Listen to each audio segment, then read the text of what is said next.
morning, ice lovers and snow bunnies. MBTV Sports is proud to bring you live streaming coverage of Northern Wisconsin Ice Racing Club ice racing action from Long Lake in Sarona, Wisconsin, Washburn County, on the northwest central side of Wisconsin. We are ready to rip, and we welcome you all along for a wonderful day full of plenty of racing action.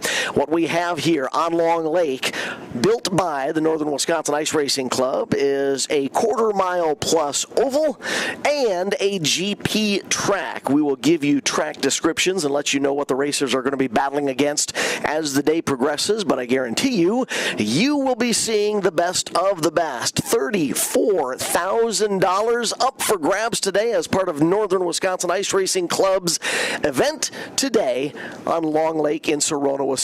As you can see, we are saluting the United States of America with quads on track carrying the red, white, and blue. We salute the United States of America with our national anthem. A beautiful way to start a day on the ice by honoring the United States of America with a salute with the red, white, and blue carried by competitors who will be hitting the ice shortly. Again, welcome to Long Lake in Sarona, Wisconsin, deep within Washburn County. I am Dan Bailey on MBTV Sports, and we appreciate you tuning in for this live streaming coverage of the Northern Wisconsin Ice Racing Club's money event. Let me tell you what we have headed your direction. We have no fewer than 39 classes that will be competing today, many of those classes with multiple heats. Again, many of those classes have multiple heat races.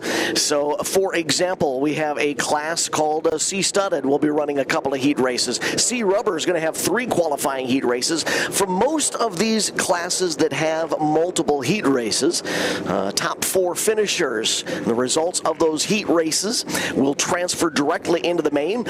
Everybody else who finishes 5th on back in a heat race that has multiple heats for a division will then be tossed into some LCQs, last chance qualifiers, that will follow the first run through of the heat races. From those, a majority of those LCQs will transfer the top 4. For the one instance that I mentioned, C Rubber, where they have 3 heats, they will have 2 LCQs. Top 2 will be transferring. But I tell you, we've got a lot of green flag action headed your direction. As you can see, corner marshals are already beginning the process of heading out onto the quarter-mile oval. Our first class to come up to speed will be the UTV Studded class.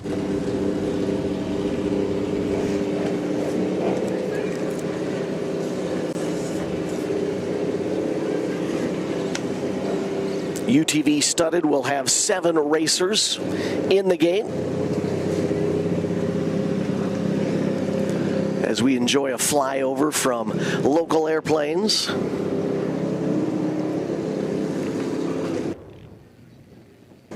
As you can see, we have UTV Studded already beginning to line up in the start gate.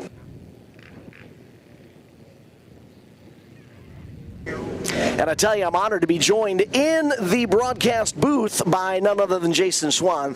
Jason is the president of the Northern Wisconsin Ice Racing Club. Jason, I'm going to talk with you a lot about the club. I want to talk about yourself. But first, let's get into this very first heat race, UTV Studded. Faith Conrad is going to be piloting that number 15, lined up all the way to the left. Chase Swerman on the 22. Rocky Kempe riding the 50, or driving the 50. Daryl Rath, everybody knows the Rathmeister, will be behind the wheel of the 67. Tony Swerman with the 69, Tanner Rundhaug piloting the 76, and Doug Priel with the 77 coming into action today. Chase Swerman, your current point leader in the UTV Studded class. Jason, as you look at the preparations that has gone into bringing an event like this to life, watching that first group rocket off the line has got to be a good feeling, right? Oh, it is. We're getting started early here. So far, so good. And thanks for having me, Dan. This is going to be fun. I'll do my best to keep up to one of the professionals, but let's see our studded UTVs coming out here first. So look at that, 3 wide coming out of turn number 4 as they cross the line to complete lap number 1. Unfortunately, that 3 wide battle is a battle for for third. Several of these classes today will be running multiple heats. This particular class, UTV studded, one and done for their qualifying heat race. So really, the results of this heat race will determine their gate choice. Correct. Main time. It'll be moto scoring. So they'll this first round wherever they finish, and then the second round, and then they combine is the moto scoring. Guy with the lowest points wins for the day. When we do the heat races, it's for the finals. It's straight up. Gotcha. I took a couple of laps inside the plow earlier today. It's if you were to hug the inside lane, it's about a quarter mile. This oval that you built. We went really small this year just because we knew there's going to be a lot of entries. Keep the speed down a little bit, and hopefully we can have a good day. So Daryl Rath out front here in the 67. Old Daryl, you'll see him a lot. He'll be back out later in a rubber quad and GP. He's also fallen in love with some three-wheeled action, isn't he? Oh, yeah. Chase Swerman pulling up second here, it looks like. Swerman, your current race leader, or current point leader, coming into this big money event. We were talking about the size of this oval. Maybe it's a quarter mile on the inside. These UTV studded, though, they're kind of pushing up out of that inside groove, so they are building themselves a bigger track. And of course, that momentum carries them to the outside on the straightaways. 250 feet in length for the straightaways, about? Yeah, about 250, 275-ish. And you guys have given them plenty of room to play. The width of this track that's got to be pretty near 100 feet, right? Oh, yeah. I think they might be just over that. I got Rocky Kempe, number 50. He's coming around. That's it. That's our first checkered flag of the day. Daryl Rath going to pick up the W in the UTV studded heat race. Tony Swerman across the line second. We're going to jump into heat number 1 for the Peewee C class. Yeah, Peewee C. We got Cody Conrad, number 79. We got Bohl, number 7. We got a Peterson on a 16. We got a Kloss with 67. We got Knop 6.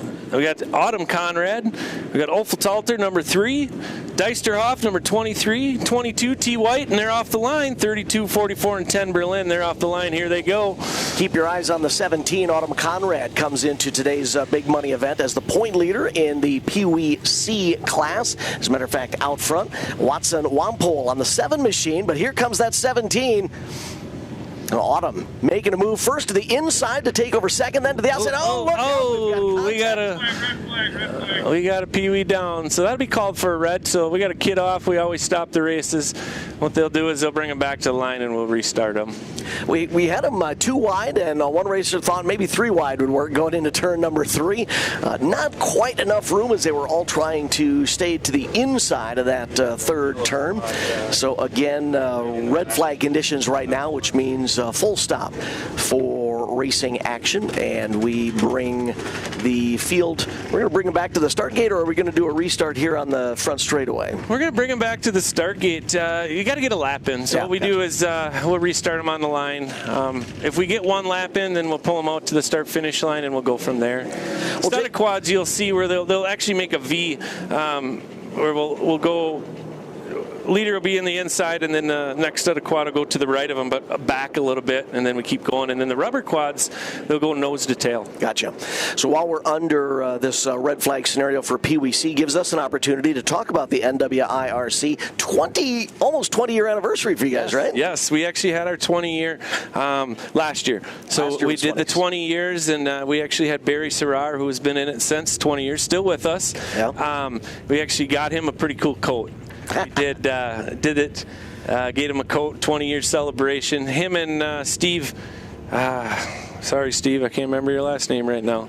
But they started this, and we took over. And I don't know, 13 years ago, I got involved, and then a couple years later, I started being vice president, and then now the last handful of years, I've been president, and it's been good.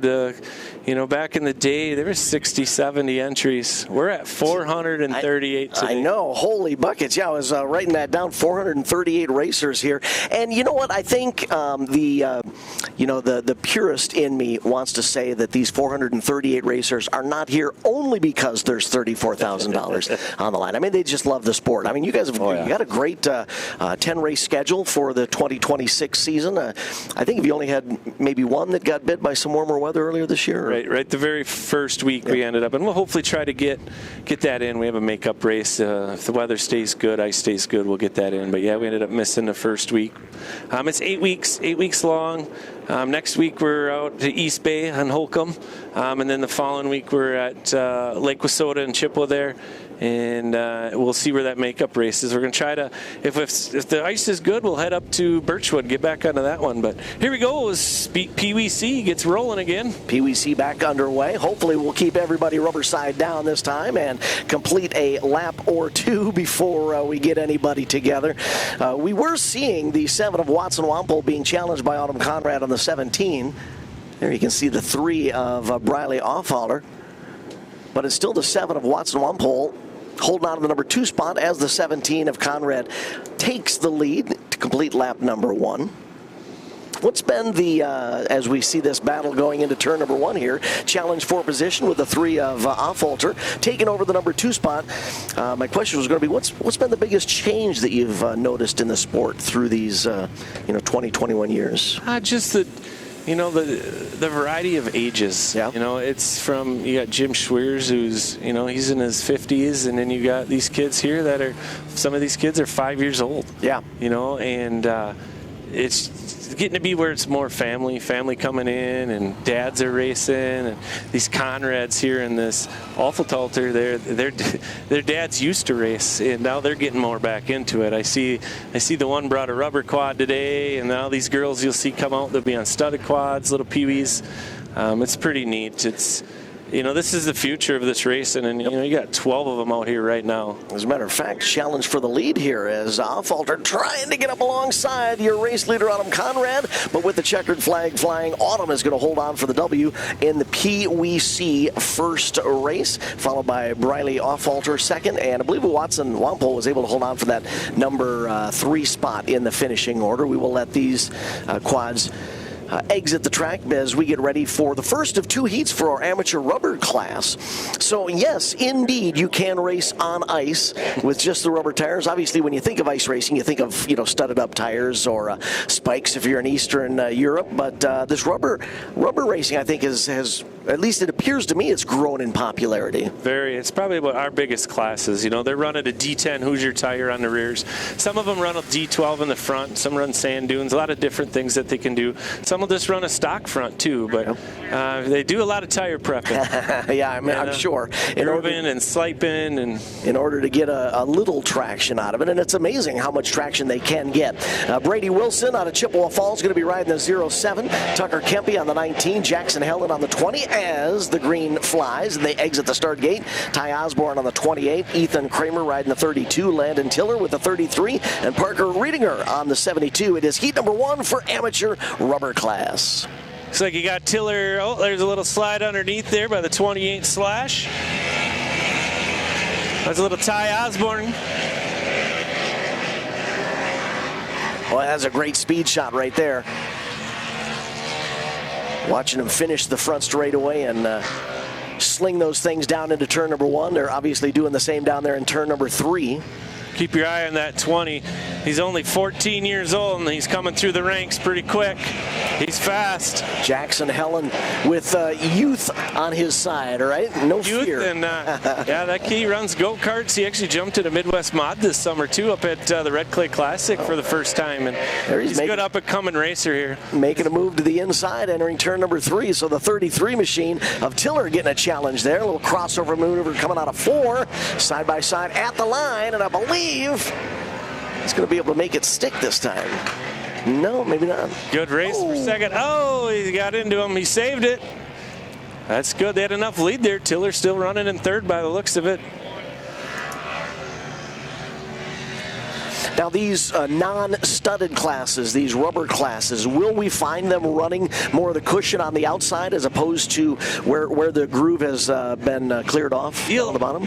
As the day goes on, you'll see a lot of different lines. A lot of these guys will like this fluff line on the outside, but as you get more and more studded quads rolling here, that inside gets pretty quick too. So that kind of depends on what you're set up too. It could be some guys like that inside, some guys just like it wide open to the handlebar on the outside. Heat number 2 for amateur rubber in the gate now, including Colton Froseth riding the 8, Colton Buckley on the 10, Jake Prosecki with the 21, Tommy Anderson on the 57, Trenton Goodenough, current point leader in this class, riding the 73, and Luke Luke Anderson on the 75. On the inside is the 10 of Colton Buckley. Colton lifts the front end, but we get a whole shot from the outside. I believe that was Anderson, wasn't it? Oh, that'd be Trenton good enough for the 73. Oh, that was Trenton that got it. Oh, yeah, he's quick. He's moving up through the ranks pretty quick, too. You got here that 57. Yep, you're reading it right. That 57, that's Mike Anderson. Modified his son, Tommy, running in third right now. Trenton, your race leader, though, with the 73 machine. Look at that side-by-side action into the turn. So you had mentioned during riders meeting when you were explaining the reasoning why you have some of the classes lined up that some of these racers who are running these rubber quads will actually be doing tire changes coming back out for some of the studded classes. Will there be other changes to the quad that they will be making, or is it just more of a tire thing? Your UTVs, your side-by-sides will do a lot of tire change. Okay. A lot of these rubber guys, they're strictly rubber. They'll just keep it. Yep. A lot of them will have a whole nother quad if they're going to run studded. Gotcha. I'm not aware of anybody that switches tires from rubber to studded. It's quite a big different setup change. Gotcha. So definitely the way that you're getting bite from the studs is going to transfer to the way you want to try to set up that suspension on a quad. So Trenton good enough out front, kind of checking out on the field. Yeah, he took a peek over his left-hand shoulder there, and he sees he's got a little cushion there. Back to the nearest competition. Checkered flag flies, so it'll be good enough picking up the W. Apologize, couldn't quite see the numbers on the second and third quad there, but a couple of good heat races for amateur rubber four-wheeled action. Now we're going to roll out some studs. A studded class about ready to rock and roll for their sole heat race. Your A studded. This is going to be your big dogs, your Outlaw open studded quad. A lot of the same guys here. It's a big shoot coming at you. Number 47, Chase White. You want to keep a close eye on him. He's fast. He just won King of the Quads here up at Mira a couple weeks ago. So he's bringing some momentum, if you'll pardon the pun, into today's big event with a lot of money on the line. Studded quads are going to up the speeds, obviously, with so much more grip. Look at that three-rider battle for position as they make their way through 1 and 2, turning it into a four-rider shootout down the back straightaway into turn number 3. That's just outside the top 3, I believe, those four shooting it out there. Got Jim Schweers, the 08. He's holding his own. That Jim, he's over 50 years old, holding it with these 20-year-old kids. As you see him on the inside as he gets by. He is now in 4th. Top 2 have got a nice battle going. Separation there, maybe 5 to 6 quad lengths between 1st and 2nd. Then double that back to this multi-rider battle for 3rd. So a single heat here for the A-studded class. They will all transfer into the next group. No LCQ scenario here for this class. No LCQ. LCQs will only be those classes where they have multiple heat races, right? Yep. If there's more than one heat, we'll run an LCQ, and we'll run that right before intermission. And there's quite a few LCQs today. I talked a little bit during the opening of our live stream today. 2 formats of racing today. Obviously, we're enjoying oval action right now, but before we know it, we'll be opening up the GP track, which kind of exits turn number 2, and we'll give you a track rundown a little bit later on when we start using that track. But any indication as the checkered flag flies which these racers like better? You know, some racers love the oval. Some racers love the back and forth, the left and right. You're right. You have a lot that just plain, you know, like Kennedy, my daughter, she loves the oval. You know, and then you got guys like Corey Anderson. He likes to be in the GP. You know, it all depends. Some guys are GP guys and some guys are oval guys. Moving on to our junior rubber class, quite a few today. Looks like we got 15 of these guys. We've got 2 heats of them. It'll be fun to watch. These are 16 and under, 16 to 12-year-olds. Rylan Moore riding the 17, Caden Gulick on the 23, Alora Ragnaholt on the 24, Axel Gass riding the 44, Calvin Willey on the 60, Cannon Schindler with the 69, Logan Berlin on the 79, and Braden Irish atop the 99. There's a 3-wide shootout down the back stretch into 3, 60, 44, and the 98. I believe that's a battle for second, third, and fourth. Second, 69 out front, Cannon Schindler. Looks like Axel's pushing that second. You got Irish in the middle there, 60 sliding across. Nice move by Irish there, got underneath them, going to the inside.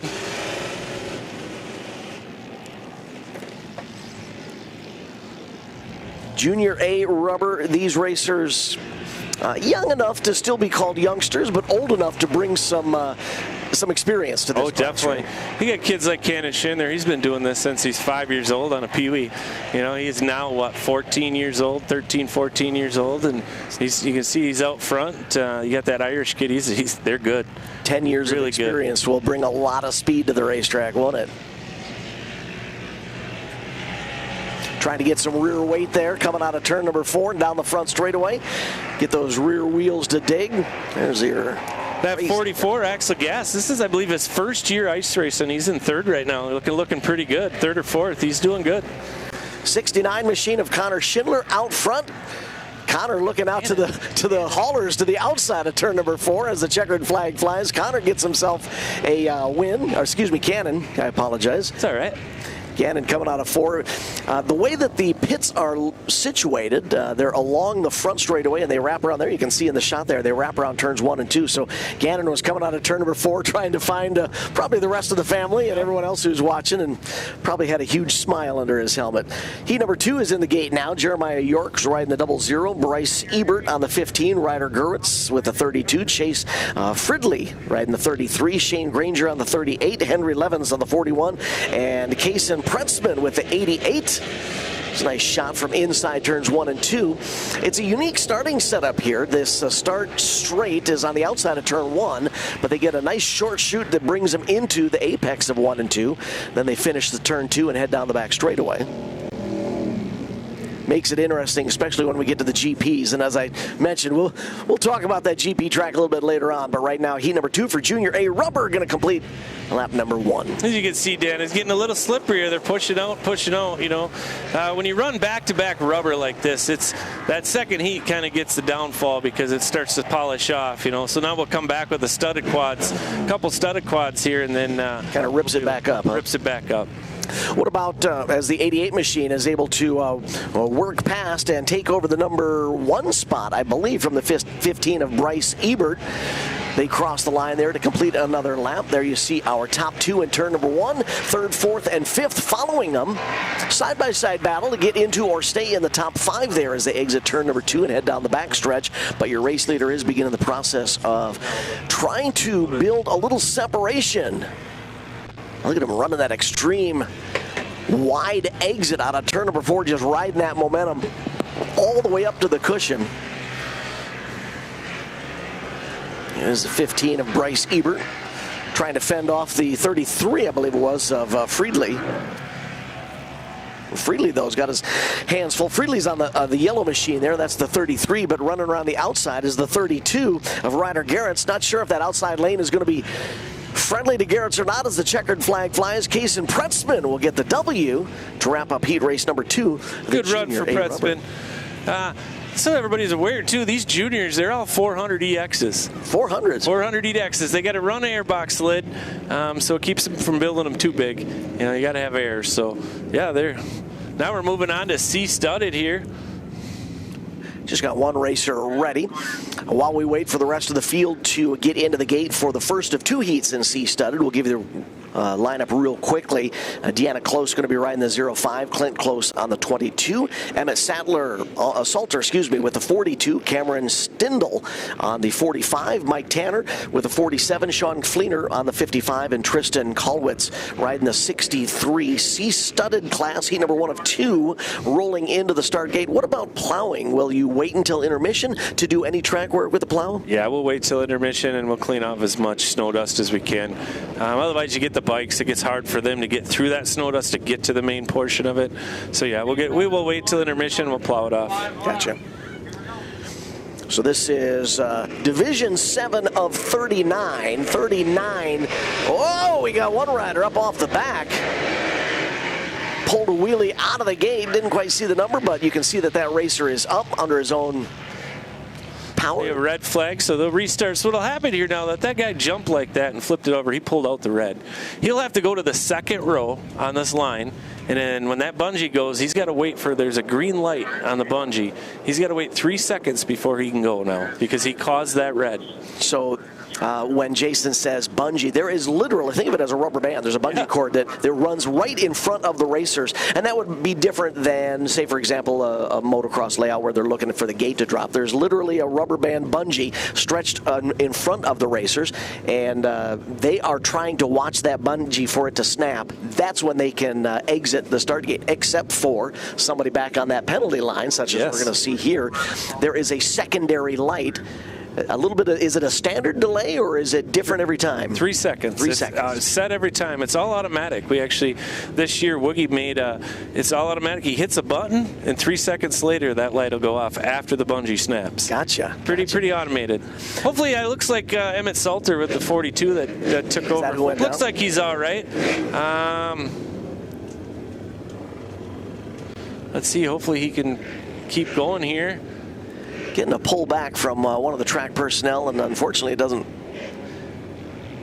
I think he might be a scratch. Doesn't look like he's gonna make it.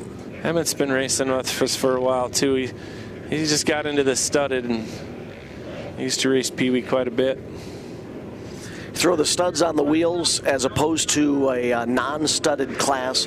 It's got to play a little bit with the starting scenario, trying to figure out how to work that clutch, how to get that power down. 3 wide for second, third, and fourth. Into turn number 2 as they head down the back straightaway. Race leader, though, out and away, enjoying a comfortable advantage, at least for now, up on 2 wheels there on the right side. Number 45, Cameron Steindl, he's out front. He's pretty new this year. He's been dominating the C studded class pretty good. Background at all for the 45 of Cameron? They have. Dad used to race. There's a lot of people that have been involved. Back quite a years ago, I think he was part of Good Enough's pit crew with Chris Berlin and there TJ Thompson. There's a big group of them that used to race. Now the kids are coming out. I'm sure you see this based on the number of years that you've been involved here with NWIRC. There's a myriad of ways that an individual can be successful in this sport. Some racers just have raw talent, just kind of natural, gifted talent. Some racers can be trained, whether it's family or friends, can teach them how to do it correctly. And then there are some of those racers who have just been around it. They almost learn by osmosis, right? By watching maybe family members do it. Not necessarily that they were trained how to run well, but they can just absorb and observe and see what is fast, and then they can transition that into their own success. These studded quads is, you need a motor, but you also got to have what I would say big kahunas to stay in there. Yeah, that's right. Yep. It's pretty amazing the traction that you can get on solid ice when you throw some of those studs onto the wheels. Doesn't matter if you're racing a quad or a bike. That's the checkered flag for heat number 1, C-studded. Heat number 2 for C-studded now is in the start gate. Caleb Passarella on the 04. Damian Brazzi riding the 18 slash. Matt Fernstall with the 18. Troy Sankey on the 24. Mally Jiskra riding the 29. Colton Ney on the 71. And Cole Ashbrenner with the 519 as the 55 machine of Sean Fleener. Boy, it sure appears that he may have gotten up and over the berm there. That would be just outside of turn 4. Actually, just outside our trailer where we're announcing from, but or was that turn 2? It might have been 2, but he's back on the quad though, so no harm, no fall there. Second heat for C-studded is in the start gate. On the inside is that 519 of Cole Ashbrenner.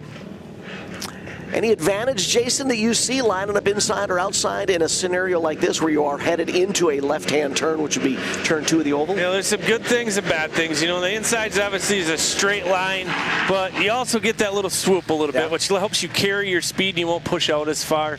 You'll be able to hold that inside a little bit. So it all depends how much fluff is out there too. It is funny. You can watch racers as they mature, and they will, many of them, not all of them, many of them will oftentimes sometimes gravitate to the same or similar spot in the start line. You will find one racer who just is always lining up on the inside if they're given the choice. Another racer might always be lining up on the outside. The real skilled racers, though, will learn and understand how to use either according to track conditions, competitors that they've got to compete against, how their bike or quad is running that particular day, what the weather conditions might be like, and those are the racers that are fun to watch coming out of the start gate because they can find success. Was that just Caleb like you said, Dan. I mean, you watch the Outlaw and the Pro guys go up in rubber quads. They'll make little circles and just kind of look at that line before they pick. Yeah. You know, it's all about that starting gate. If you got to get off this line and get out front, sometimes it's hard to beat you. Caleb Casarella on the 04, that green quad that we saw up on the right side wheels coming out of turn number 4. He's got a spirited battle going on to get into the top 2 here. Now, this is one of those classes 2 heat races. They will have an LCQ. Now, a battle for second and third is not necessarily required to make that transfer because the top 4, I believe, in this class. Top 4, yep. Will be going Top directly. 4 will be going on, and then we'll take top 4 out of the consi. Yep. Checkered flag is out for the second heat of our C-studded class. Peewee B. Peewee B. Another group for some of the youngsters getting started on 4 wheels here.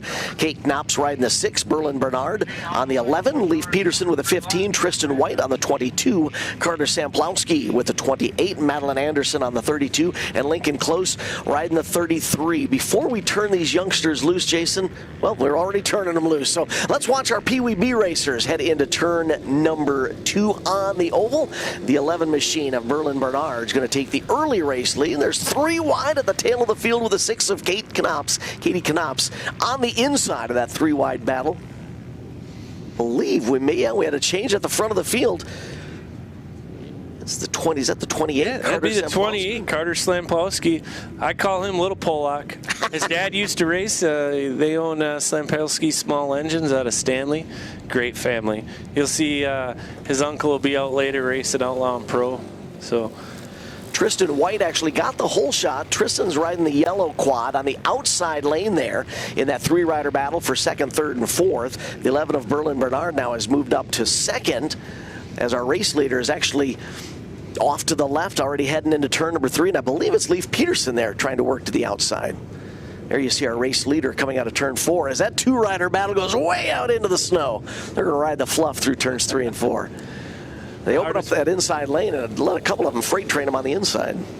Mom and dads are on the line right now yelling at every one of these kids to stay to the inside, stay to the inside. Some of them just keep that momentum rolling and just take her right to the outside. Don't even lift.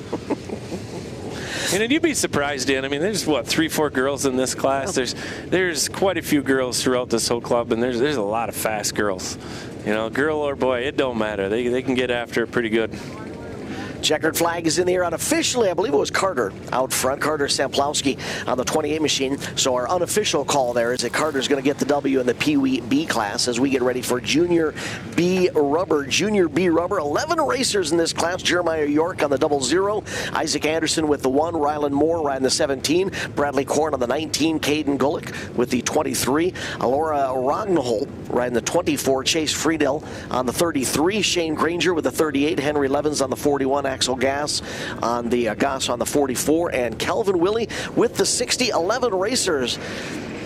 How wide is the start gate there? How many quads, if you needed to, could you fit into that start gate? Today's we're pretty wide. We probably could get 18, 20, but we won't do no more than 12. Gotcha. Maybe you'll see some we might have a 13. It just gets to be too hard. You got to remember how this gets scored is there's that car on the infield. Yeah. And there's 3 girls in there that are 3 good old human beings yelling out numbers as they go by and they write them down. Oh, we got a spin out coming out of 4. Looks safe. He kept it going. They look like oh, look out. Oh, Puma, number 1 there off the track. Isaac Spinning Anderson. around. Isaac had nowhere to go as that quad, was it Moore or was it Korn, I believe? Corner 4, that was it coming It went around, yep. And then the 1 machine of Anderson had nowhere to go. There was even a little light contact there. Maybe it was the 00 of York that went around. He's already battled back up into the field. Top 3 there across the line. What about lap counts for different classes, different divisions? We're trying to average today now for rubber. It'll be 4 laps for rubber, 5 for studded, and then when we get into the pro, we'll do 6 and 6 for this first round. And then if the day keeps going the way it is, knock on wood, uh-oh, doing good. We'll add more laps so they have more laps to race. There was some contact entering turn number 3, trying to make a move to the inside as they were coming down to the line. And then there was contact that took that rider in second out and around, so hemorrhaged some positions there to wrap up, or to at least get into the closing stages of this heat race. Still side by side for second and third, or excuse me, third and fourth, as your top 2 are relatively close. Checkered flag is out for Junior B Rubber. First race of the day. Yeah, earlier, Dan, I was talking about one of the original, Steve Eater. That's who Steve it was. Eater. I couldn't think of Steve's last name. Thank you, Miss Melissa Serrar, for texting me and telling me that. I do got to say, though, you know, Serrar's there last weekend. Mama was out of town, and yeah, I got fed last weekend. Yeah, I don't know how that works. Maybe Mama's got to leave town a little bit more, and we got to throw out some names out there. A lot of people go into this club that's helped Serrars, the Riders, Helens, the Thompsons. There's so many people out there that's helped this club become to what it's got to today. We couldn't have done it without them. And we can see it just by watching the live stream here, the number of people who are helping out, whether they're track marshals, there's, you know, starting marshal, scorers that you were just mentioning, you know, printing out the lineups. There's something for everybody to do, and that's the beauty of these, you know, these sports when you get involved in them. 9 times out of 10, if help is needed, someone's going to rise to the occasion and help you out. All volunteer. You know, we got 9 board members that there's 3 board members and 6 officers, and we meet every Wednesday night. We go live. We talk about the week before. We talk about future stuff, and you know, and the club's doing good. You know, when I got into this, one of the things I always said is I want to give back to the racers, and you know, without these racers coming in week out, whether it's, you know, $20 here, $20 there, you know, it adds up and it helps them. Oh, it helps, absolutely. In the Peewee studded class, we'll have Riley Offalter riding the 3, Benton Berlin on the 10, Autumn Conrad with the 17, Macy Diesterhoft on the 23, Madeline Anderson on the 32, and Cole Conrad with the 79 as the band snaps and they head out of the start gate and onto the track proper, beginning with turn number 2 of the oval. Nice 4-rider battle at the tail end of the field. Side by side, 2 riders shoot out for the lead as 1 rider gets onto the berm. It's tossed off the quad. That's the 23 of Macy Diesterhoft. She looks like she's up and moving. Looks like she's all right. Kneeing her way back towards the infield. Couldn't quite tell from this perspective if she got forced down into that berm on the inside of the track or if momentum carried herself down there. Here's the instant replay. You can watch these two. They're side by side as they head into turn number 2 of the track official.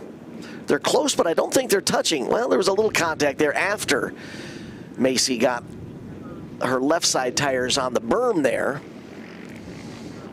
And, of course, also, we can point out some safety features here, especially with these quads. Automatic kill tethers, so in an instance like this where the rider does come off the bike, it shuts that engine down. You don't have to worry about a quad running across the lake to the north end, right? Throttle sticks, and that rider falls off. It actually starts. And now, you know, it's supposed to. Yep. Last week we actually had one that popped out, and it kept it going. It actually,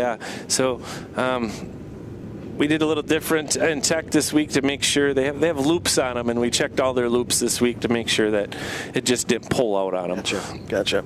Yeah, I did notice that in some of your social media posts that I believe you mentioned as top 5 riders across the line. Going to be doing some quick tech on some of the steeds as they finish up the races. Just want to make sure. We'll do our C rubber, B rubber. They have to have stock swing arms. Gotcha. So 04, 05 stock is what we use, 18 and 5/8. Barry's our tech guy. He knows exact. So what we'll do is we'll stop them after the final, and we'll measure that out. And then all the junior quads have to have air lid boxes on them. Oh, okay. So with the 400s, they still build them, but it helps a little bit. Gotcha. And it is motorsports. It's the name of the game. It is motorsport. Everyone's going to try something sooner or later, right? And you just want to make sure that they're not trying too much, right? Exactly. Try to keep them as best evenly as we can. Try. So we're not sure if Macy's going to rejoin us or not. We've got 5 of them back onto the start gate. Macy was up under her own power. You can see that I believe we've got a track worker over there. Yeah, I can actually see out from our broadcast booth. Macy's getting a helping hand, getting a tow back to the start gate, and Macy is on. No, maybe not sure if Macy's going to rejoin the fun or not. Macy gets a ride back to the pits, and the quad gets brought back to the pits. Says, "Look at this, we got a plane just outside the racing surface. We're drawing all sorts of fans here today." You see this regularly, Jason, or not? Every once in a while, you'll see one that'll come flying in. You know, we have our 100-foot mark, and you can see that snowbank out there. So he's staying 100 feet away, so we're good there. I just got radio here. Macy's not going to come back out, so hopefully she comes back out in the second round here. Hopefully everything's all right with her. Got some snowmobilers out there, got some ice fishermen and ladies out there. A little bit of everything here on Long Lake in Sarona, Wisconsin. There's a question I've got for you, Jason. How do you pick and choose your locations where you want to try and build some racing venues? Well, I'll be completely honest. Up to a couple years ago, we had our lakes that we raced on, and then all of a sudden people started reaching out more, like Long Lake up here. And their Chamber of Commerce reached out to us, and so last year we come up and tried it, and they raised $34,000. Oh, yeah. 33 last year, 34 this year. That's just their Chamber of Commerce. You see all these awesome sponsors up in the corner of these. The TV, from Frolic Masonry to Meg Stainless to Andy Hagen to Pioneer to Summers, all these people that come together, they went around and collected money, and it makes us real easy. So back to your main question is, how do we pick? So this year what we did is, it's all about giving back to these racers. Yep. So we had a lot of people that want us to come, venue. I mean, we're packing 200-300 people after a race into an establishment. People are eating, drinking, doing all that stuff. So we charge $3,000. We don't care how they get it. They could get $10, $300 sponsors. They could get $30, $100 sponsors. Whatever works for them. That all goes back to our racers, and that's what how we do. We got to be safe with what lake it is, but we're always looking for that next place. Is it always the Chamber of Commerce that you're working with? No, actually, that's what's really cool the last 2 years is the Long Lake Chamber of Commerce. They get involved. Yeah, that's great. That's great. I had Lake Wissota there in Chippewa. Their Chamber of Commerce got involved a little bit, but not like Long Lakes. Yeah. They're involved. Birchwood, that was another one too. They get involved too, and that's there's 90 trailers out here. Yeah. 90 trucks hooked up to these trailers. They got to stop and get fuel. They got to stop and get snacks, whatever it is. So it brings a lot of tourism to town, and it gives somebody, in the wintertime something to do. You mentioned earlier 400, when we were first getting on the air, 438 registered entries, but each one of those registered entries, as the checkered flag flies to wrap up the Peewee Studded, brings along with them mom, dad, brother, sister, grandma, grandpa, so it's not just one racer. Maybe every so often there might be some, a solo pilot coming up, but not very often. They're bringing the family along. Oh, yeah. And all of that translates into business in the community, and that's neat to see that the Long Lake Chamber of Commerce recognizes that. Exactly. I think there's a lot of opportunity for a lot of businesses to get involved, and it's a good thing. It's a sanctioned race. Everything is, we run it by the books, and we do our best to keep everybody happy. Here's a big class, C rubber class, 3 qualifying heat races for this class, so a big turnout here in the C rubber class. What is the draw for this class? Is it just an easy way to get into the sport? Yeah, this is your entry level. No hybrids, or no, actually this can have a hybrid in it. And by hybrid, you're referencing you could run a dirt bike motor inside your four-wheeler. You can have a hybrid in this, stock swing arm. So yeah, this is your entry class. This is where your lowest level. But look at this. We say lowest level, but they're still hauling the mail out there. Oh yeah, it is. Just because it's the entry level doesn't mean that they're slow. As you can see, Morgan Serrar out front here, number 8. Right behind him, the 4 machine, I believe it is Casey Green. Tucker Granger riding the 3. Sidney Knops on the 6. Jeff Endish on the 19. Keegan Billington with the 21. Wyatt Kettner on the 61. Caden Gullick with the 70. And Savannah Fleener on the 75. Sometimes an individual on the outside of the sport might hear us referencing an A class, a B class, and a C class, and they may think that a lower letter like C might mean that we're, going to see them crawling around the track. But as I already mentioned, the speeds are up here, and they're showing a lot of skill as well. Great racing conditions in this quote-unquote C class. Yeah, there's a lot of these, like Morgan out front there. She could probably go race B. She could probably race up to A. She's been doing this for a long time. This is I believe her first year in an adult class. She's only 16, 17 years old. So, gotta look at the ages. Checkered flag flies to wrap up heat number 1. Morgan does get the W, picks up the win. Wyatt Kettner on the 61 was challenging there. Couldn't quite complete the pass at the end as we get ready for heat race number 2. I heard you mentioning in your riders meeting, and I'll bring this topic up here in just a moment, but first let me run through the list of racers in heat 2. Lane Neiseth on the 10, Colton Day riding the 13, Bryson Johnson on the 13X, Shaylin Rail with the 17, Lovan Hadlek. We'll go with Mariah Guazda on the 26 and the 28, Ty Egan, and 31, Daniel Alfelter, and 519, Cole Aschenbrunner. One of the things you were mentioning in the riders meeting before the racers got out on the track for their first runs here is that there's actually a process where racers will graduate out of a class. Definitely, and transition into a higher class. After they win the class, they win points for that class, they got to move up. So that gets them all moving all the way up to the Outlaw and Pro classes. So, and then you got Mariah Guazda out front here, number 26, with Lane Neiseth pulling up second, the number 10. And I believe you got Ashley in the 43 running third. Looks like Mariah made a mistake there. Neiseth getting underneath there. Boy, Mariah was able to hold on to that lead. Nice way to race it out, despite the fact of pushing the cushion way to the top side of 3 and 4. Boy, Lane is giving right it everything. There waiting for her to make a mistake. One on the inside, one on the outside lane, trying that inside run, the entry and the exit of the turns, while Mariah's running the outside. At that time, Lane gets quite a bit higher in 3 and 4. Not sure if that was by design or if the quad just stepped out unexpectedly. And then third up into the cushion as well. As you can see, that cushion's pushed out quite a bit. It's getting slipperier and slipperier. That was a white flag that time across the line. It'll be checkered next time by. And let's see if Mariah on the 26 is going to be... Oh, Mariah pushes a bit. Front end, jump the cushion. That's going to open up the inside lane to Lane. The 10 of Lane Neiseth will steal the win on the final lap as Mariah, unfortunately, you could see that front end just push a little bit, got up over the berm into the deeper fluff there, and lost some speed there as we get ready for heat race number 3. Going back to that transitioning out of a class from C to B or B to A, of course, the objective there is to get those racers who are fast into a class that's more deserving of their speeds, right, and their talent. Definitely.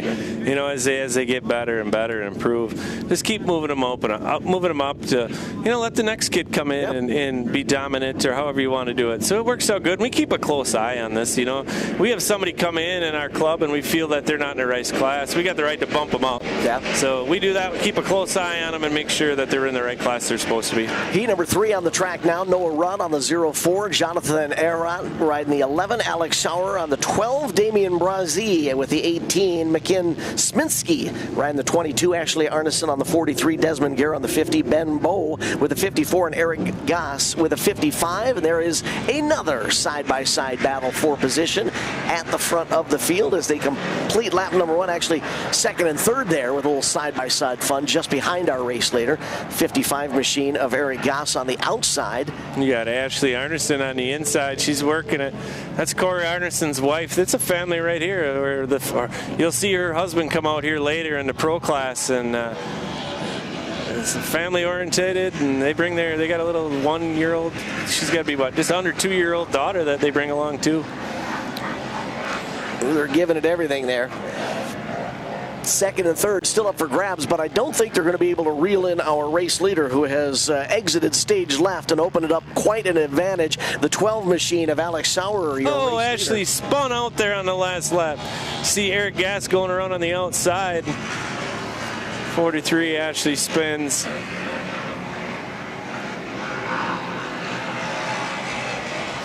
How much of that is unexpected to the rider? Sometimes will that quad just take an unexpected set or an unexpected slide and you've got no way to save it? Very well could. A lot of it is, you know, is when you run in three back-to-back rubber heats like this, the track's going to get really, really slippery. Yep. Now you'll see we'll come back with an open motorcycle right now, which is studded, and we'll try to get some traction back into it. Doesn't put a lot since we've had so many rubber quads, but it definitely helps. Yep.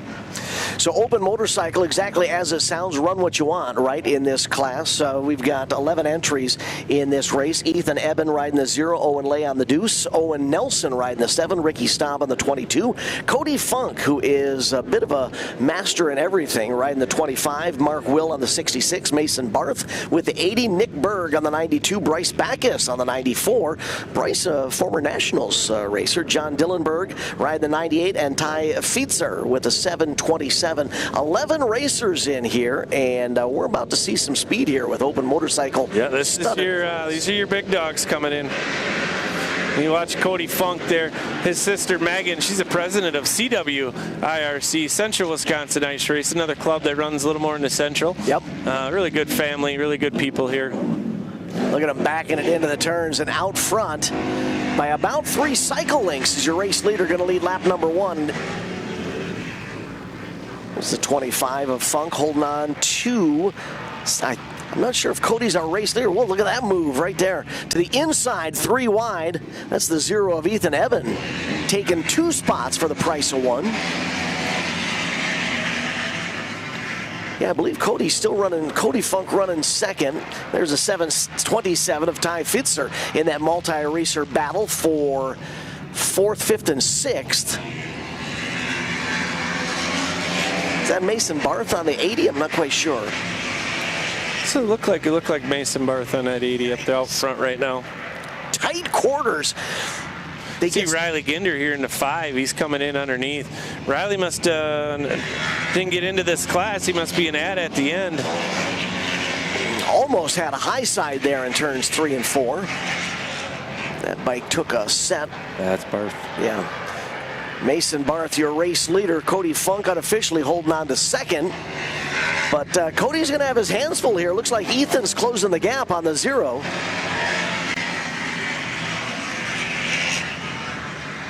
Catching Cody Funk is one thing. Passing him, though, can be a whole nother ball game. As I was mentioning about Cody, I've watched him race on asphalt. I've watched him race on dirt. Here he is racing on ice. He's been doing some road racing on asphalt lately. A little bit of everything for the Funk family, and that's neat to see when an individual can use their talents for a whole bunch of different things. But at the end of that one, Mason Barth on the 80 is going to get the W. Unofficially, Funk and Evan rounding out the top 3 as we get ready for Outlaw Rubber. 2 heats in this class. Here comes your big dogs. This is your top class right here. So what would we notice differently between Outlaw Rubber quads and other classes? Outlaw Rubber quads, chances are their swing arms are shorter. Okay. Every one of them's short at some point. Some run -4s, some run -1.5 3s. It all depends on their setups. You'll see, you know, this is the top class right here. This is where it's $1,500 to win this class right here. And here we go. Keep an eye on that 29 there, that Trevin White on the inside. He's fast, 14 years old. And as he takes the lead right away. Look at that. Corey Arneson in the second, coming on the inside. He's another fast guy there. Trevin White gets the whole shot in turn number 2 of the oval coming out of that start gate straight. Corey Arneson followed him into turn number 2 in second with a nice run to the inside of momentarily there a 3-wide battle. Love that speed shot. Boy, that translates some of that speed that these racers are carrying into the turns. Yeah, they'll run 6 laps, I believe, is what they're going to be running here. This is up your upper pro class, so you'll watch, too. This track will change. Oh, second place going to be handed over to someone else. That Quad got out from underneath him, backed it to the snow at the outside of turns 3 and 4. He's able to get back into the battle here. He's got a couple of laps remaining here. It'll be interesting to see if he's going to be able to reclaim a few of those positions lost in that heat. And of course, unfortunately, that brings him outside of those top 4 transition spots. Yep. So this is one of those classes where you do want to be finishing top 4 so you don't have to bring it back out for an LCQ. Try to save some laps. Got to keep it off your motor and off your tires and stuff. 2-rider battle for position as the 10 machine Barry of Barry Sarar holds onto that spot down the back straightaway and trying to close in a little bit on the competitor there. Oh, we have a quad down here. Looks like it's stalled there. Not really sure who that is. Reese spots it. Yep, Reese braking there, snuffed it. Looks like he killed it. Gets it refired though, unfortunately, not before dropping all the way to the tail of the field, and I believe that was the leader coming up on him, so maybe going to put him a lap down. There's the 29 of White in the closing laps of this first heat for the Outlaw Rubber class. 6 laps for the Outlaw Rubber class.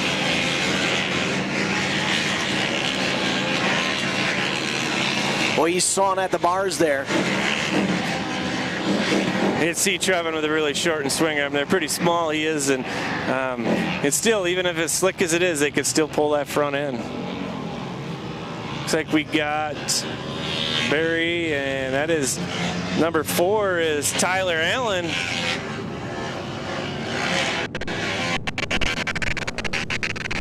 Making the transfer, top 3. Well, Dan, this is where I step away on this one. Just this race and only my daughter's in this. The 18 of Kennedy Swan and Tyler Thompson and all them. I'm going to step outside here and go cheer her on. Get a front row view.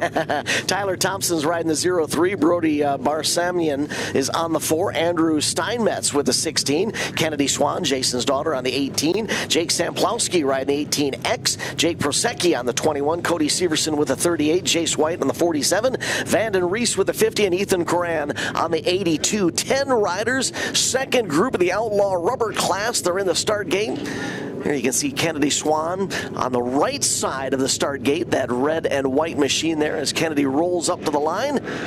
All the way to the inside is the 38 of Cody Severson, who's got a whole shot for this second group of the Outlaw Rubber class. They watch for the bungee to snap. Oh, it's a no start. No start, Little.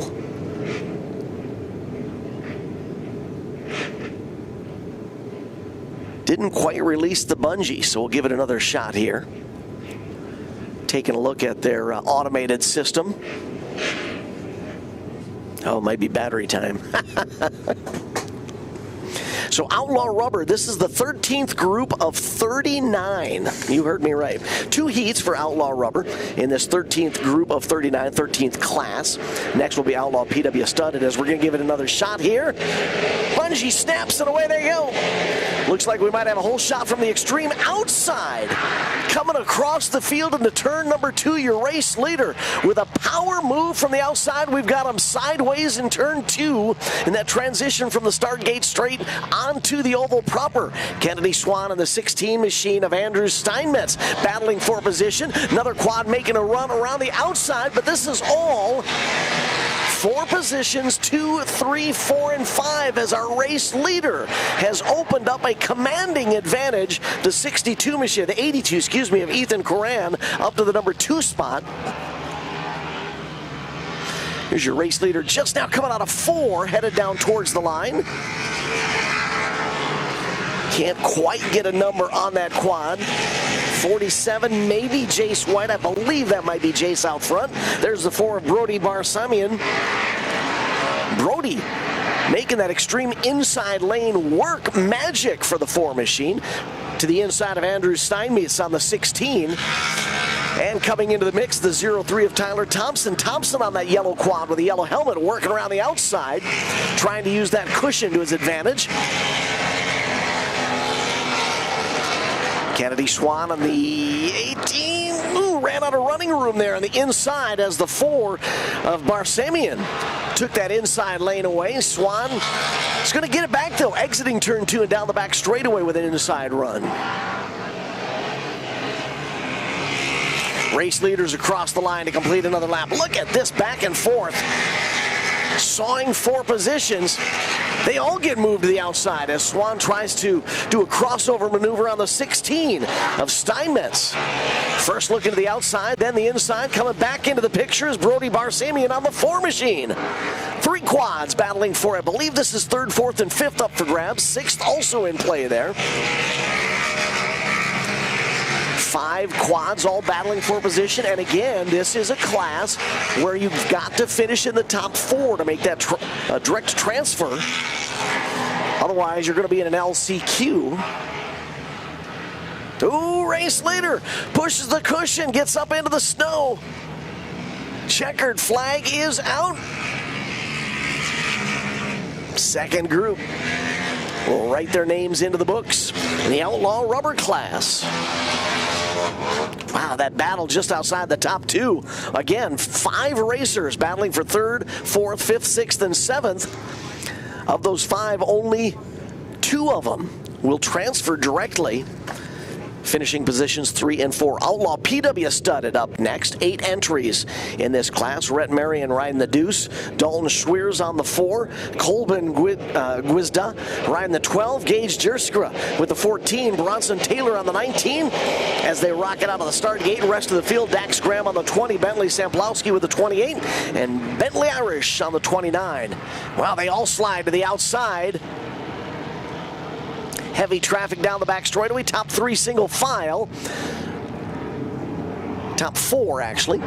Your race leader down to the inside. I believe that's Ryan Marion on the deuce. Out front early. Had that left front tire tucked right up alongside the berm on the inside lane while everybody else let their quads slide to the outside.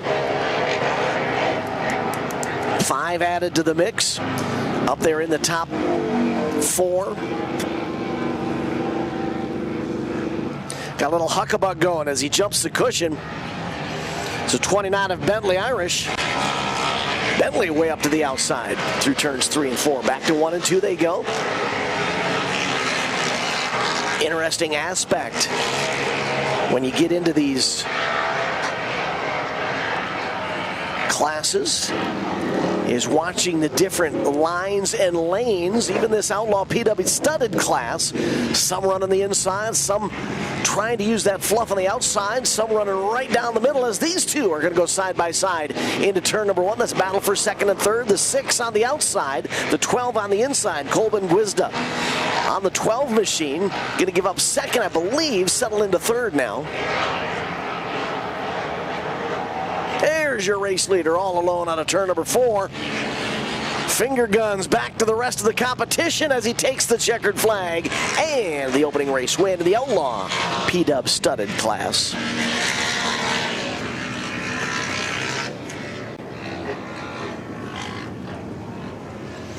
Class 15 now. B rubber, first race.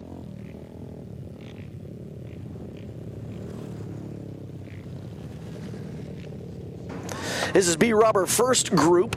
10 entries. Ryan Osborne on the deuce. Riley Ginder riding the 5. Sidney Knops on the 6. Todd Ashbrenner riding the 08. Alex Sauer on the 12. Avery Schindler with the 24. Mariah Sloop on the 26 as the revs come up. Bungee is released and away they go. 5 wide, 3 wide, 2 wide. Now just a single racer out front. Going to lead him around turn number 2 of the oval and out of the back straightaway. That is the 12 of Alex Sauer, your early race leader. Making a move around the outside, though, is the 20 machine. I apologize, don't have a name for the rider on the 20. Not sure if this was a late entrant, but the deuce of Ryan Osborne running 3rd. Alex Sauer back to 2nd now as the 20 takes sole possession of the lead. Other racers, Avery Schindler on the 24, Mariah Sloop on the 26, Owen Prosecki with the 29, Jesse Buckley riding the 74, Keegan Verity on the 99 machine. Single file through the top 5 positions. Top 4 will transfer directly.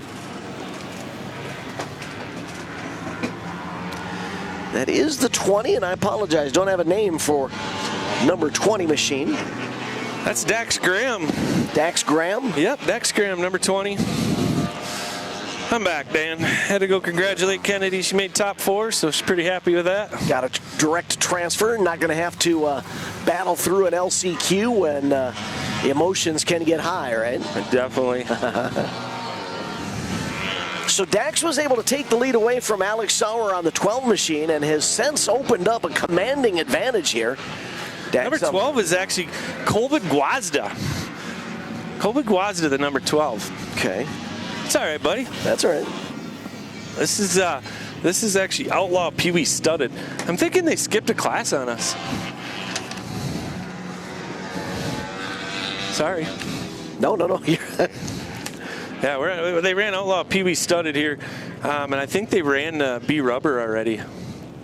So what they did is, there's 2 heats of B rubber, so they're probably trying to get some get some more traction into the racetrack. So they probably put the Peewee studded in between these 2 B rubbers. So am I understanding you correctly now, the second group for B rubbers coming up? Yeah, yep. You got Casey Green at number 4. You got Dylan Michaels, number 17. You got Jacob Anderson, number 7.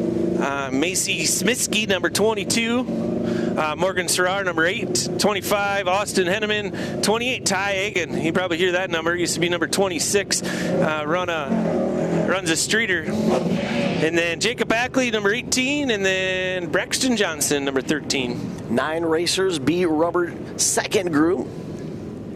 So we had just a little program change there, but another nice group as...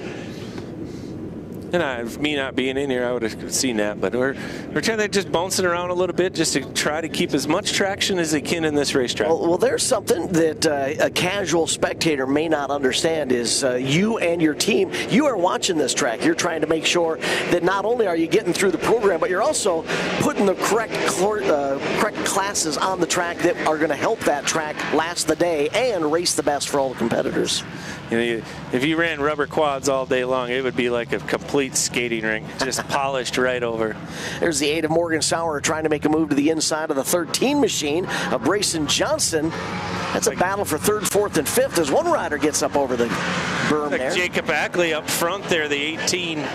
2 more got together in turn 4. One trying to kickstart that quad back to life, but they've lost touch with the top 5.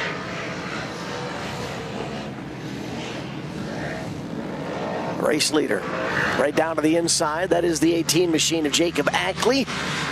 Jacob's going to lead another lap. Jake's last year he ran C rubber and he won C rubber. He's one of those that are coming up through the ranks. You'll see him he'll race here at NW with us, and then tomorrow a lot of these guys and gals will go down to CW and race. Gotcha. So if they find a race is happening, Smitsky spins it. If they find a race that fits into their weekend, they'll haul to it, right? Yeah, I mean we've gone all the way up to Gwinn, Michigan. They got a land-made racetrack up there. That's fun to go do. I wish, with us being part of NW and helping put on the races, it's hard for us to travel, but eventually I think we're going to be able to travel here a little bit more and try different racetracks.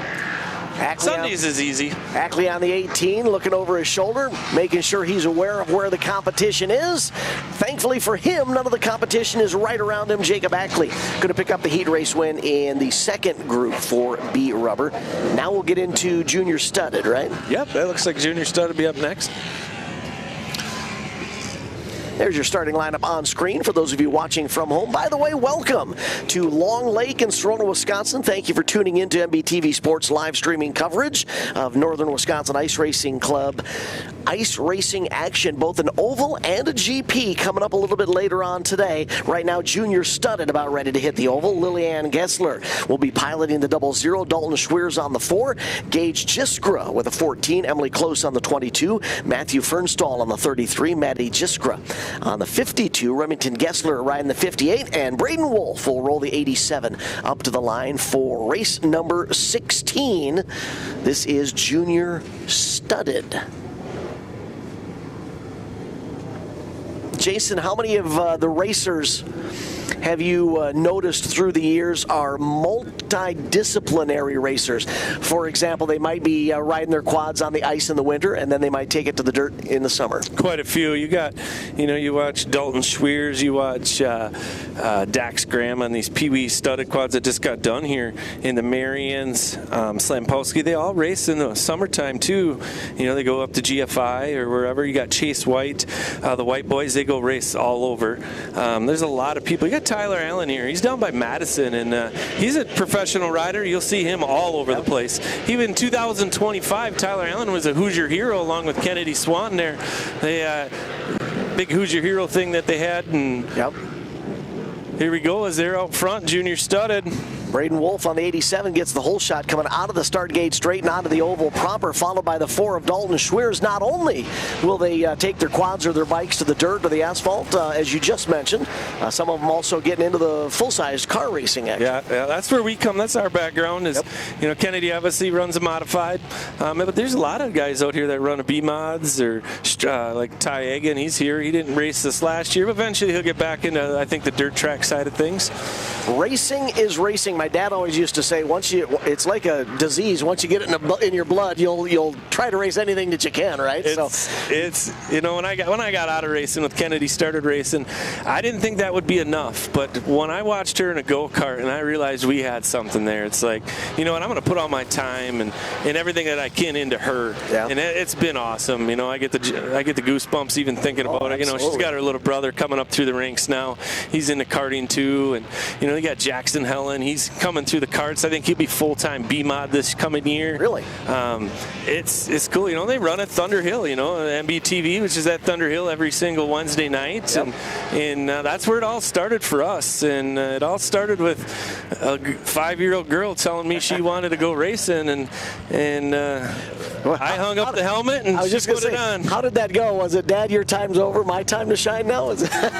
Me and Mom had talked, and you know, we were going to do Friday nights. I would race. Sunday nights, I would race, and then Saturdays she would race at Thunder Hill back when they raced on Saturdays. And that first year she was in junior wings. We had bought her a brand new SKE cart, and Jimmy Mars and their whole crew helped us put it together. And we went out to Thunder Hill, and she come off. She took second that night, and I could see her smiling through that helmet. And it was that moment when you thought, well, my time is coming to a close. I'm done, you know. And we, you know, I walked up on the hill and I told Bottom, I told my wife, I says, I ain't going to get that B-mod. I think we have something here. And you know, it's hard. You know, you get so emotional watching your kids out there, you know, and watching what Kennedy's done, successful in her short time she's been racing. You know, you really think about it though. She's 19 years old. She's been racing something since she was 5 years old. You know, there's Jackson Helen too. He's another one. These kids are just coming up, and it's fun to watch. And you know, I've been in this club long enough. It's like these kids just keep growing and growing and growing. 14 of Gage Jiskra came to a stop in between 3 and 4, so going to get a helping hand from the track worker there before we get into A-rubber. 2 races for this class as well, 8 entries in both races. The first race, we've got Tucker Kempe on the 19, Ethan Kramer with the 32, Tommy Anderson riding the 57, Parker Reedinger with the 72, Trenton Goodenough on the 73, Luke Anderson on the 75, Colin Graham with the 81, and Kenyon Shillum with the 96. So 8 racers in the start gate. Now that we've got the track clear, the faltered quad from turns 3 and 4. We'll run down the line there. Our starter, make sure that all the racers are ready to go. Wait for the bungee to snap, and away they go. A-rubber here. This is a shortened swing arm class, so the swing arm's a little shorter. All depends on what they prefer. Does that tend to the shortening of the swing arm? Is that a performance thing or is that a feel thing? It's a mixture of both. You know, you're going to create more traction by shortening up that swing arm in the back. You know, some guys believe you got to be -4. Some guys think you can get away with 1.5 inches. You got Parker out front there, the 72. Parker looking pretty good today.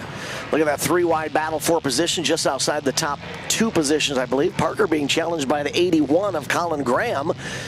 Graham trying to follow him, or follow right in his tire tracks. Looks like the 57 of Tommy Anderson got a little wide there. I would say more than a little wide. He was up on the berm there, wasn't he? Was that the green quad? He got up into the berm. Challenge and a change for second. Will a crossover maneuver follow? It will. Wheelies down the back straightaway as the 81 of Colin Graham is able to get power to the rear wheels there. Reclaim the position from the 19 of Tucker Kempe. Oh, do we have a new leader? Right at the line there. Colin Graham takes the lead. The 72 of Reedinger is going to try and battle back. Can't quite make the move stick. Oh, we got Trenton Goodenough spinning out on the backstretch. Nice save there. Only gave up 2 positions there. Top 4 going to come to the line. Checkered flag flies unofficially. Colin Graham, I believe, getting the W. Parker Reedinger after leading the early portion of that race. That's good to see Parker get out front like that.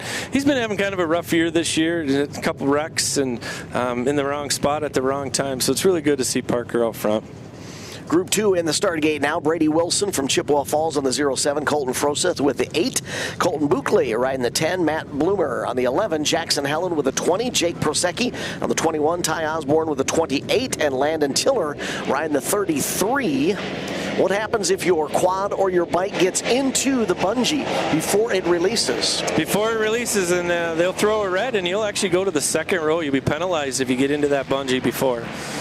Good move there. Looked like Perseski driving on the inside. Saw a couple of crossovers there. One rider from the inside sliding to the outside. Another racer from the outside sneaking to the inside and taking positions away. Look at that 4 wide coming out of turn number 4. Giving it, trying to find some bite. And A Rubber, second group on the track now. 07 machine of Brady Wilson couldn't quite get it nailed down that time in 1 and 2. Gave up a position or 2 as the top 2 are pulling away. Yeah, Ty Osborne out front in the 28 slash. And I believe that's Landon Tiller on the 33, Tiller. I believe, running second. I think that's the number I saw there. Good day. You got Look at this group battling for second. Not only second, second, third, fourth, and fifth. You could throw a blanket on them. And here comes Jackson Helen hard on the inside. This is another scenario where only the top 4 are going to transfer. Everybody else, 5th on back, is going to have to come back through the LCQ. That's why they're battling so hard. Yeah, they're giving it everything. This is 3rd, 4th, 5th, 6th, 7th, and 8th, I believe, behind the top 2. Top 4 transfers, so they're looking for them top 4 to get up. There's your top 2 all alone. Ty Osborne out front. Checkered flag will fly. 3rd and 4th. Well, that was a heck of a race. That was a fun one to watch, that's for sure. A Rubber putting on a show in their second group. B Studded up next. Paul Gessler with the 00. Caleb Passarella on the 04. Ryder Geist with the 6X. Alex Quinnell on the 8.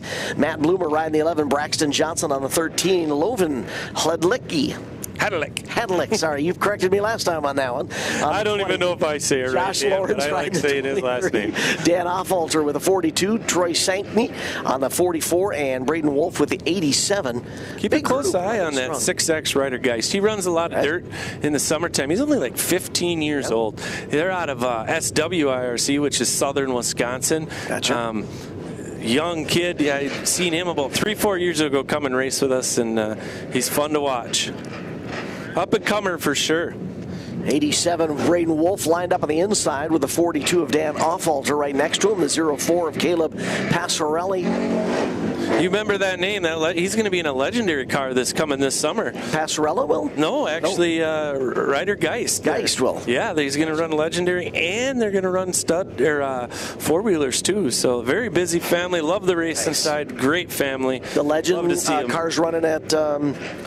Thunderhill? Yeah, I'm not sure where they'll all run. There's they got a big class down south there, if they'll come up to Thunderhill or not. Okay.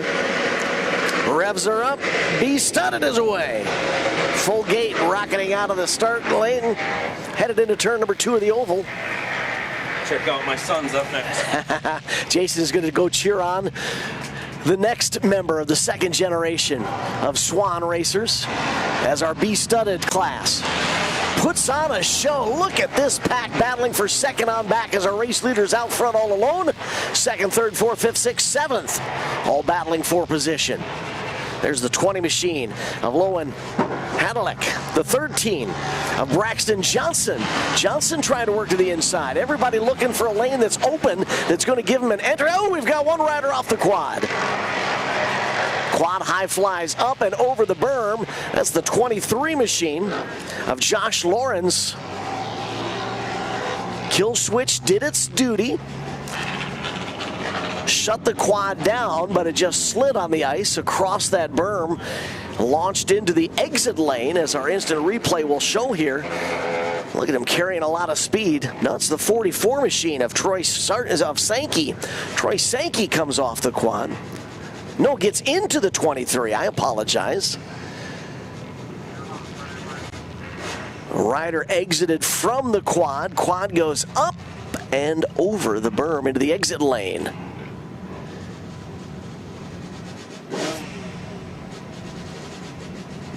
My goodness. What a ride. Safety crew there to make sure that the rider's okay first. Again, that's Josh Lawrence on the 23 who got off. I believe it started with Troy Sankey on the 44 who came into turn number 1 with just a head of steam and may have caught the 23 of Lawrence.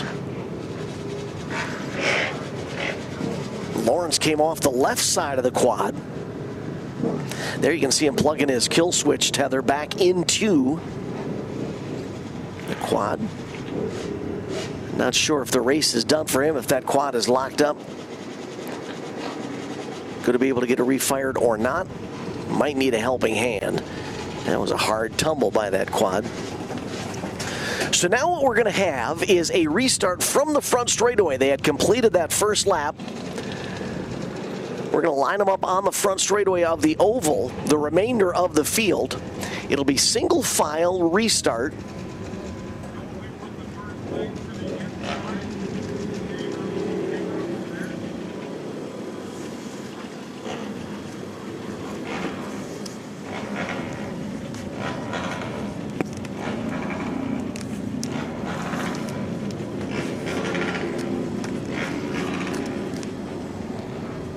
There you can see the front straightaway of the oval as we're beginning the process of realigning the field. So they will not be in a straight line left to right like you're used to seeing from the start gate. It will be a staggered single file restart order.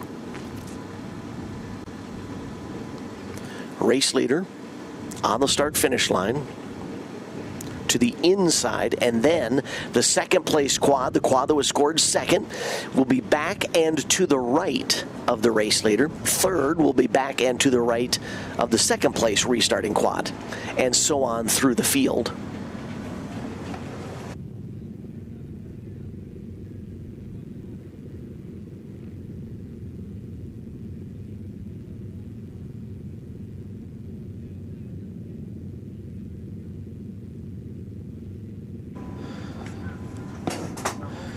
I believe it's the rubber classes Jason was explaining to us earlier.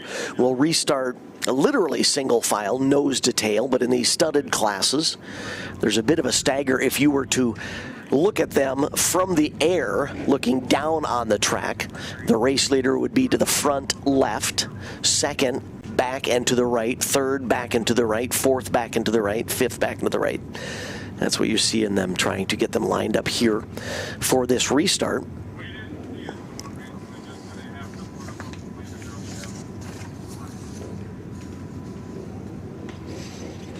NWIRC in Sarona. Big money on the line. $34,000 payout. Outlaw rubber quad, open studded quad, and open motorcycle. Racing for $1,500 to win today. Pro rubber GP, open GP motorcycle, and open studded GP battling for $1,250 to win today. B studded quads, $375 to win today. A studded quads, $500 to win. Pro rubber quads, $500 to win. So a lot of money being tossed at the racers here today.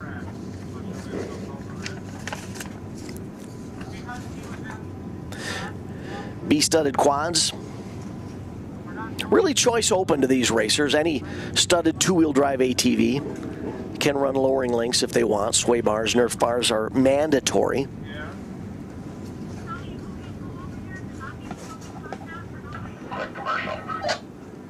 We'll take a quick break here for those of you watching via the live streaming coverage on MBTV Sports.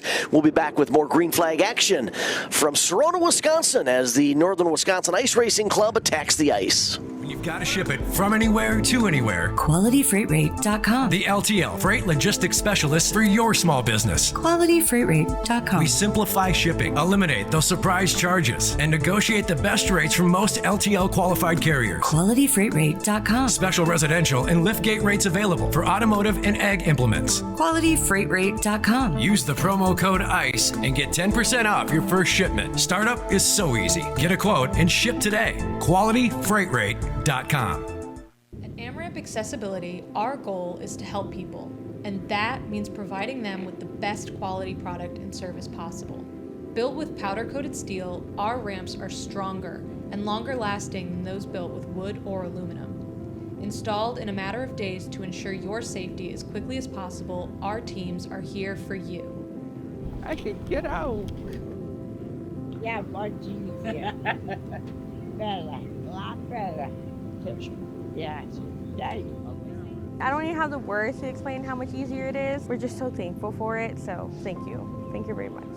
Find your forward with AmRamp Accessibility today. Learn more at amramp.com. From heel pain and bunions to diabetic foot care and sports injuries. Our board-certified podiatrists, Dr. Jeff Pellercells and Dr. Russell John Hill, bring decades of experience and a compassionate approach to every patient. At our clinic, we are dedicated to serving the community with the highest level of care. Your well-being is our top priority.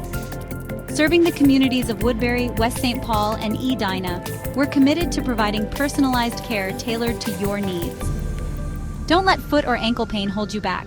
Visit footandankleclinics.com to schedule your appointment today.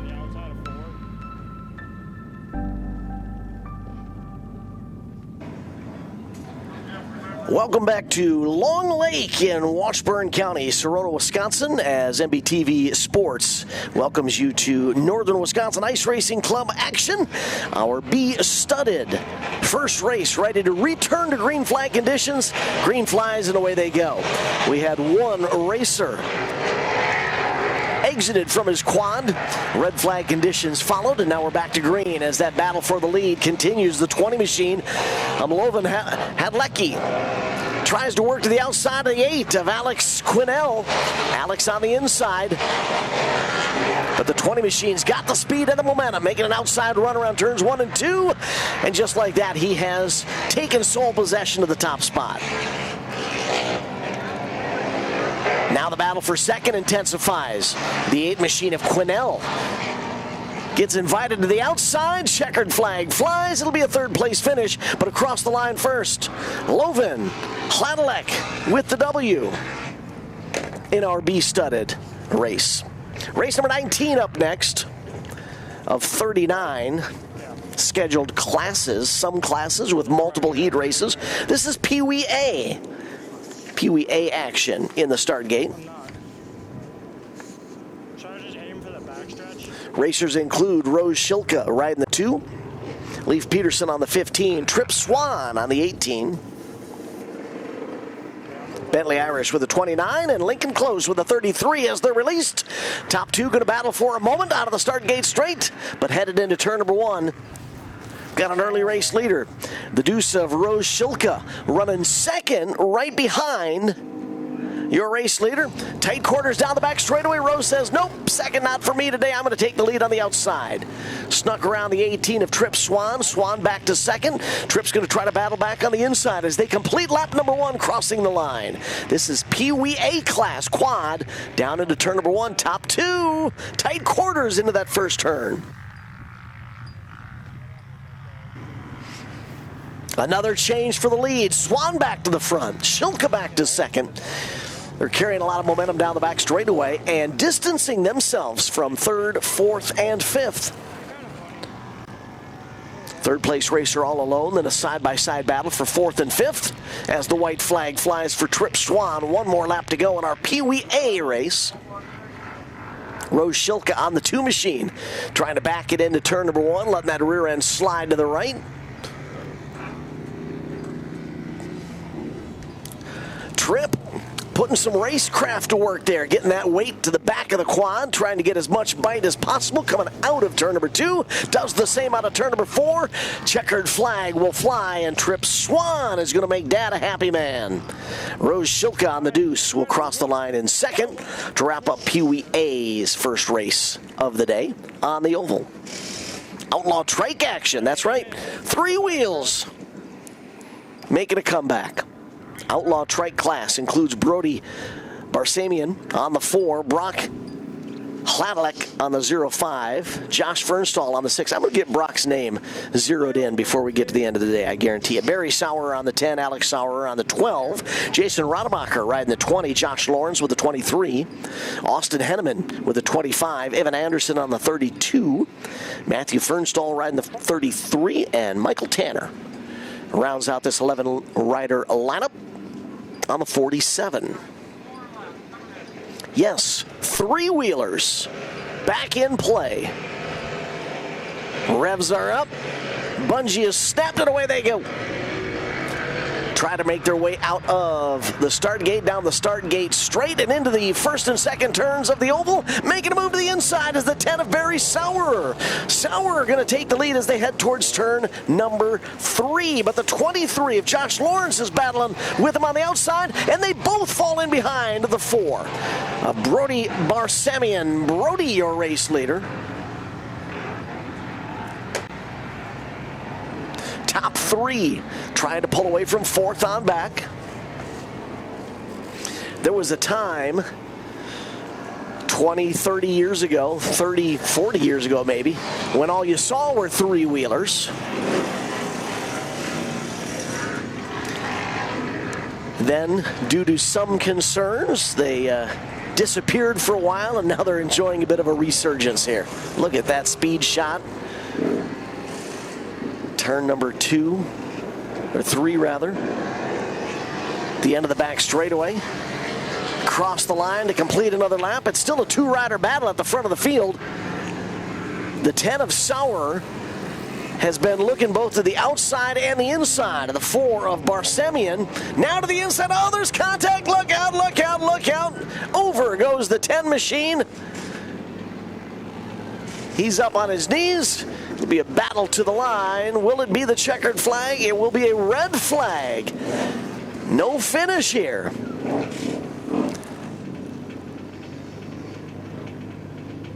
Has been lit. Here's your replay for those of you watching at home.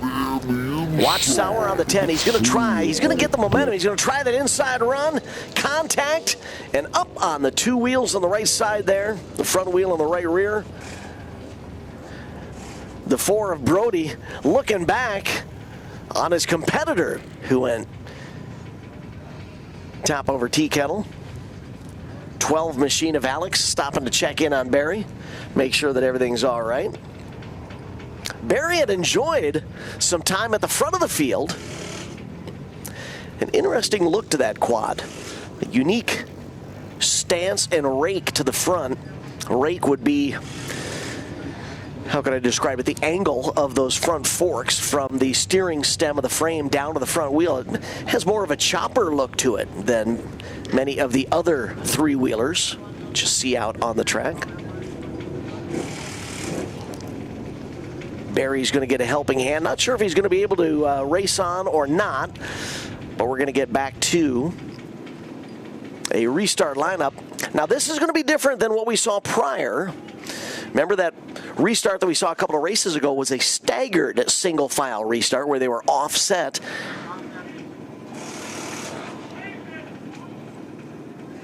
This one, for the Outlaw trikes, much more in a single file format, nose to tail. Looks like Barry Sauer on the 10, going to be a DNF after that tumble. Happy dad Jason Swan's going to rejoin us here on the broadcast. It's always good to watch when your kid wins, right?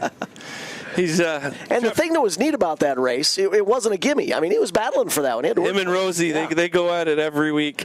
Oh, Rowdy there, that's their name. She's got across her helmet. Yeah, this is Tripp's last year in Peewee. He's going to be jumping up to a 400 junior class. We got the trikes out here now. Yeah.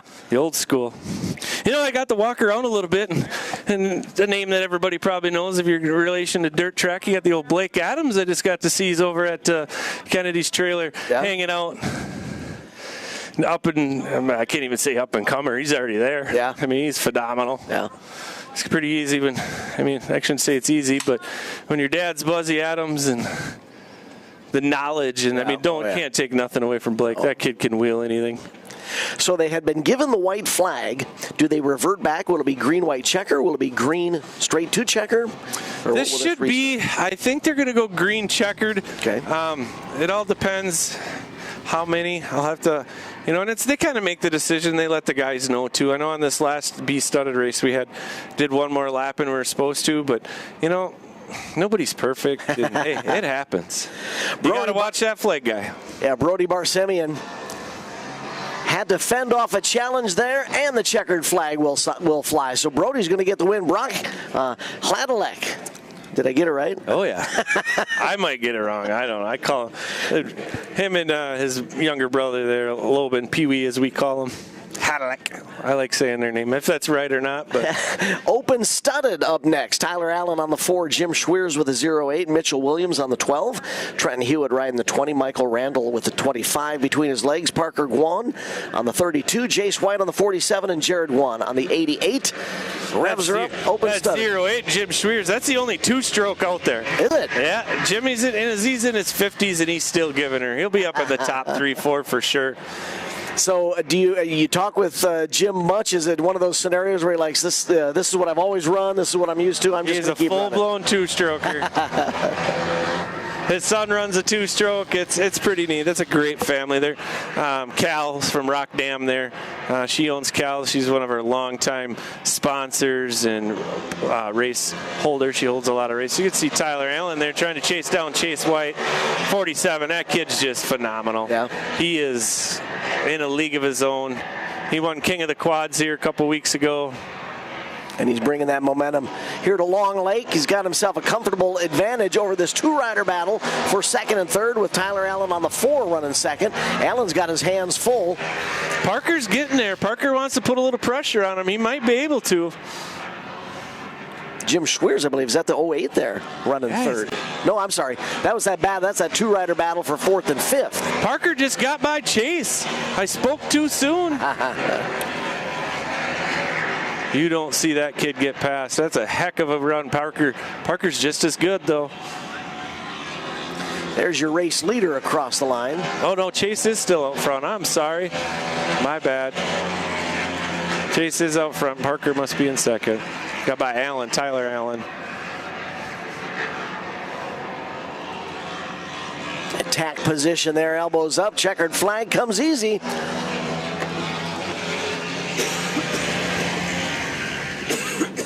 No, Dan, I sure appreciate MBTV and you guys coming out and doing this with us. And I know we're going to be back out in 2 weeks on Lake Wissota. And, you know, hopefully next year we can get even more of these. And today is such a beautiful day, makes things a lot easy. So we're at race 22, or group 22, because some of these groups have multiple heat races. At what point, excuse me, as I got a little snow in my throat here, at what point are we going to get into the GP races? It's just a few races away from now, isn't it? Yeah, we're not too far away here. We'll make the transition from the oval. Yep. So you'll see where the Peewees will come back out, and they'll start actually Junior Rubber will start the GP here. So we're only a couple races away. We got motorcycles down. Amateur motorcycle. Gordy Halsey with the 4. Cody Malecki on the 8. Lane Nyseth riding the 10. Luke Wolenstein on the 18. Travis Wolenstein on the 21. Parker Guan on the 32. Hudson Opeld riding the 41. Mark Will on the 66. And Jeff Berg on the 72. It's good to see these bikes. We don't get as many bikes every week, and it's good to see everybody out here with them.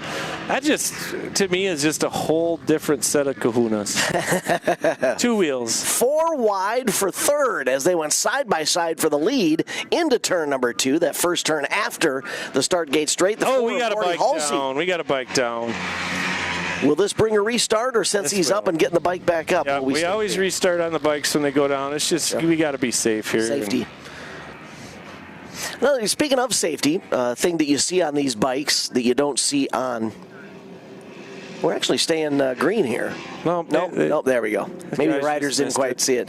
One of the things that you see on the bikes that you don't see on the quads obviously come naturally with their fenders. And even though the bikes have fenders, they add secondary fenders around both the front and the rear wheel. Here you'll see the rider go down as that 4-rider battle for second, third, fourth, and fifth gets into turns 3 and 4. Sixth rider gets into the mix here. Maybe drove it in just a little too deep. Closed the gap maybe quicker than he expected. That's Travis Wollenstein. Tucked the front wheel. The rear end came around, and off he went on the back. But Travis jumps right back up. And none the worse for wear. But, again, that's one of the safety features for the bikes here, as unfortunately you're more apt to see a bike go down than you are to see a quad experience an issue. So they don't want those wheels to get into, another rider. Or another aspect of it is they run so close. Elbows are out, knees are out. You don't want those wheels to get into that rider as well. So there's a secondary fender over both the rear wheel and the front wheel, and it's just about an inch off the studs there. Not very far, yeah. Just enough to keep them safe, and if they do throw a stud, it doesn't hit them or anything like that. And yeah, last week I'm going to reach out to Jackson Kramer. I hope he's here today watching. We had a bike go down last week, and just bad spot at the bad time, and another bike come in and hit him, and ended up breaking his femur in 2 spots. Yikes. But it's good. I know he's home, and hopefully he's on watching and listening, and everybody at NW hoping for a quick recovery for him and get him back out here. As he runs bikes and he runs 4-wheelers too. Another great family. So we did see that red flag come out before they completed that first lap. That was still the first entry into turn number 1 there, turn number 3, I believe it was. So this will be a complete restart here, and you can see that they've told Travis, the individual who brought out the red flag who went down there in turn 3, to back up to the penalty line or the second lane. Yep, and then they'll drop the bungee here. Now he'll have to wait for that green light, and if you watch here, there'll be a green light will go, then he'll be able to go. Yep. 3-second hold. There's got to be some kind of penalty, Oh, we got another bike down. High side in turn 2, and 2 bikes actually locked together there. It's one of those scenarios where they get together going into the turn and running so close, and I think his handlebar got hooked either into the frame. It's going to be that bike on the inside, the racer wearing the plaid. Looks like he's on the snowbank. He just ran out of room there, and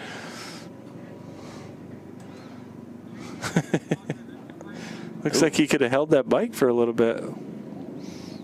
From the speed shot, great camera work by our MBTV crew. Catching the action there in turn number 2. There you can see his bike actually hooked onto the competitor's bike. Looks like he's all right. Everything looks safe. I think he just got it refired, too. Yeah, I just got Chris Berlin just walked in here. The King, number 79. He was, before I was president, Chris was president. Him and I had a long run together, and Chris has helped this club get to where it is today. His boy Sean's out in the Marines now, and then his younger boy Logan races in the junior class, number 79. And you'll see Chris out here a little later. I believe he's got his adult Peewee. Number 9, he'll be out, and it's good to see him here today. And we will most definitely be keeping our eyes peeled. Oh yeah, that adult Peewee. On the wheels too. I got my side by side. Oh, you did bring your side by side. He brought it. Well, let's hopefully he keeps it up. A couple weeks ago here, he was on its side. He jumped the snowbank with a little help, I think. Jeff Berg and Hudson Opelt, I believe, are the 2 bikes there that got hooked together in turn number 2. They're both being invited back off the front line there. I really like what the officials did here. See, they put them both to the back. Yeah. They didn't give each other room. That 72 did not understand that he needed to hold. He will be penalized. I'm sure they don't know if they'll let that go and they'll just penalize him after, but he's got to have a 3-second hold there. So they are going to stay green, and they'll just penalize him later. Post-race infraction. Yep. Will show up in the results there as our top 4 Motating around turns 1 and 2. The 32 machine of Parker Guan holding on to the number 2 spot, followed by the 8 of Cody Malecki. That's second and third behind the 4 of Gordy Halsey, who's your race leader. So as our amateur motorcycle racers continue to attack the oval, one thing that we have mentioned often since we're racing on ice here that a casual viewer on MBTV Sports may not know much about, as we've got a bike down there in turn 4, are the studs. We've talked about the studs that they're literally screwed into the wheels. In the olden days, they were almost just you'd take a sheet metal screw off the off the aluminum screw off the wall and screw it into the studs. Now there's a whole industry wrapped around creating the best type of studs. Is there a difference between the studs that a cycle racer would be using on their tires as opposed to the stud that a quad racer might be using? That's a great question. That's something I might have to ask these guys. I'm not sure if they run a gold screw or if they run a black screw or if it's all the same. And the studded side of things at the four-wheelers, you hear the word strand a lot. He builds tires for guys, and they're rotational. They go a certain direction, and your right rear's got to be on your right rear, left rear, right front, left front kind of thing. Blaine Nyseth down there at the last lap. In turn 4 there. Yeah, I think they're going to put that finish under caution there, and we'll get ready mark for that one up. Outlaw PW rubber. Now these are Outlaw PW rubber. This started a class this year. These are 450 chassis with 150 CRF motors in them. Oh, interesting. So a full-size quad, slightly diminutive engine. Yeah. So this is this helps with the dirt side of things. A lot of these younger kids come and they can take those dirt quads, put some rubber Hoosier tires on it, and come and race with us. Nice. Now this class here will grow. Next year we're going to create a 250 class. Oh, wonderful. So that way they can run, whatever chassis with a 250. You only got to buy one four-wheeler. Yep. A lot of youngsters progress, from PW in the bike world. I'm talking the bike world, but these obviously are quads. They will progress, like from a PW 50 to a 65 to an 85 to maybe a 125 two-stroke, and then they'll get into the grunters, maybe the 150 CRF engines or KX engines, and then to the 250s, then the 450s. So it sounds like you're trying to do pretty much the same here with the same quads. Thing. Try to bring in more of these kids that race dirt in the summertime. Get them here. And you can see here, look like that Dax Graham out front, the number 20. Dax is on the 20 machine, your race leader. Mason Granger's on the 45. Bronson Taylor with the 19. Colbin Guizda riding the 12. And Guizda and Riot Marion on the deuce. Ooh, wide lane going to work maybe for a position as they head down into turn number 1. Pass on the outside. Up into the mix. Mason Granger on the 45. Using the inside lane. Staying in that studded groove where there's a little traction there. Dax on the outside, trying to use what little bit of fluff that's out there, gets a little too wide. You see Colbin Guizda, K-Man, going on the inside. It's so, I just get into this, watching these kids, and the best thing is when they're all done racing, these 5, they're going to go play in the snowbank. There you go, absolutely. They will battle each other tooth and nail on the track, but once that checkered flag flies, they're back to just having some fun. Granger out front. Marion trying to make that outside work on Dax. So our race leader is pulled away. Granger, your race leader on the 45, right? Yep, he is pulled away. Now it's the 20, the 19. Bronson Taylor on the inside. Is he looking good today? I was talking about this earlier on the program. I can't remember if it was when you were out watching Kennedy, but it's fun watching these youngsters, learn how important body positioning is as the checkered flag flies, trying to get some of that rear bite, getting their rear end over the rear end of the quad, try to get as much weight to the back of the quad as they can. Mason Granger going to get the win there in the Outlaw PW rubber class unofficially. Super trike, is that right? I think they're going to, looks like to me, they're going to skip the super trike and probably head into the first heat of pro rubber here by the looks of it. You think this will be a scenario where they might throw super trike stuff around? Yeah, they might flip some stuff around. Let's see what we got going. So pro rubber first group. Tyler Allen on the 4, Barry Sauer on the 10, Andrew Steinmetz riding the 16, Jake Prosecki with the 21, Ashton Reese on the 22, Trevin White riding the 29, Cody Severson on the 38, Jace White with the 47, Colin Graham on the 81, and Ethan Coran on the 82. 10 racers. Group 1 for Pro Rubber. You can see the 21 there. He's normally an A rubber guy. Jumped up a class today, tried to get himself into this bigger money, see what he can do. This is a class running for a big pay today, 500, right? For $12.50 to win this for class. Pro Rubber. Oh, these are your oval. Oh, we got a little. We'll get together as they ran out of racing room. Everyone trying to run that inside lane in turn 2. Two-rider battle at the front of the field. The 47 and the 29, I believe. You got Trevin and Chase White, pair of brothers, duking it out here. You got Trevin up front. He's the youngest of the two. They're fun to watch. Trevin way to the outside. Look at Chase just backing it in. And then a crossover there by Trevin. Nice clean battle between these two at the front of the field. And look at the distance they've opened up between themselves, despite the fact that they're battling each other hard and the rest of the field. Chase now your race leader. Trevin back to second. Third and fourth. And fifth. So you got Ashton Reese there in the 22. Reese up to third. This will be another top 4 transfer here, so keep a close eye on this. 22 and the 80. That quad right there, the 62, 82. Oh. Yep, Ethan Corn, I believe the racer on the bubble there, or is it the 22? I think they're both there, actually third and fourth right there.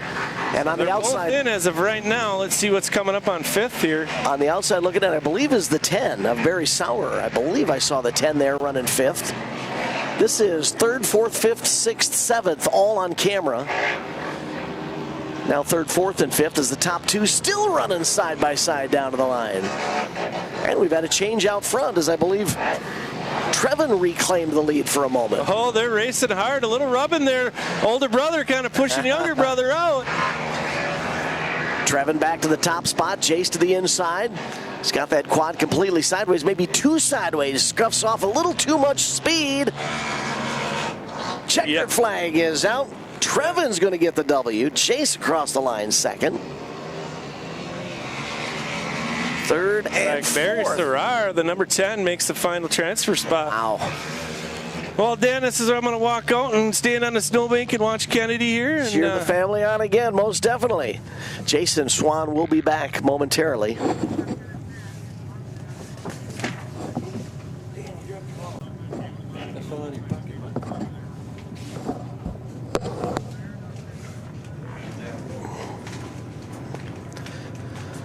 Quick replay of that battle for the lead on MBTV Sports.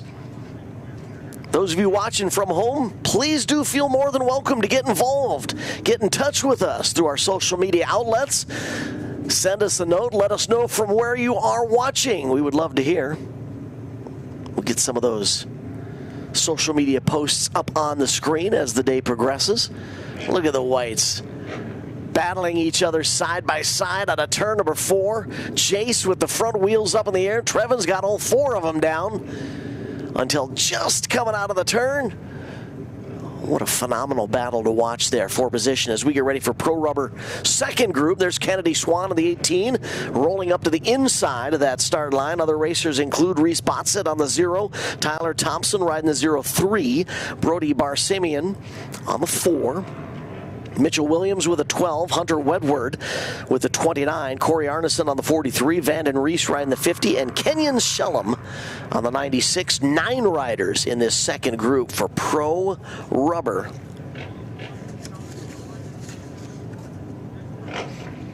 Pro Rubber GP going to be running for $12.50 later on today. Pro Rubber Quad, 500 to win. Right now getting ready for the second group to be released. Revs are up, quads are away. Down the start gate straight. Kennedy Swan's going to get the whole shot, but that quad can't quite get a bite. Slides all the way to the outside, hands the lead over to the 96 of Kenyon Shellum. Shellum's going to lead him into turn number 3 as your race leader. Now we've got a challenger coming up to the inside. Top 2 side by side. It's Kennedy Swan from second, but now gets challenged by the 03 of Tyler Thompson. Thompson up to second now. Swan back to third. The 96 of Shellham, still your race leader. Heavy traffic from third on back. Top 4 in a group. 5th, 6th, 7th, 8th, and 9th all in play. There's the 43 machine of Corey Arneson. Corey now up to the 96 of Shellham. Corey on the inside. Right behind the 03 of Tyler Thompson. Swan to the inside.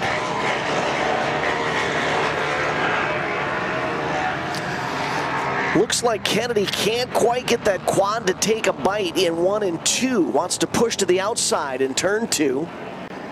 As Tyler Thompson, still your race leader. Side by side, way out into the fluff, all the way to the berm on the outside of turn number 4. That's 4th and 5th. Top 4 will transfer directly. Tyler Thompson, the Dayglow yellow chassis with a matching helmet to boot. Your race leader out of 4. Kennedy Swan now challenging for 2nd. Swan takes over the number 2 spot. White flag is out. Last lap, the 43 of Corey Arneson running 3rd. Thompson's got this one in the bags if he can get out of turn number 4 with no issue. Tyler Thompson with the win. Kennedy Swan 2nd. Corey Arneson 3rd. Here's the battle for the 4th and final transfer spot. Nose to tail across the line.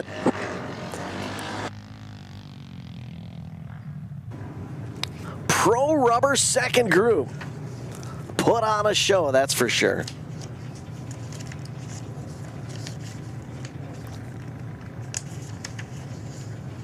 Super Trike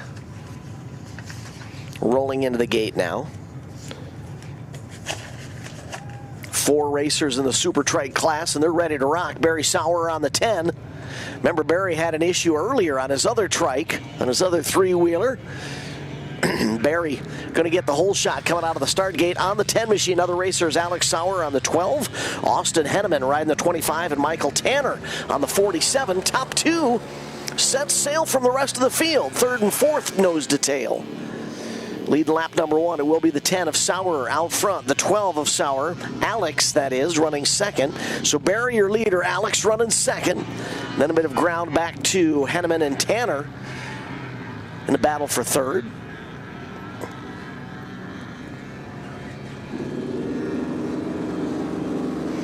Barry Sauer opening up the lead on Alex. Barry on the 10, Alex on the 12.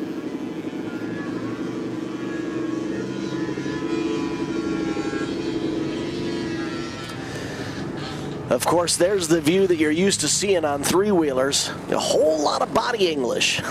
Trying to get as much weight to the left side tire to keep it from lifting and putting the trike in a precarious position of potentially going over to the right. So you'll see these guys and gals regularly hanging off the left side of a 3-wheeler, trying to nail that left side back down to the ice. I tell you, it looks like Alex has closed the gap maybe a little bit. Barry hasn't been able to add to the separation, as one of our viewers gives us a shout from social media. Thanks to him for joining us.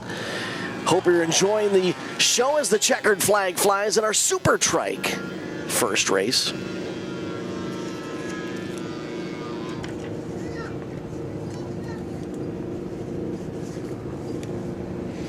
Junior Rubber will be up next. GP. So what's GP mean? Grand Prix. That means we are done with the oval, but we're not done with the oval. Let me explain. We'll still use the same start gate. They will come into turn 2 of the oval, just like we've been seeing all morning long, racing the oval. But then coming out of turn number 2, there is a right-hand turn. They will leave the oval. They will not use the back straightaway of the oval.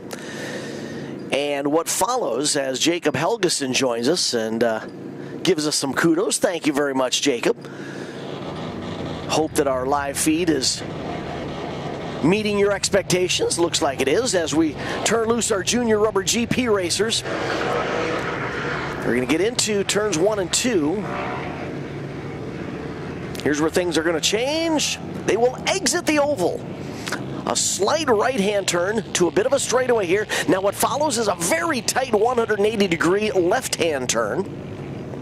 This will be followed by a short straight and then a very tight, not quite 180-degree, but almost 180-degree hairpin turn to the right. So they've turned to the left, now back to the right.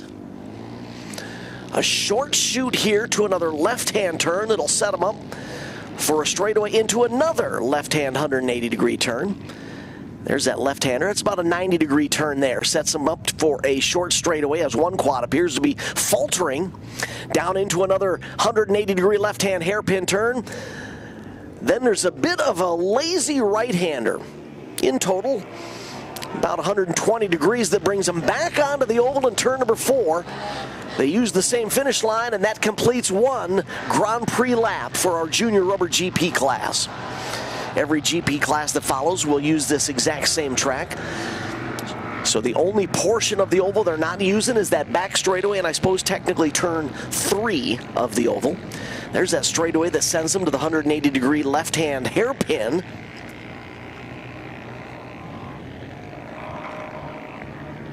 This turn from this angle, from this camera angle, is a bit deceptive. It's much tighter than it appears. It looks like it's a soft, maybe a 90-degree right-hand turn. It's almost another complete 180-degree turn to the right, which brings them back headed towards the shores on the far side of the lake.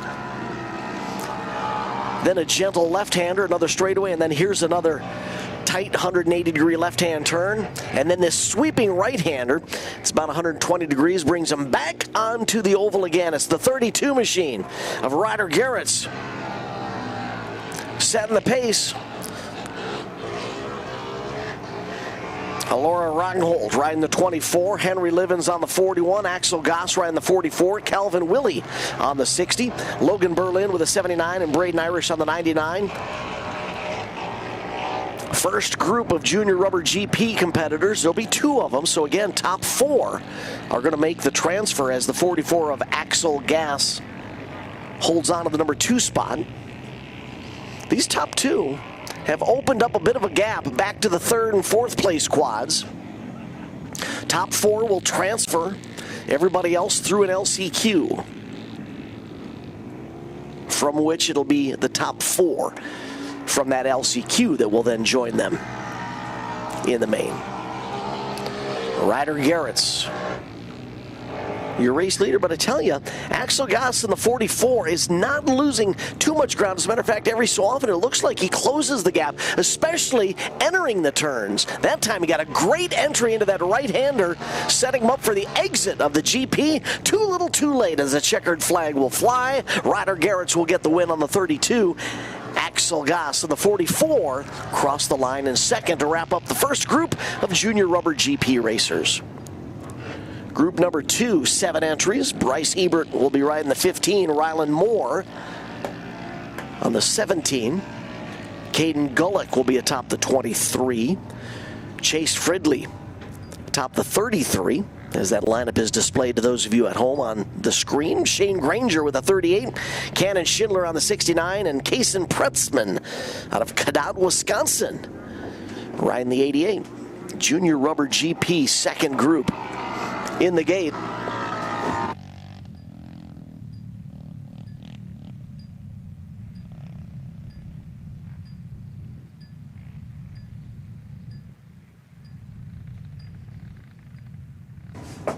So our second group of junior rubber GP racers in the start gate, as they've got a couple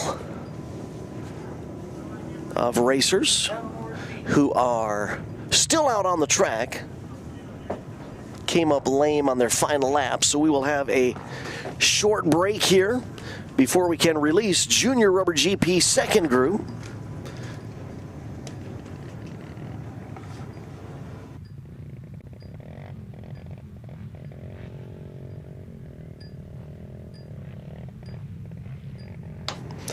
Going to step away from Long Lake for just a moment. Quick commercial before we get into Junior Rubber GP Division 2. When you've got to ship it from anywhere to anywhere, QualityFreightRate.com. the LTL Freight Logistics Specialist for your small business. QualityFreightRate.com. We simplify shipping, eliminate those surprise charges, and negotiate the best rates from most LTL qualified carriers. QualityFreightRate.com. Special residential and liftgate rates available for automotive and ag implements. QualityFreightRate.com. Use Split screen allowing us to show you both the commercial from supporters of MBTVsports.com and the start of Junior Rubber GP second group as they're headed into that 180-degree left-hand hairpin turn, headed towards the far side of Long Lake. Your race leader, the 88 of Kason Pretzman. Looked like that quad either stalled or he didn't quite get back into the throttle quite as quickly as he wanted to. The 33 of Chase Fridley right behind him. I think this is going to be a red flag, going to necessitate a complete restart.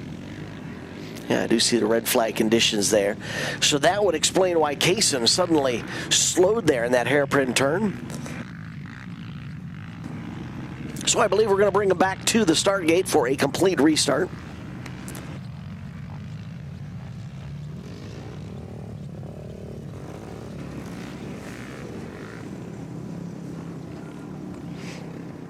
Welcome to Panish. Tim joining us from Iowa, excuse me.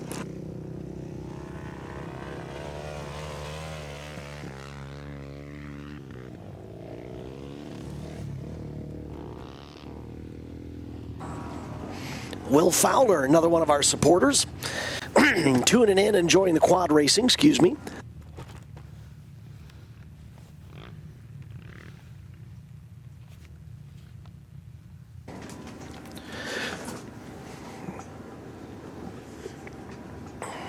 Chuck Martin wants us to visit his home area.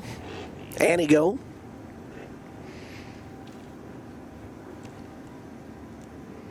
Greg Kruger voicing something that everybody has been talking about. $34,000 on the line today. Quite a purse for some Northern Wisconsin Ice Racing Club ice racing action today.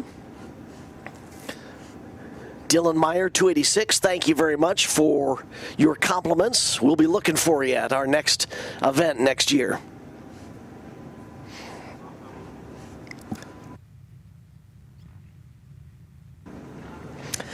I think I inhaled some ice snow. It's gotten into my throat, and I apologize in advance as Donald lets us know that he's watching from the Chicago RV Expo. Pretty cool, Lon. Appreciate it. All right, we're going to get ready for this restart in a Junior Rubber GP second group.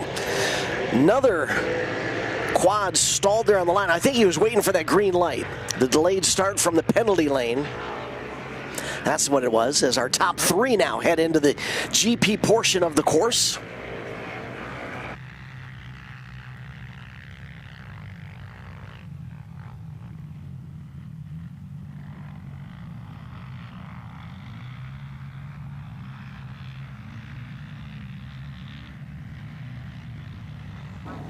Change out front, the 69 of Cannon Schindler, your race leader, over the 33 of Chase Fridley.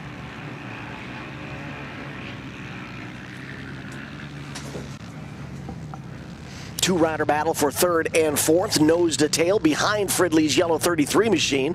That would be the 38 of Shane Granger. Shane's challenger enjoyed a little slideways time in that 180-degree left-hand turn. That was the 15 and the 88 battling for position there. As Cannon Schindler on the 69 continues to set quick pace out ahead of the 33 of Chase Fridley. Fridley on the yellow quad, holding on to second, but all eyes are on that 2 to 3 rider battle for third, fourth, and fifth. This is another class where only the top 4 will transfer directly into the main. Fifth on back. We'll need to use an LCQ. Oh, a little contact there in that tight hairpin turn. Carried a boatload of speed into the turn as the 69 of Schindler loses a little momentum and actually loses the lead. Chase Fridley up to the top spot now. Schindler back to second.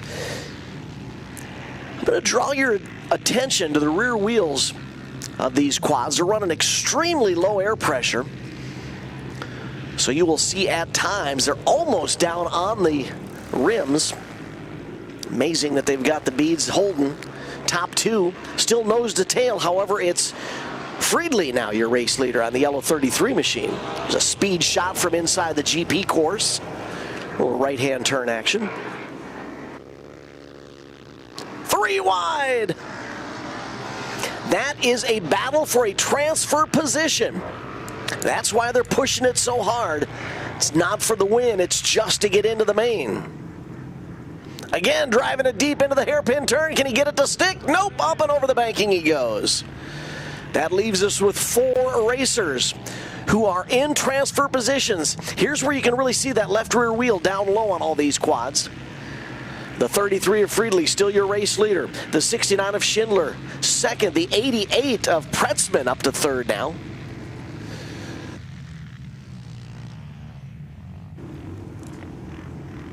Pretzman sets that quad into the slide early to back it around that right-hand 180-degree hairpin turn.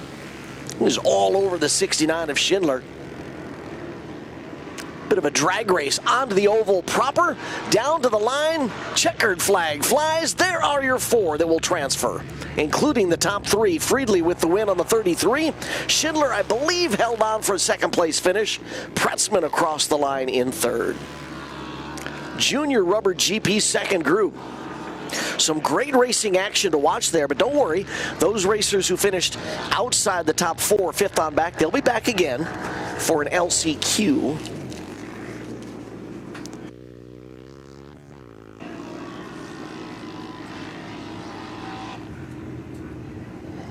Last chance qualifier races for many classes today.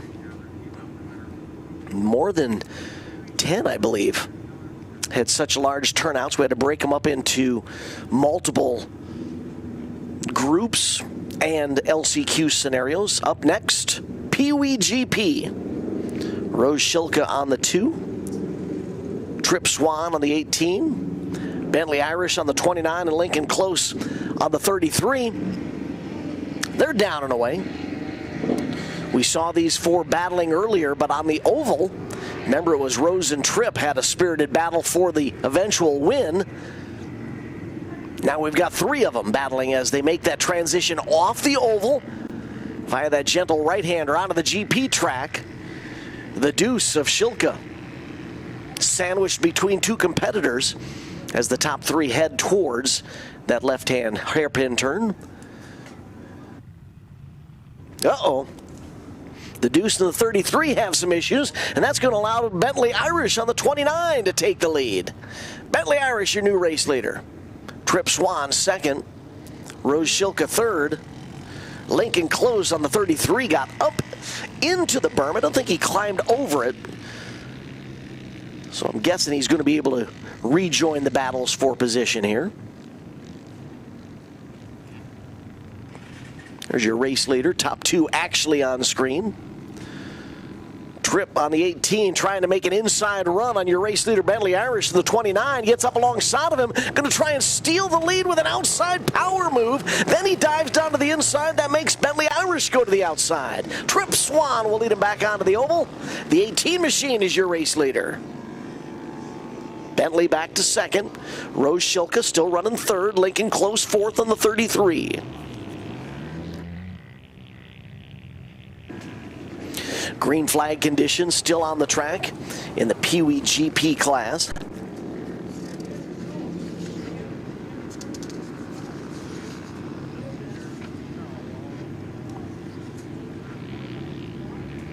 Peewee GP top 2. Trip Swan couldn't quite get that quad to take the bite that he had hoped for. Pushed out a little bit at the exit of that hairpin turn. Tripp looked over his left-hand shoulder just to make sure he hadn't thrown the lead away. Bentley Irish stays with him on the 29. Bentley still running second. Separation growing just a little there.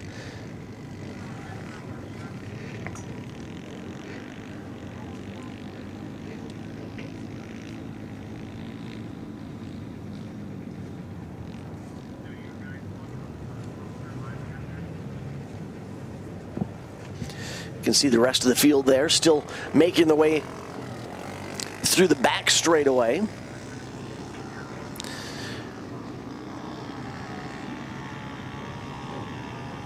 Checkered flag is out. Trip Swan's got himself another win.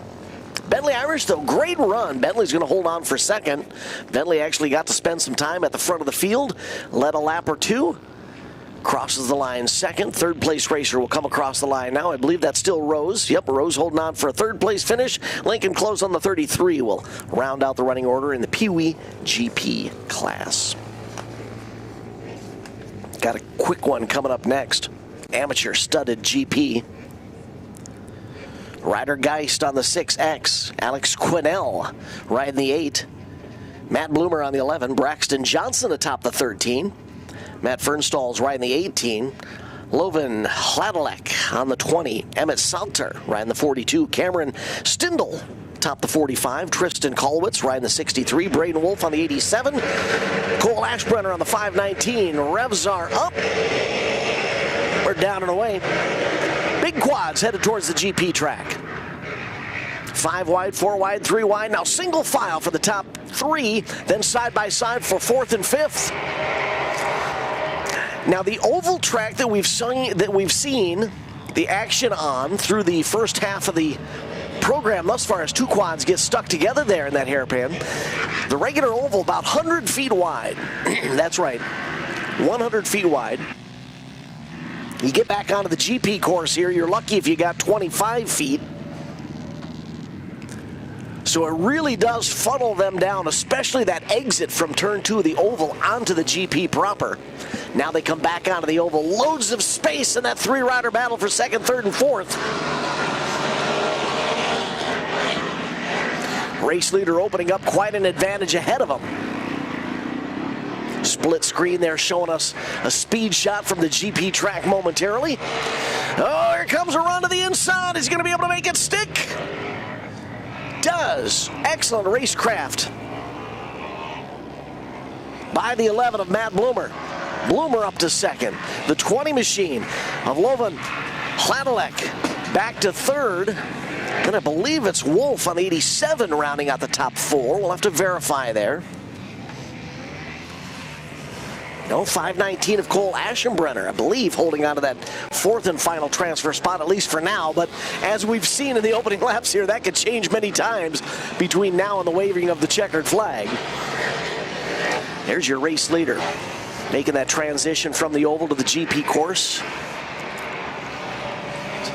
Trying to read that number. 6X, Ryder Geist. Is that Geist out front? Ryder. As Jason Swan rejoins us in the MBTV Sports Broadcast booth trailer. Man, is it nice out today, Dan. You know what? I was literally just going to say that to you. We won the lottery weather-wise. Not too hot, not too cold. It is just about perfect, isn't it? It's a little warm. This ice is getting pretty soft. Is it starting to soften up a little bit? Soften up a little bit. So, how much creates traction too? So it ain't. Well, I tell you, I come from the southern regions of Minnesota. We had 50 degrees, 54 degrees yesterday. So, to me, this is still cold. Even though it is warming up a little, perhaps a little more than you had hoped for, but it's, ooh, one rider up on the right wheels there.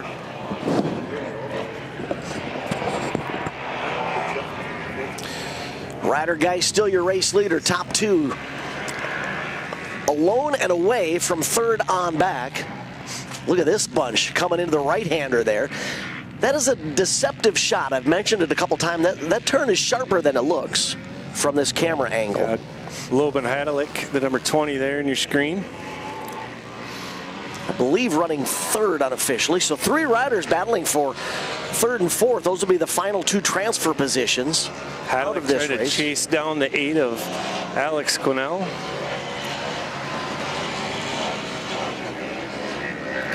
Look at that lead that your race leader's got. Geist, top 2. 3 all alone, separating quite a bit there, just getting through turns 1 and 2 of the oval, back onto the GP track. Riders in the zone. You know, you get those days as a racer where just everything clicks the way you want it. It's almost like you can make a mistake. Yeah, that's 6X. He's only like 14, 15 years old. He's pretty young. He gets after it, though. Nice split screen showing Ryder down to the finish line as the rest of the field works their way out of the GP track. That's a nice rhythm lane there. They come out of that tight left-hand hairpin turn as William Landreth lets us know that he's tuned in from North Carolina. Welcome, Big Bill. We appreciate you joining us for some ice fun today. You get snow down there in North Carolina? I'm not sure.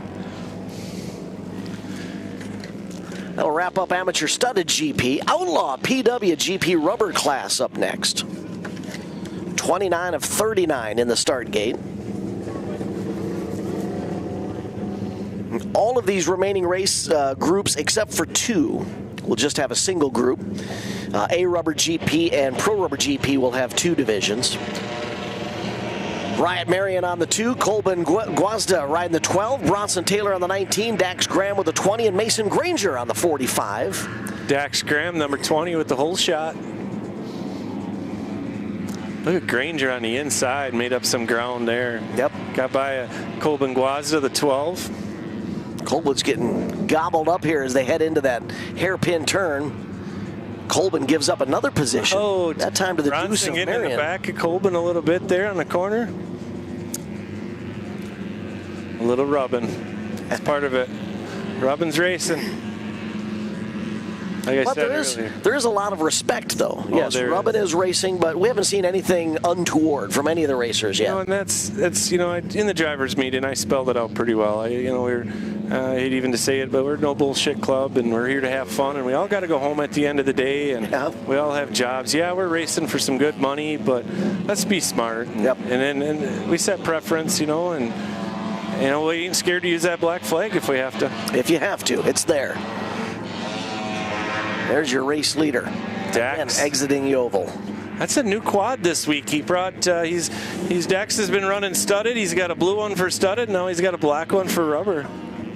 Do you know the heritage of that quad? Is it a brand new build, or did they buy it used? They bought it used, and then they had it built up. Travis, his dad, probably put it together, or he might have even had the whites help him out a little bit, I'm going to guess, too.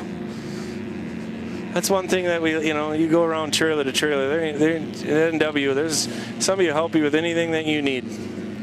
When that is one of the neat things about this sport is these racers will be battling themselves tooth and nail here out on the track. You get back to the haulers, either the kids are playing, or the family members are helping each other out so that they can get back to the track for the next race, whatever the case may be. I come from the world of dirt flat track racing, and the community there is the same, I would say, except for tire pressure. Everyone gets very, that's a big secret.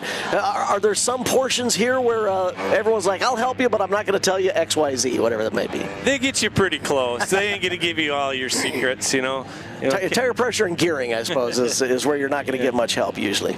You got guys like Corey Arneson. He'll help out anybody, especially these younger kids, and he's one of our year-long sponsors with Yellow River Concrete and Excavating, and it's just we want to keep the kids going and keep this going on and on to the next generation. Yep.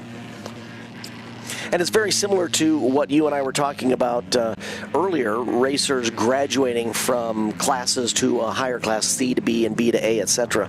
What you really want is for these racers to be with you for years and years and years and years.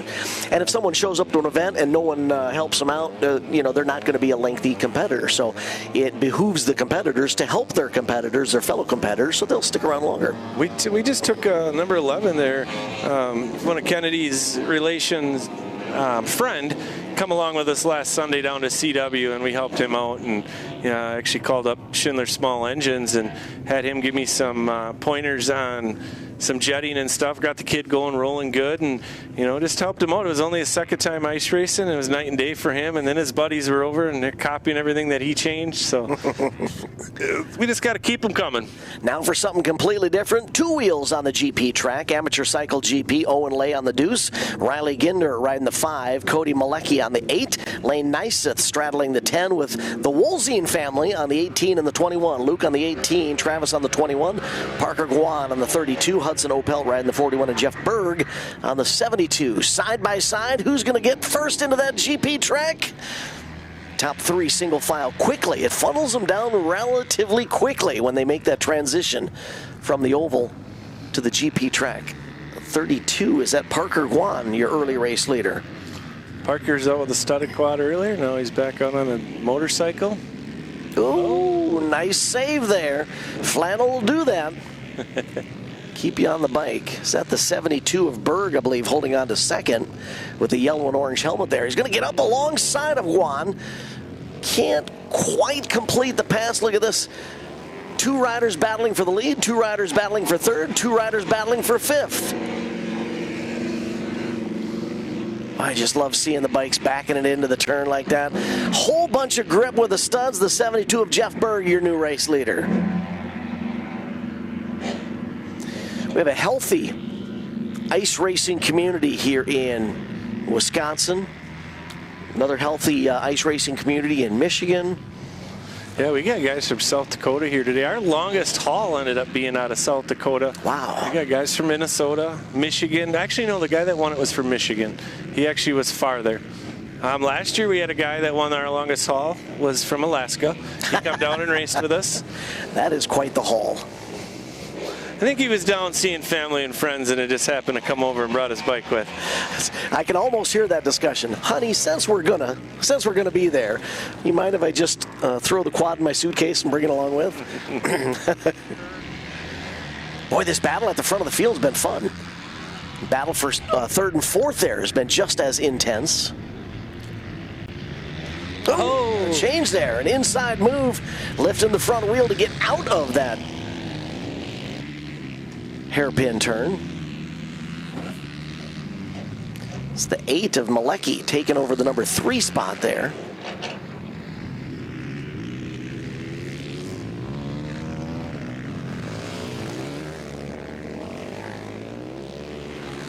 Back onto the oval. White flag is out. One more lap to go for these top 4 racers. The rest of the field now making their way to the white flag. It is Jeff Berg on the 72. Was able to take the lead earlier. I believe it was lap 2 when he took the lead from Juan on the 32, coming out of the GP and onto the oval. Through turns 1 and 2, was able to make that pass stick. Been out front ever since, and slowly but surely he's been stretching the advantage over the 32 of Parker. Parker still running the number 2 spot for now. But Jeff Berg on the 72, he's got one final right-hand turn down to the checkered flag. And the amateur cycle GP win will go to Jeff Berg on the 72. Parker Guan second. Cody Malecki on the 8, I believe held on for third. Looks like Dave Ackley got to watch his son from South Korea. Looked like he was just at. That's the number 18. I heard about Dave last year getting to watch with you guys being here, so that's pretty neat to see. Very, very cool. Worldwide audience on MBTV Sports. Yeah, side-by-sides will be up here again. We ran the studded heats already. Heat, I guess there was just one, and then we'll run the studded ones before intermission, and then the rubbers come out. Those are almost a little scary. John Dash, Coran, cheering for the South Dakota crew, huh? John, are you from SD? C Rubber GP next. They're in the start gate. Tucker Granger on the 3, Wyatt Kettner riding the 61, Desmond Gare on the 50, Mariah Sloop with the 26, Mackin Smiskey on the 22, Jeff Endish on the 19, Shalom Rail riding the 17, Colton Day on the 13, Lane Neiseth with the 10, Sydney Knops riding the 6, Casey Green on the 4, and Noah Rudd on the 04. 12 entries in our C Rubber GP class. That's Sydney Knopp. She runs a B-Mod number 99. Yep. She runs her dad, Mike Knops. He used to race. Yep. Revs are up. Bungee's released and the quads are away. Nice jump from the inside. I believe that was Sydney. Is that Sydney on the 6th? Yeah, it is Sydney on the 6. Got off that line like a lightning bolt and is going to lead this pack onto the GP track proper at the exit of turn 2 of the oval. Boy, they were flirting with going side-by-side for second. It's going to end up being side-by-side for third, side-by-side for fifth as well. Looks 3 wide. Boy, I didn't think they could do that in the GP track. They're getting there. Look like Desmond and 50 on the inside. Well, gave up a couple spots. He's back to 4th now. Lane Nyseth in 5th. Snaking through the GP turns on what would be the northeast corner of this racetrack. Actually, our camera is facing kind of in a southwest direction, I believe. Looks like the number 3 is out front of Granger. Tucker Granger's got the lead.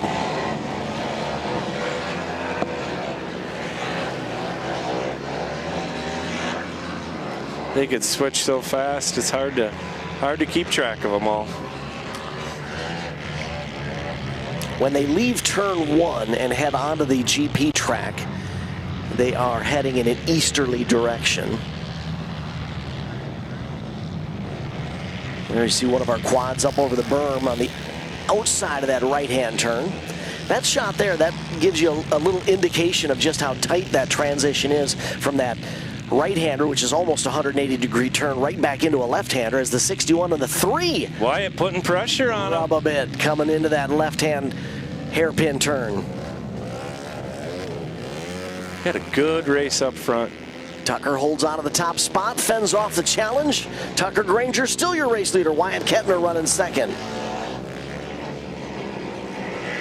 His top 2 pulling away. You can see that separation before our 3rd place racer finally got into the camera field of view.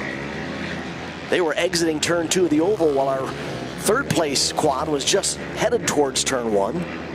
Crossover maneuver set up. Nope, can't quite make it happen as the 61 of Kettner takes that outside line away. Kettner's your race leader. Granger now trying to find an opening.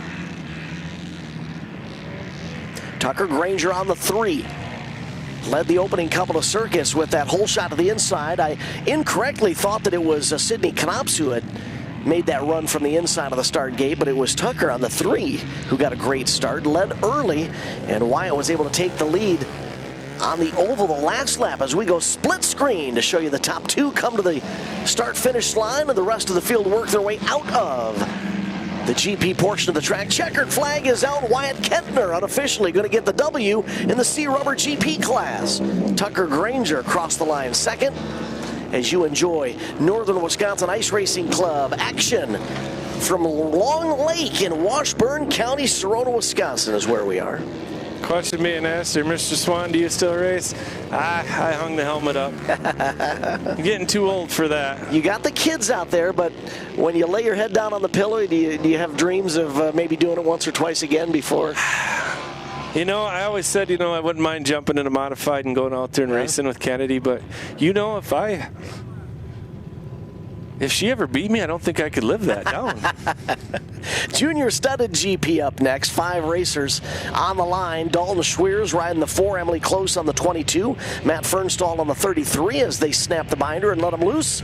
Remington Gessler on the 58 and Braden Wolf riding the 87.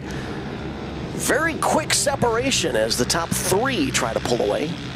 I got a little time here. I want to give a big shout out to, you know, everybody behind the scenes. You know, you got your Amanda Helen who's in the car helping out every week. She's our treasure. Got Amanda Osborne today. She's in there helping out. And Mackenzie Slampowski, she's in the back seat helping. You got Jen Conrad. Dion Stilka is on the line. Jeremy Helen. You got Mike Romanowski, a.k.a. Woogie. Shane Ryder come back this week to help us out. Got him up on the snowbank watching. Just a lot of people that help behind the scenes. You got Angie, that you probably don't even realize she does all of our Facebook stuff, and she's walking through the pits. And then Kayla Taylor, helping with sponsor stuff and keeping us going. And she come on board this year and helped us. And you know, people always thank me and you know being the president and stuff. But you know what? If I didn't have the team that I have. I couldn't do what I do. Yeah. So, and as you can tell, I get a little choked up. It's and rightfully so. I mean, it's cool to see, and where this is, you know, 10 years ago, there's 60. Now we're at 438 today. Yeah, the old saying is it takes a village. The exact same scenario to put on an event like this. It's not just the racers showing up and going out there and racing. There's so many folks that unfortunately you're never going to see on the live stream here that Jason was just running through a litany of names there who deserve so many thanks and praise As once again we go split screen for a moment there, letting you see some of the action on the GP track as our race leader, Braden Wolf on the 87, worked his way back onto the oval. Now he's back onto the GP track after taking the white flags. White flag conditions are out on the track now. Have you noticed those individuals who tend to help you, Jason, in the group? Are they former racers? Are they family members of racers? Are they folks who just like the sport and want to get involved and help out? Mixture of both. You know, you got Barry Sarona and his family. It's another one I missed was Barry. He's our tech. Now, Barry was one of the original, along with Steve Ader, and then, you know, he kind of sat off to the side for a bit while his kids got older. Now his kids are in it, and he come back in and he's helping with tech. And what I see is just racers that raced and then they got their kids in it. Yep. And then they just step aside. Yep. You know. And then they help where you need them sometimes, right? Exactly. It's Braden Wolf gets the win in the junior studded GP as Jesse Olson lets us know that he's tuned in and watching. Thanks for tuning in, Jesse. Spread the word, most definitely. Those of you at home, get the link, share it with family and friends. Even if they've never been to a ice racing event, even if they've never been to a motorsports event, especially if they've never been to an ice racing event, share the link and say, oh my goodness, you would not believe what they're doing in northern Wisconsin right now. So send it far and wide, and they'll join us on MBTV Sports as we get ready for B-Rubber GP action. Ryan Osborne on the 2, Riley Gindner riding the 5, Jacob Anderson on the 7, Todd Ashbrenner riding the 08, Braxton Johnson on the 13, Dylan Michaels from Bloomer riding the 17, Jacob Ackley on the 18, Avery Schindler on the 24, Austin Henman riding the 25, Owen Prosecki on the 29, Jesse Buckley with the 74, and Keegan Variety on the 99. 12 riders strong B-Rubber GP.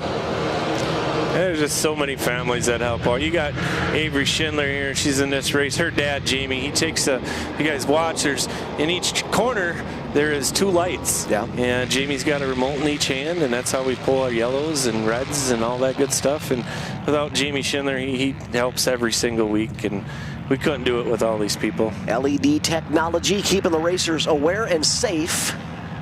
The deuce of Ryan Osborne was battling for the lead. Didn't quite get the bite he wanted, dropped out of the top 4, now trying to battle back up into the top 3 as the 74, I believe it is, of Jesse Buckley. Yeah, up to 2nd now. Yeah, Osborne back to 3rd. Johnson out front, you got Buckley, and then that Ryan Osborne, that's a girl. That's little Ryan. She's been racing since she was 5 years old. Her mom's in the car right now, cheering her on, I'm sure. Or yelling at her, maybe. Yeah. Cheering loudly. How's that? There's the 7 machine of Jacob Anderson transitioning out of the GP track onto the oval. They use the front straightaway of the oval, turns 1 and 2 of the oval, and that's where they are right now, or at least that's where our camera is showing the action. Turn 2 of the oval. Then it funnels into a very tight opening straightaway onto the GP. They head to the east there before this 180-degree left-hand turn. The 5 machine. Riley Ginder. Oh, Ryan Osborne into the snowbank, but she got it going. She didn't snuff it. Wait a minute. Oh, we had a 13. Yeah, the 13 of Johnson. Early race leader jumped the cushion there. Backslides out of the lead. Does Jesse... we're trying to figure out who's out front now. A lot of action happened there. And the east end turn, as it looks like it's the 5 of Riley Gindner now. Maybe your new race leader. I'm not sure what happened to Jesse Buckley on the 74. If Jesse had gotten away and is enjoying a commanding lead. He was leading it, wasn't it? White flag is out for the 5 of Riley Gindner. And unofficially, I believe Riley is our race leader. He went off the track, but I think he was the leader, so when he come back on, he didn't pass anybody, he lost a position. The 13 of Johnson running 2nd unofficially. There's the 99 who's off the pace. The 18 of Jacob Ackley up to 3rd now, I believe. Riley Ginder out front, the number 5, it looks like. Yep. Jason Swan, president of the Northern Wisconsin Ice Racing Club, joining us in the MBTV Sports broadcast booth, telling us that Riley's one of the young ladies turning heads this year, getting some strong runs in week and week out, and Riley's got a W. Riley's the B rubber. Ryan Osborne's a girl. I'm sorry. Riley Ginder is a boy. He actually runs quads and motorcycles. Some of these names are hard. Well, we've got 438 of them out there on the track that we're trying to keep straight. Our apologies if I make a mistake there. That's all right, Dan. If you listen to me at awards, I butcher all the names. The kids yell at me every week, and they tell me what their names are. And sometimes I just get it wrong just to give them a hard time. Have some fun, huh? We're going to go back to two-wheeled action now. Open motorcycle GP. Going to be fast and furious. Keep an eye on this Milo Moss, number 7. He come out last week and raced with us for the very first time on ice and won in our open class GP. So now he's back again. It's a good family to see. Like to see how he does here, stacked up against some of these little heavier. You got Cody Funk in here, and he's gonna have a little more challenge, I think. But it was pretty cool, just to prove a point that you might not have raced ice, but you raced dirt all summer long. You can come in and still be competitive and still have a good time. Ty Fitzer riding the 727, John Dillenberg on the 98, Bryce Backus with the 94, Nick Berg on the 92, Mason Barth on the 80. You heard Jason mention Cody Funk on the 25, Ethan Eben on the 0. Bikes are away. Big class, big group here.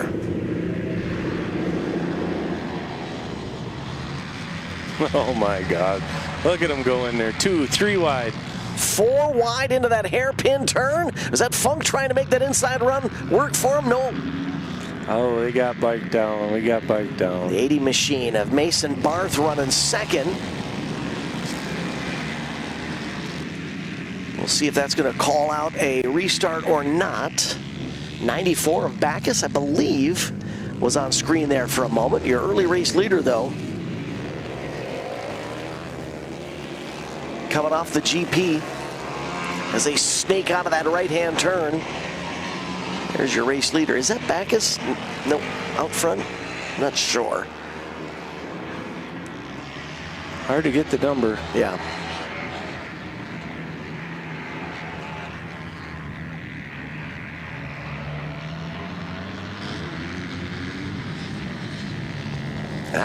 Can't quite, I don't think it's my eyes, but I can't quite focus in on the number of our race leader. Top 5 have a nice battle going here, though. As I believe that was Funk that went down. Cody's still standing there in the left-hand turn. I think he was expecting a restart. The 0, that's Ethan Eben, your race leader. Finally got that squared away. Mason Barth running second. Number 80. Or is that Cody in third there? Looks like Cody Funk in third. I thought, and I apologize incorrectly, I thought it was Cody that had gone down in that hairpin turn, but ooh, rubbing there for 4th and 5th. Touching elbows as, boy, we got an opportunity to change positions. Cody Funk makes a great move on the outside, takes over second.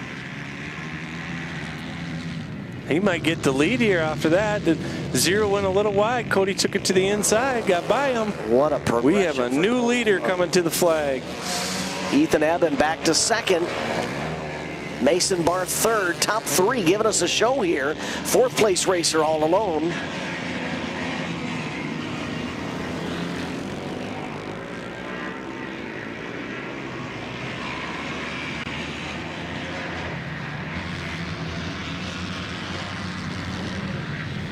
Cody Funk, Ethan Eben, and Mason Barth, 1, 2, 3.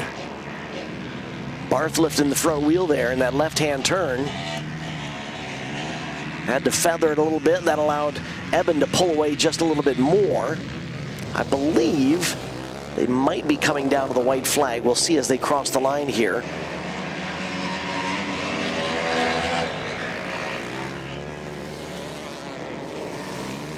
Cody really weighting up that front wheel.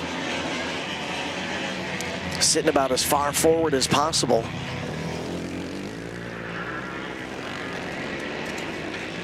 Classic flat track position with that outside elbow up in the air. Flying the chicken wing. Well, I tell you, the 727 of Ty Fetzer has closed the gap on the 80 of Mason Barth.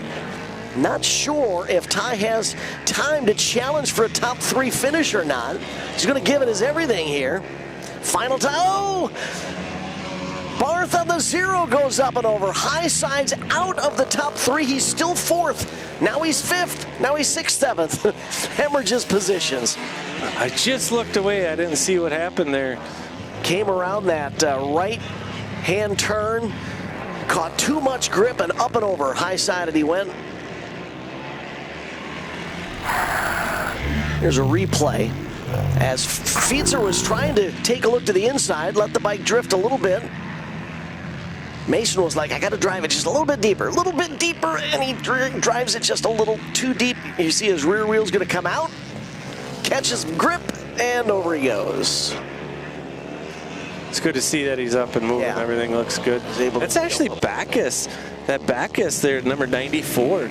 I know you see on the back of his coat, it's like a 7 number, but that's actually was Bacchus. Bacchus with a 4th place, or 3rd place finish then. Bryce, a former Nationals racer. Motocross racing action. A Rubber GP division next, as Zach Kruger lets us know that he's enjoying the live feed. Says it's been a couple of years. We got to get you back involved then. Josh Klein, ejected. Oof. Yep, you want to talk about an ejection. That's exactly what Barth experienced there on that final turn. Josh Klein greeting us from across the pond. Welcome to Northern USA Ice Fun, as Northern Wisconsin Ice Racing Club is bringing A Rubber GP racing to green flag conditions now. Yes, if you're new to the sport, you're hearing it right. Rubber racing on ice. Oh, up on 2 wheels there. A hair-raising moment. Colton Froseth's riding the 8, Matt Bloomer on the 11, Tucker Kempe on the 19, Jackson Helen on the 20, Landon Tiller with a 33, Parker Riedinger on the 72. It's like Trent Goodenough out front in the 73, and looks like Parker pulling it in 72 there in 2nd. Luke Anderson on the 75, rounding out our 8-rider field for this first group of A Rubber competitors. We'll have 2 groups of top 4 finishers in each of these next 2 races will transfer directly into the main. Everyone 5th on back will have to use an LCQ, last chance qualifier event, to get into the main. The 72 of Riedinger holding on to 3rd in the overall running order as they battle side by side to the line to complete lap number 1. That was 3rd and 4th, elbow to elbow.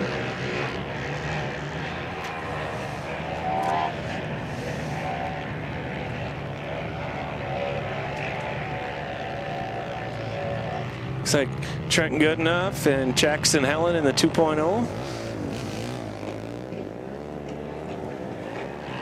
It's your top 2. Froseth in the 8. Top 3. Running 3rd. This Trenton Goodenough and Jackson Helen have been battling all year long, whether it's an oval or GP. They've been giving each other pressure. It's been fun to watch. Even though they are battling each other, they are at the same time opening up the separation back to 3rd and 4th. The 72 of Riedinger in 4th, or is that Anderson in 4th? That was actually Parker. He's in 4th, so he's in transfer spot right now. Parker Froseth running 3rd, leading that multi-rider battle for 3rd, 4th, 5th, and on back. 0-3 out there on the track as well. Oh, look at this. Little Jackson Helen putting a little pressure on Trenton here. See what he can do. He made him make a mistake. And Jackson goes by. Helen, your new race leader. Goodenough back to 2nd. Carried just a little too much speed into that right-hand turn. Quad slid all the way across the track up to the berm. He's going to try and battle back.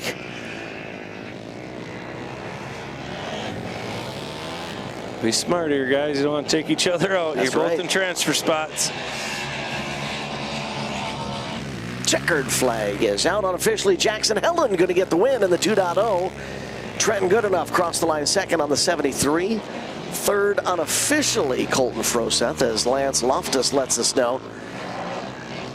Oh, Lance, I haven't seen He's him thinking about for a while. off the quad. Are you going to come out, Lance? We'd love to see you. I'm curious if I think he's living up in Ashland now. I can't remember the last time I seen him. second round here. Second heat of 2. Top 4 will transfer. Brady Wilson on the 07, Colton Buckley riding the 10, Jake Prosecki on the 21, Ty Osborne with the 28, Tommy Anderson on the 57, Colin Graham with the 81, and Kenyon Shellum on the 96. So this is race group 35 of 39. This is the second group of A rubber action. As we turn them loose from the start gate. So as we get, Jason, to the end of this 39 group race order, first we will go back to UTV studded, right? We're going to, yep, the very, Ty Osborne coming too hot and parked her right off the track. We got a new leader here. The 96 of Shellum. The 10 of Buckley running second right now. So what we'll end up doing is when we get down to the end here after adult Peewee, we'll run UTV studded final. Okay. And then right after that, we're going to go through all the consies. LCP consi events. Last chance to get into those second round of runs, right? Correct. And then we will take a short intermission. Very short intermission. After those LCQs. We'll plow off the track if there's any snow dust out there as much as we can. And Shellum with the old flag, leading the quads across the line to complete lap number 1 after an exciting first run into the hairpin turn on the GP track. The 10 of Buckley running second, the 81 of Graham, I believe, unofficially third. They got Anderson running in fourth right now. Luke Anderson, the 75, as he's getting pressure from Perseski.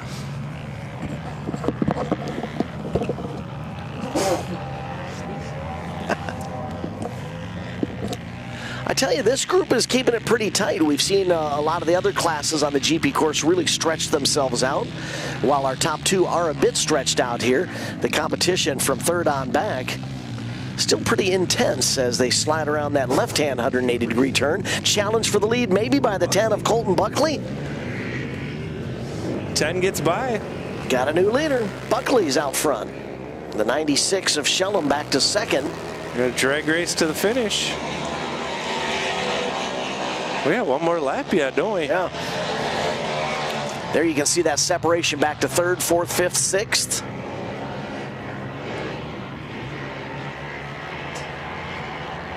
Shows you how much bite they can get, lifting those front wheels off the ground, even in a rubber class. Ooh, tight quarters there in that left-hand turn. You get into trouble if you carry too much speed into the hairpins. 81 getting a little sideways, but still maintaining position. Colton Buckley's got it going on today. He's out front. He's starting to pull away from the 96 of Shellum. This is where the 10 of Buckley made the pass on the prior lap. You could see that Shellum was able to get a bit closer, thought about trying to return the favor. Closed in. Couldn't quite get up alongside of him, though. Going to follow him onto the oval. And the checkered flies. That's the way that they will round out the top 2 at the end of this one. Buckley with the W. Shellum second unofficially. Graham, I believe, held on for third to wrap up A rubber second division.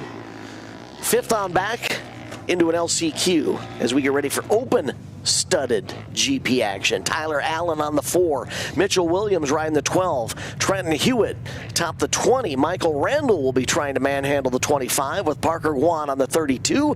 Jace White with the 47. Colin Graham on the 81 and Jared Guan on the 88.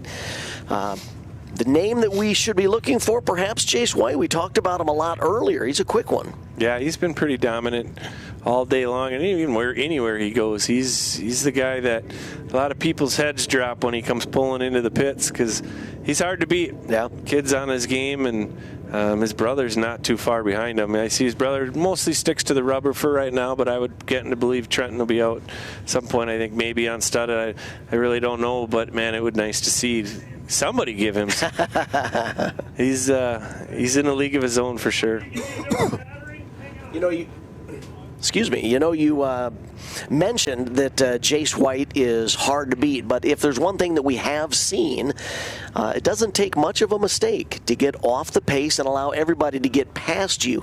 And if someone can make the pass. That might be all it takes to at least get around Jace, especially as the track narrows up on the GP portion of the speedway here. Might give somebody an opportunity, but errors by White are few and far between, right? That is 100% accurate, Dan.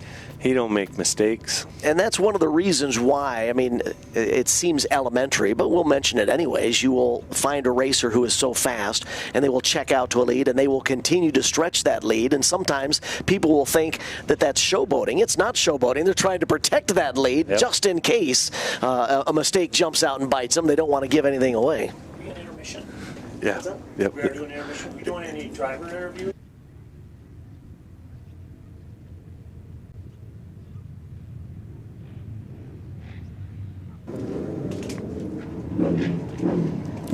Open studded GP is next. I believe they're still loading the start gate to the northwest end of the racing facility here. As you can see, looks like they must be waiting for a couple quads. Yeah. You know, what we have is if somebody comes up and say they're having trouble starting their quad, we give them 2 minutes. You know, so when that person is supposed to go to the line, there's a 2-minute wait. And then when that 2 minutes is up, then the next guy can go. This looks like somebody must have needed a little time, but it looks like they're starting to line up. Pretty standard 2- and 4-wheel sports scenario there, the 2-minute clock that everyone talks about. In the open studded class, we'll have Tyler Allen on the 4. Tyler lined up there.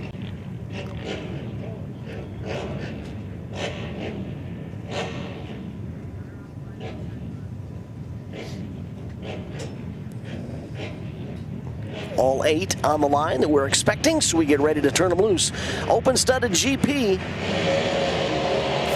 Look at the roost fly as those cold cutters dig into the ice. Chase White out front, the 47. You knew that name was going to come up, right?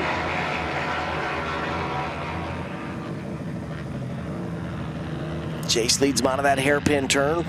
Parker right there with him, though. Parker won on the 32. Parker got a little sideways, a little small mistake there, and you can just see how far Chase just pulled away from him.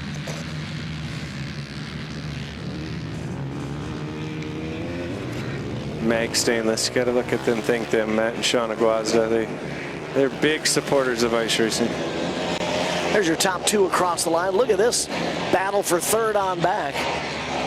4 riders strong. That's 3rd, 4th, 5th, and 6th. Then just a bit of ground back to 7th and 8th. Heavy action here. Looks like Mitch Williams there, sitting in 3rd.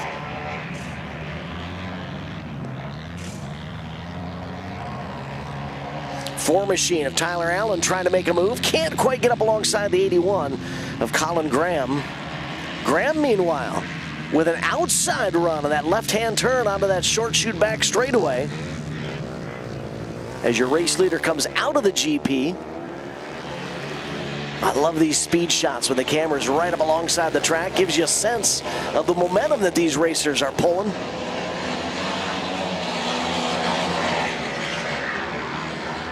Green flag conditions for our open studded GP racers. Thus far, it's been all Chase White. That 47 machine has been flawless, regardless of what class he's been racing in. Right now in the open studded GP class, he is your race leader. Chase out front, stretching that advantage. Compliments of, you know, what you mentioned, Jason, was a pretty minor hiccup there when the quad got out from Parker Guam in the 32, and look at what it resulted in. Solid 10 quad links, maybe more.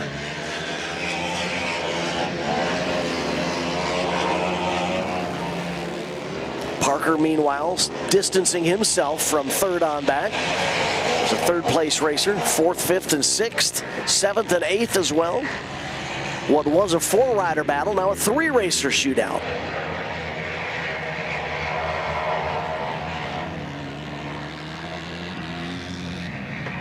Just outside the top 3. This is 4th, 5th, 6th, and 7th, led by the 4 of Tyler Allen. Mitch was running up in 3rd. Looks like he's fell back a couple spots here. Looks like Tyler Allen got by him, and also the Looks like the Graham got by him too.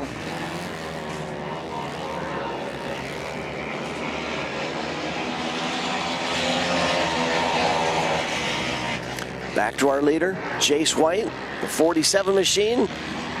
It's his race. Barring any unforeseen circumstances, sure looks like this will be another notch in his belt.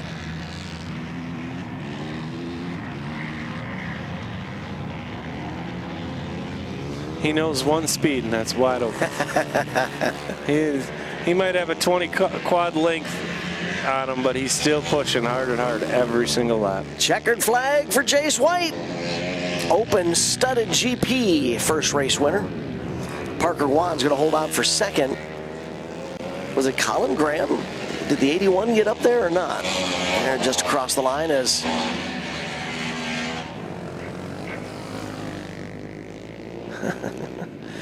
everybody else finishes the open studded GP race. William Bell chimes in. Nice to hear from you, Bill. Josh Klein cheering on the Guan brothers. Trey Milsler making sure they get it done as we get ready for Outlaw PWGP studded action. Revs are up with a 29 of Bentley Irish on the inside. Can't quite get off the line. Bentley Irish at the tail end of the field.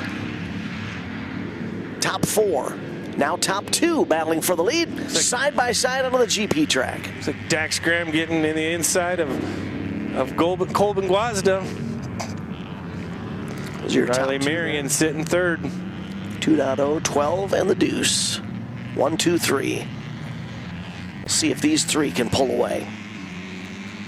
You can see the difference between these two quads out front here. Dax Graham, I believe he's got a 450, or even maybe even a, can't quite tell what kind of chassis that is, where Colbin Quads has got a DRR chassis. A little difference there, but that 450 I'm sure has got a 150 chassis in it, or 150 motor, CRF motor in it. Talked a little bit about that earlier, allowing these youngsters to progress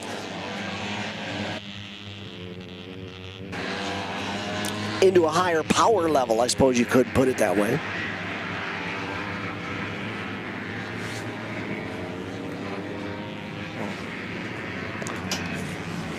Yeah, Dax Graham, he's out in the lead again here, and they got Colbin Guazda coming in second. Looks like Riot Marion pulling up third.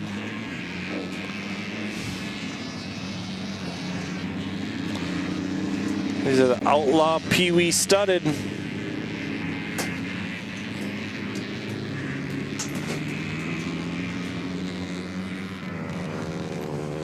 Yeah, these kids race against each other all summer long and all winter long. Best of friends and best of enemies on the track. White flag is out. One more lap to go for the 20 of Dax Graham. Is it 20 or 2.0? 20. Yeah. Now here's one of those scenarios where you see Dax out front by what appears to be a comfortable distance. But, you know, jump the berm in one corner and that lead is gone. One big mistake and they're going to go by you. And that's part of the learning curve as our youngsters progress up through the levels of competition. It is a bit of a cliche, but oftentimes you'll hear people talking about slow is fast. It doesn't mean that you're not trying to go as fast as you can, but sometimes calm helps out as well. Slow it down a little bit, keep it underneath you. And checkered flag is out. Dax Graham's going to pick up the Outlaw PWGP studded. Colbin Guazda coming in second, the number 12. And third's Riot Marion, the number 2. So we actually have just 3 races left. Pro Rubber GP will have 2 groups, adult Peewee. Then we are going to run that UTV studded event. Then we'll run our LCQs. What do we got, 9 or 10 of them? There is. Did not quite have the number. There'll be 13. 13. C Rebel will actually have 2 LCQs. Gotcha. So here we go with Pro Rubber GP. Big group here, fast group as a Pro Rubber GP racers. Got both the white boys in here again, Trevin and Chase. Looks like Tyler Thompson in third there in the green machine. who got the whole shot. Looks like Chase White out front. Trevin. Oh, Chase made a mistake. Yep, we were talking about that earlier. Corey Arneson in the mix. Doesn't matter how fast you are, as Trevin White, I believe, holding on to second, right? One little mistake can take everything away. Tyler Thompson putting pressure on him. Tyler on the yellow quad there, Trevin on the red one. We saw Trevin and Chase. They had a nice battle, swapping positions, the leads side by side, nose to tail, left and right. Top 5, 6, 7, nose to tail, and then just a hiccup back to 8th and 9th. So this entire field pretty tight in our first Pro Rubber GP race on the GP track. Top 4 will move on. We'll lock in, won't have to run a LCQ. So you see Chase coming in. Trevin in second. Tyler Thompson with Corey Arneson right there. Oop. Thompson still running third. Now he's actually coming under threat to backsliding one more position to 4th. As Chase continues to enjoy the lead. Chase was out here a couple of races ago. Had a commanding run in that open studded class. Here he is in the pro rubber class. Is it a mindset thing, making that transition from studded speed to rubber speed? It's complete. I believe it's a complete different riding style. I mean, quads are completely different. You got Loring linking these rubber quads, and you got sway bar on the studded quads. I think there's just a lot of different things that goes into it, you know, and you got to change and be able to adapt. I don't know how these kids do it. Yeah, you know, jumping from rubber to studded, it's pretty amazing. And I would say those of you watching the live stream, maybe if you're familiar with stock car racing, it's not like maybe running a street stock and a super stock on the same night. It's like running a pure stock and a sprint car on the same night, right? These are they look the same, but they're two drastically different styles of racing, going from the studded grip to I would call it finesse on a rubber. You got to work that throttle on the rubber side of things, and studded is, you know, you got to have your setup right, and as fast as you can go. Tyler Thompson there on that glow-in-the-dark yellow 03 machine, still following Trevin White, who's holding on to second, and there's your race leader, Chase White.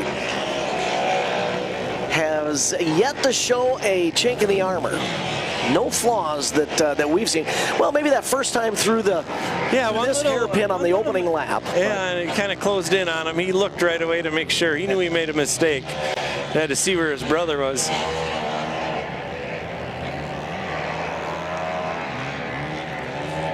Chase and Trevin in the Pro Rubber GP first group. Second group will be up next. Then we'll run the adult Peewee before we get into UTV studded action. Then some LCQ racing, 13 of them, I think, Jason said. And then we'll have a brief intermission, do a quick track clear, and we'll get right back at it. More Saturday fun headed your direction from Long Lake in Washburn County.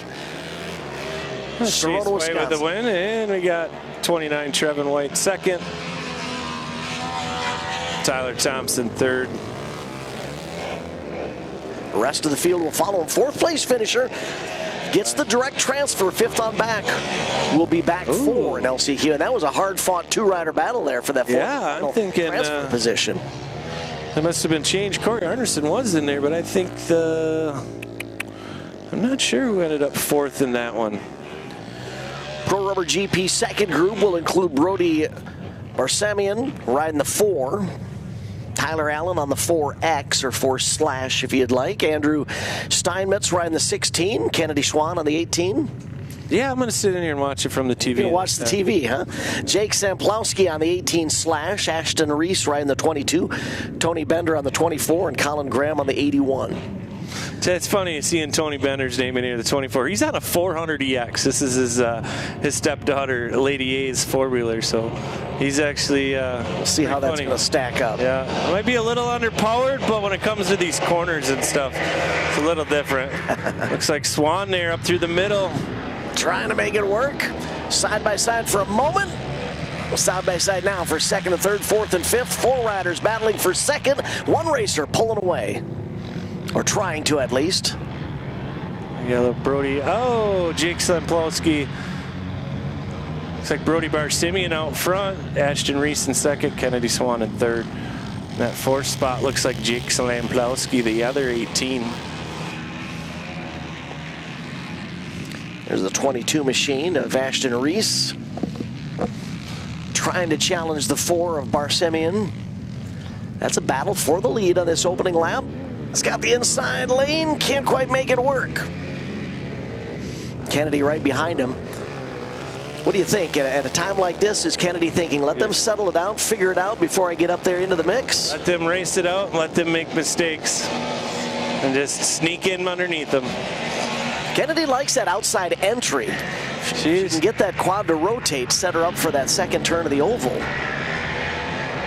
Was that by design? She just missed, I think. She just might have missed that corner. All right. Holy cow, I don't know where she went. She lost some ground there. See a good battle out front here between Ashton and Brody. Oh, no! Oh, the 22 Ashton. of Reese stalls. Right in the middle. Barsimian had nowhere to go, but is somehow able to capitalize on it. Sneaks past. Ashton get it going there. The Reese is still stalled there. In the Tyler Allen there putting a little pressure on Kennedy. Gets by him. Gets by her. That kind of closed everything up. It sure did. One big mistake, and that's all it takes, especially when they're close as they are. So Brody on the 4, your race leader. Kennedy Swan makes a move for second there. Kennedy up in the number 2 spot. Tyler Allen in a third. And then you got Jake Slampowski sitting in fourth. Kennedy going to put a little pressure on Brody here.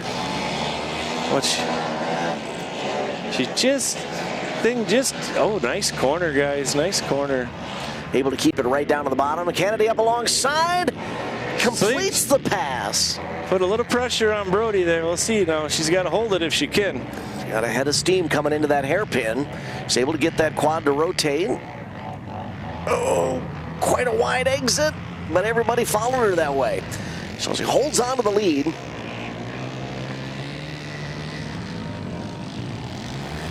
Ooh, again out into the berm there on the left side of the track, the outside of the exit of that turn. It is fun to watch from in here. I love watching it. Especially when she's on a screen. Oh, Brody with another little mistake. Tyler Allen trying to get underneath him.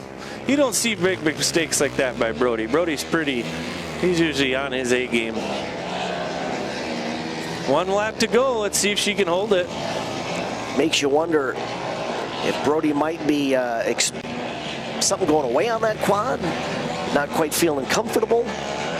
Not quite sure. Kennedy Swan still your race leader. Brody on the 4 running second for now. Or it could be one of those scenarios trying too hard maybe. A little pressure. Ooh, Kennedy again way out to the berm. All of them really slippery corners. You see Brody does the same thing as Kennedy did. I don't know if Tyler Allen got by him. You know, when you run back-to-back heats like this, it gets slick. And you know what it looks like is happening, and correct me if I'm wrong here, Jason, but it looks like a lot of them are trying to lean on a bit of a berm that gets built up from the fluff on the outside of the turn. And when they get to the exit of the turn, that berm goes away. Yep. And the quad just then sets sail. So they're kind of losing, you know, that cushion that they had there. I'm going to have a pretty happy girl in my trailer. She don't care too much about GP, but that's a pretty good run. She's pretty happy with that. Win's a win. That makes it worth celebrating, right? I believe Brody Barsimian's going to hold. I believe that was Tyler Allen actually got second. And then Brody for third, and then fourth. I really couldn't tell who that was. It come by quick. So next up, adult Peewee. So this is 16 and older. 16 and older. 90. Big boys on little toys, right? Peewee 4-wheelers. There's 23 of them. Holy buckets. So how they do this? Shows you just how fun. You looked at the other ones. See how they're all? They just go to the line. So now they're gonna have to wait for Kennedy. She just come off of just racing, so they'll wait. Kennedy's for her. running in this also. Yep. Right. It's just a fun race right here. I think they'll probably do 2 laps and. It gets the no holds barred. Let's just put it that way. It's kind of like what you would see at a motocross track. They call it pit bike racing, kind of. Right. Yep. But in this class, have to be at least 16. Need to be 16. We call it adult Peewee. And gotcha. And I'll be honest, pretty much everything goes. You're going to see a lot of people in the snowbank. There's no doubt about it.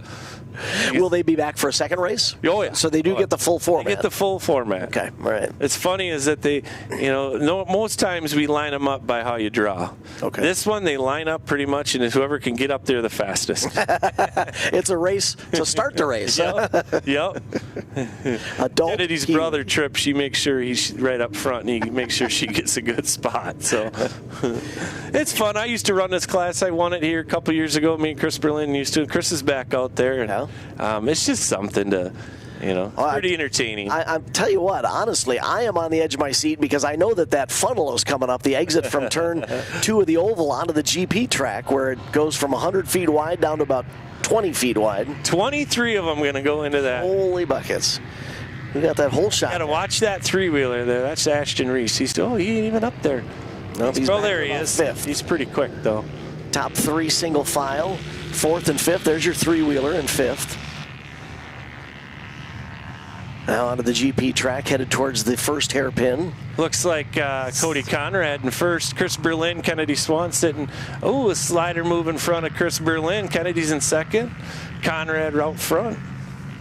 Then the 9 of Chris Berlin running 3rd. The 3 of Daniel Offalter running 4th, at least for now. And look at this heavy traffic. There's ants all over the place. Looks like the I-5 in rush hour time coming out of LA, right? Oh, challenge for the lead. Kennedy, no. Yep, you got Cody Conrad and Kennedy putting a little pressure on Cody. Chris right there up on 2 wheels. He got by Kennedy there, and then you got Offalter, I believe, sitting in 4th. So we've got a new quad in second. That would be the 9 machine of Chris Berlin up to second. Kennedy back to 3rd. 2 laps. The 3 of Daniel Offalter put his hand in the air. Usually that's a signal that something's going wrong on the quad. And it looks like he's out of the picture. Well, no, he's got to refire. Maybe just didn't quite get off that turn like you wanted to.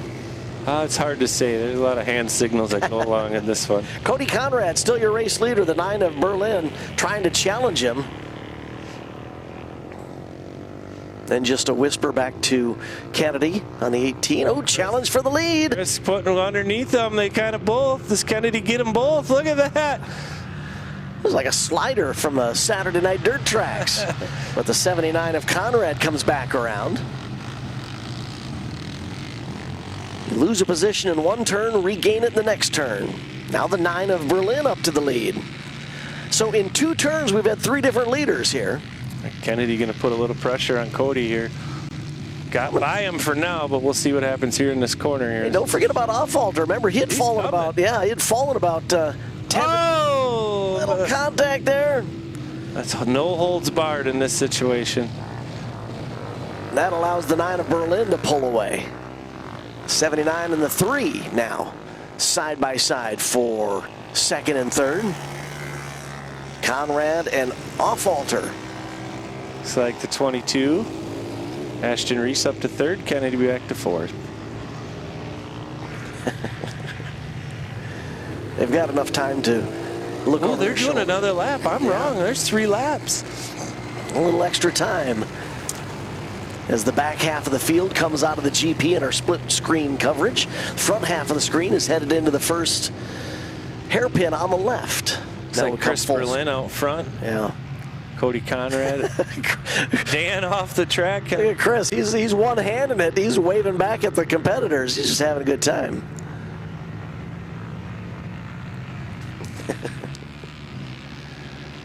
You know what? This is actually what we're here for, is to have some fun. So that's exactly what's going on out there right now. The King, he's usually number 79, Chris Berlin. He had to change his number because the other 79, Cody Conrad, but he's been racing for a very long time. Conrad and Offalter. Conrad pulling away from Offalter. I don't know if he's going to be able to close that gap. I tell you, Conrad's little 90 sure handles pretty well, actually.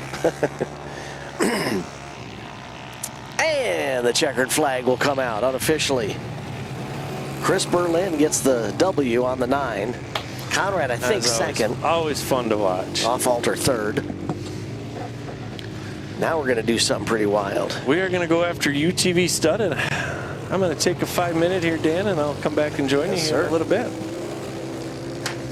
UTV studded. So if you've been looking for some side-by-side fun, it's headed your direction here momentarily.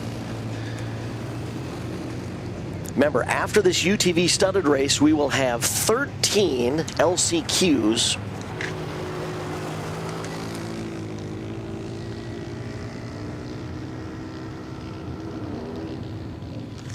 Then we will have a brief intermission.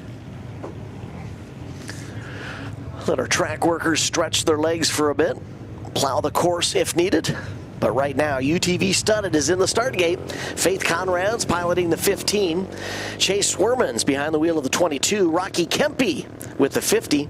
Daryl Rath in the 67. Tony Swerman piloting the 69. Tanner Rundhaug in the 76. And Doug Prill, with the 77. UTV studded. 7 rigs in the start gate. The 50 machine of Kempe nearest to the camera. And then it's the 15 of Comrade, the 22 of Swerman. The rest of the field to the right of the doghouse. As our race director runs to the right, bungee snaps and away they go. Hole shot maybe coming from the 22 of Swerman. Nice start from the middle of the pack.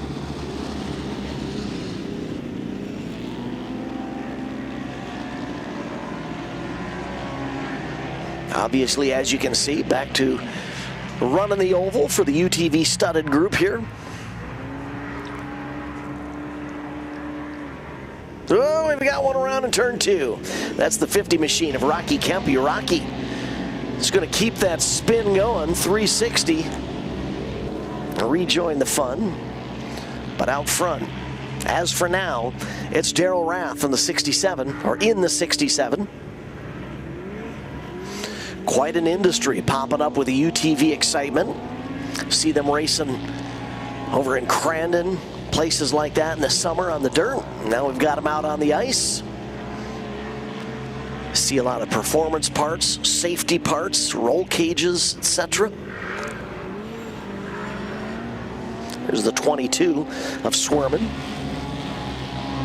15 machine of Faith Conrad. Faith had a good start, but is overtaken by the 69 of Tony Swerman there.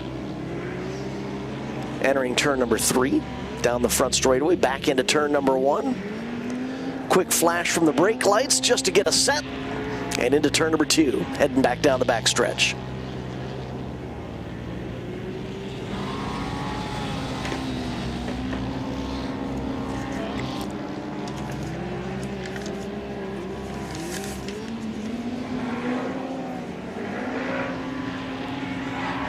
Across the line to take the checkered flag, Daryl Rath's got himself a UTV studded W.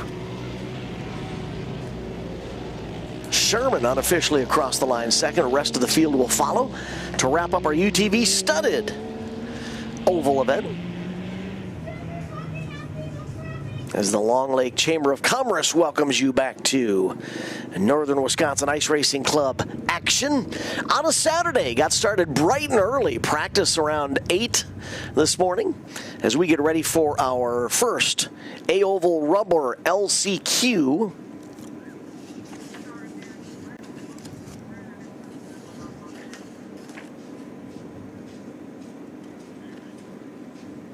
'75 of Luke Anderson. 19 of Tucker Kempe, 07 of Brady Wilson, the 10 of Colton Buckley, and I believe it's the 32 of Ethan Kramer. Excuse me. Expecting 6 quads.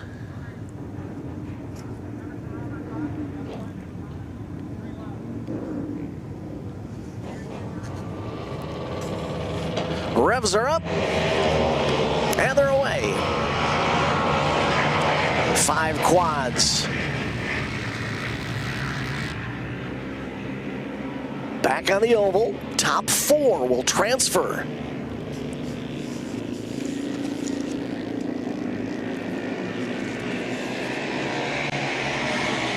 Look at that three-rider battle at the tail end of the field for the final two transfer positions. Top four will race on. Fifth done in this class at least. There's your race leader. Top two down the back straightaway into turn number 3.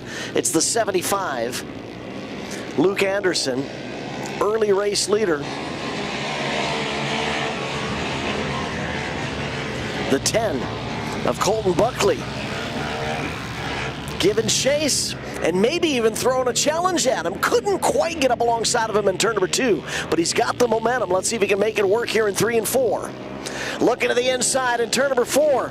Anderson goes wide. Buckley's your new race leader. Right at the checkered flag. Buckley's going to get the W. Anderson's going to transfer with a second place finish. The rest of the field across the line to wrap up a oval rubber LCQ.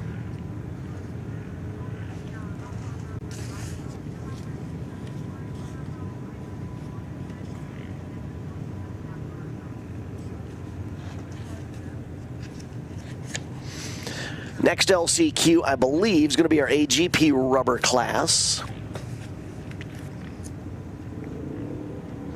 So there you see the 60 machine.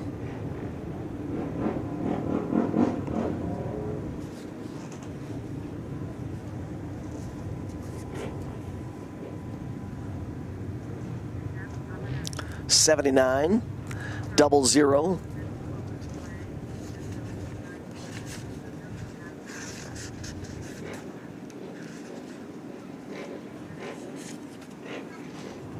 The 00 is Jeremiah York. The 79 is Logan Berlin. The 60 machine, Calvin Willie. 44 is Axel Gass. 23 is in the mix, Caden Gullick. Rest of the field, AGP rubber.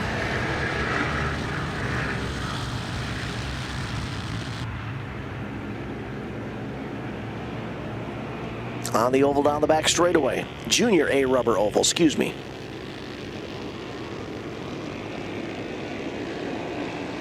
'38 of Shane Granger, I believe it is, your early race leader. There you see Shane taking a peek over the left shoulder. Find out where the competition is as the 79 of Logan Berlin works underneath the 17 machine of Ryland Moore. That's second and third. Top 4 will transfer. Quad on the bubble. First of 3 battling it out for that 4th and final transition position.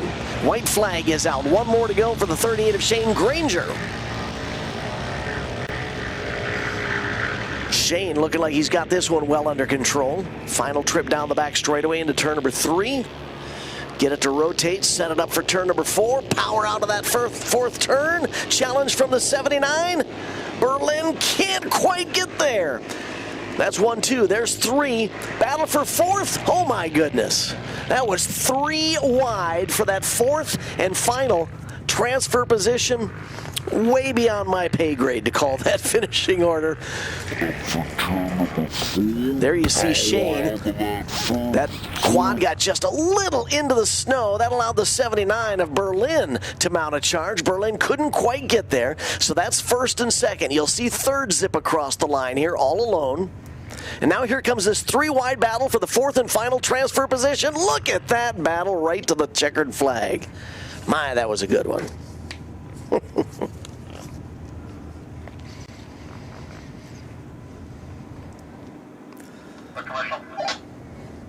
Going to take a short break here. We'll be back to Long Lake and Sarona, Wisconsin with more Northern Wisconsin Ice Racing Club ice racing action on MBTV Sports. Promo code ICE and get 10% off your first shipment. Startup is so easy. Get a quote and ship today. QualityFreightRate.com. Or you can shoot it.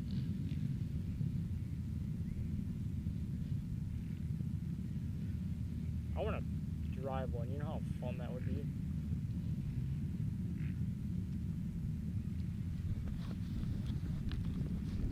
No, they're lining up.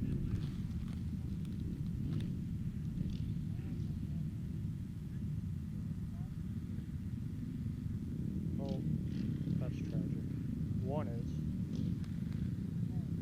When you've got to ship it from anywhere to anywhere, QualityFreightRate.com. the LTL Freight Logistics Specialist for your small business. QualityFreightRate.com. We simplify shipping, eliminate those surprise charges, and negotiate the best rates from most LTL qualified carriers. QualityFreightRate.com. Special residential and liftgate rates available for automotive and ag implements. QualityFreightRate.com. Use the promo code ICE and get 10% off your first shipment. Startup is so easy. Get a quote and ship today. QualityFreightRate.com.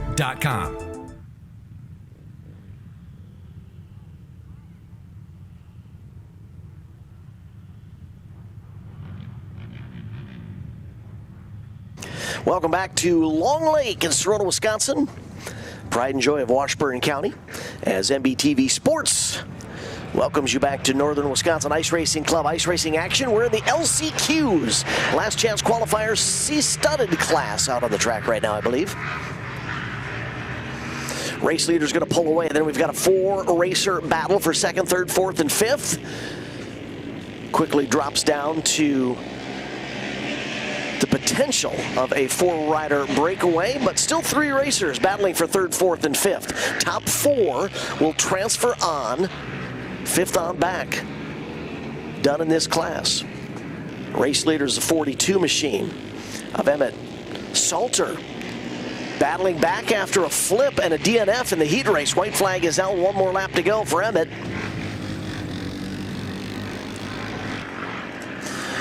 Turned that quad topsy-turvy in the earlier race, thereby ending up in this LCQ.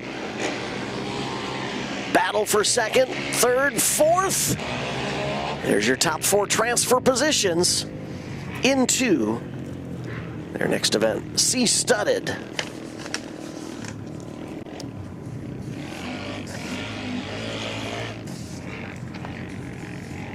C-rubber up next. Now in this class, we're going to have 2 LCQs. You can see the number 3 of Tucker Granger already in the start gate area, joined by the 50 machine of Desmond Guerre. Here comes the 519 of Cole Ashbrenner.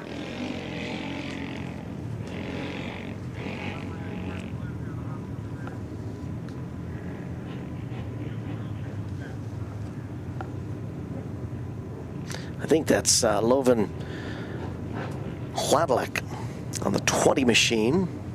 There's the 20. Yep. Again, we will have 2 LCQs from this C-rubber class as the 6 of Sidney Knops joins the lineup. And from each of these LCQs,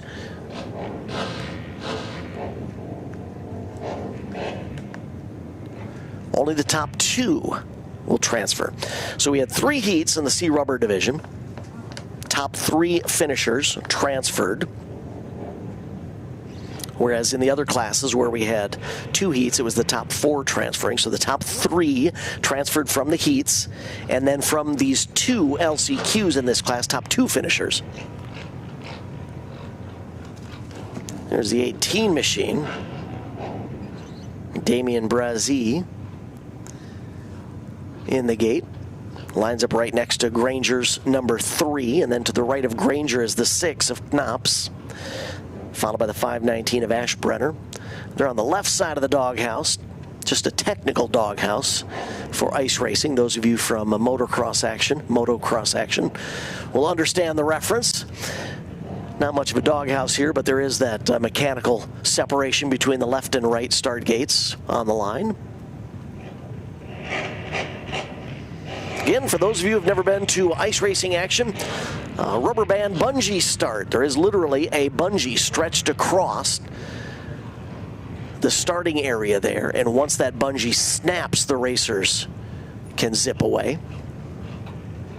If there is a rider on the penalty line, the second line, there is a green LED light that will flash 3 seconds after the bungee is released. That's when they can fire. Nice start by the 3 of Tucker Granger. Tucker's going to take an inside entry into the first and second turns of the oval. The 6 machine of Knops was in the mix as well. Remember, we're only looking for the top 2. So right now it is Knops in a transfer position. Granger, I believe, still your race leader out front. It's an unofficial call by me. We're not running transponders. So I believe I've got this correct. Granger and Knops running 1-2. Those would be your transfer positions from this LCQ.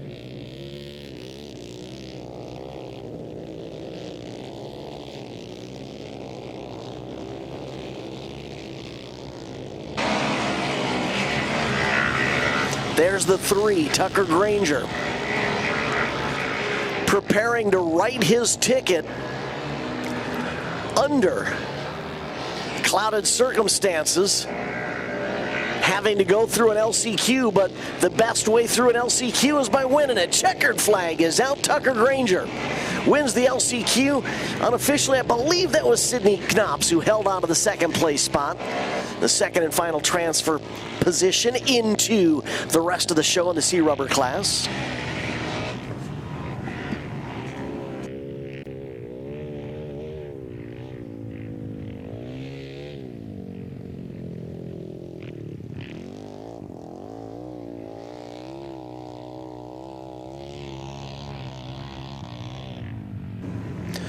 Last racer across the line. We get ready for our second LCQ C Rubber class. There's a 13 machine pulling up to the gate, followed by the 3. Already out there, the 75, Savannah Fleener.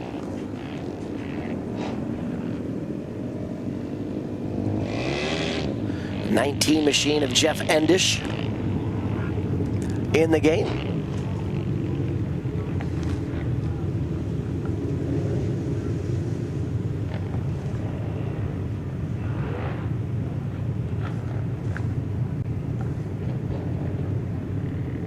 The 11 of Jonathan Arat, far to the right, with the 54, I believe that is, of Ben Bowie. 4 to the left, 5 to the right. Top 2 will race on. Drag race into the first turn. Spotlight on the top 2. But the second place quad staying with the race leader. Got to make sure you don't give anything away. It's the 13 running second. Out front, Brayson Johnson, the 13 slash holding position. Separation from second back to third on back. It's a 2-rider battle for position. But our focus, of course, is on the top 2 as they've got transfer positions. White flag is out, 1 more lap to go. The 2 13s, Brayson Johnson in the 13 slash and Colton Day in the 13. And just like that, we've got a change. Change for the lead. Oh, they get together. They're riding each other hard, bumping and banging on a turn number 4. Checkered flag. And it will be Colton Day, Brayson Johnson, top 2 finishing positions. And C Rubber, second LCQ. Look at this replay. After taking the lead, the 13 of Colton Day crosses it up, and here comes the 13 slash of Brayson Johnson, hard into the left side with his right side. They're both able to race on and make their way to the checkered flag.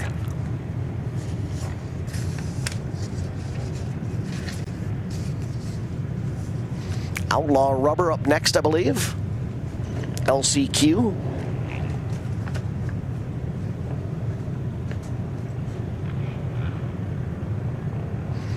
See that Cadillac parked in the infield of the oval. We scored old school here at Northern Wisconsin Ice Racing Club. No transponders on the quads or the bikes. So I do not even have digital scoring, so if I miscall a number for a racer in a certain position, I do apologize in advance. Literally relying on these old aged eyes to read the numbers from a distance. Outlaw Rubber now. You can see the 21 machine of Jake Prosecki, the 16 machine of Andrew Steinmetz, the 4, amongst others. They're down and away. 21. Prosecki on the inside. Heavy traffic, 4 wide coming out of 2. Down the back straightaway they go. Now we're back to a scenario here where this will be the top 4.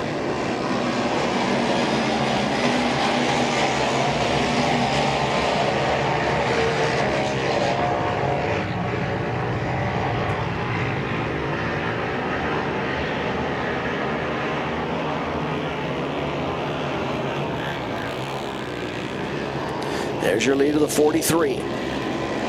Corey Arneson. 2-rider battle for 2nd and 3rd. 2-rider battle right behind him. 4th and 5th. 1 rider in, 1 rider looking in from the outside. Track developing some character. You can see him battling it on the back straightaway. Checkered flag is out. Outlaw rubber. LCQ in the books. It appears that the front straightaway may be holding up better than the back straightaway, which is odd since the front straightaway is getting more action today than is the back straightaway. B rubber now. Next on the line, including the 20 machine. The 99 of Keegan Variety, and there's the 519 machine.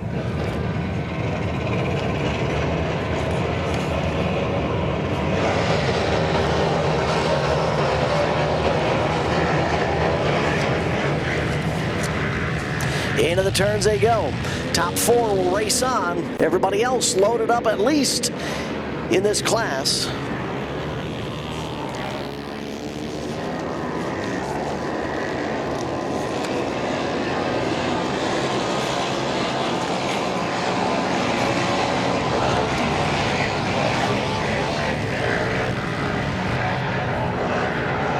We got action everywhere. Not quite sure where to point our cameras, but we get it sorted out. As they wheelie down the back straightaway, headed towards turn number 3. Little bump and run between the 7 and the 17.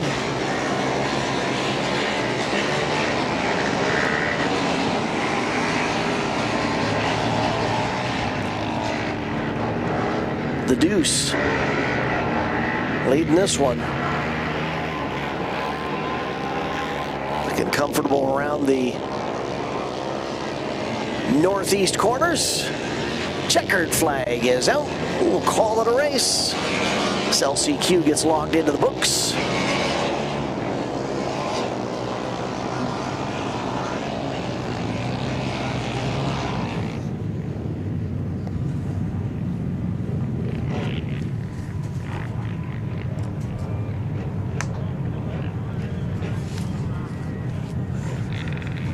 A rubber LCQ up next. 21, Jake Prosecki in the start gate. 73, Trenton Goodenough. The 07, Brady Wilson.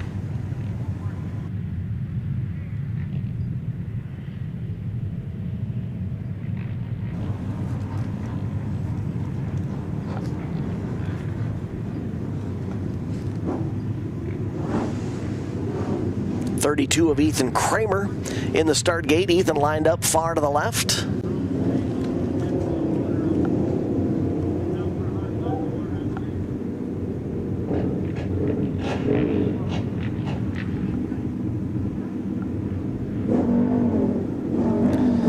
Believe that's Matthew Bloomer right about in the middle, right in the 11, I think. Just to the right of the 21 machine of Prosecki.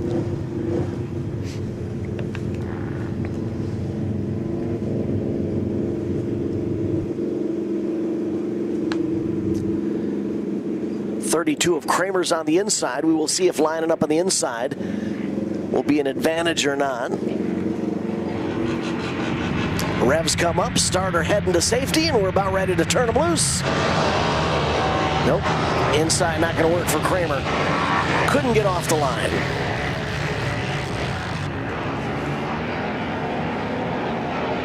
Down the back straightaway they go. Headed towards turn number 3. Race leader trying to pull away from a 2-rider battle for second and third. It is the 73 of Good Enough unofficially out front. Oh, look out. One quad up and over the berm and to try and get back onto the racing surface. 0-7 machine of Wilson holding on to second. It's the 75 of Anderson. Quad slow a bit on the back stretch. There's your top 3. 11 machine is in the mix as well, Matthew Bloomer. But out front, it's the 73 of Trent Goodenough. There's Bloomer on the 11. The 0-7 of Wilson running third. Top 4 will transfer.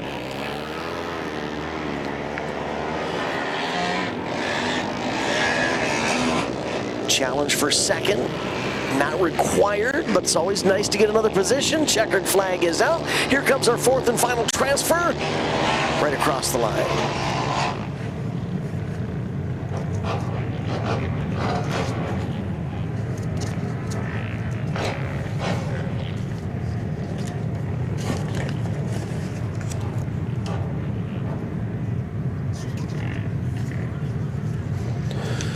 Pro Rubber, I believe, going to be our next class. Ashton Reese in the 22s out there along with the 4. Brody Barsamian. 4/ is Tyler Allen. The 81 machine is Colin Graham. Reese on the 22 that I'd mentioned. Can't quite make out the numbers on the 2 quads to the right. And not quite sure the number on the second quad from the left. There's the 29 machine.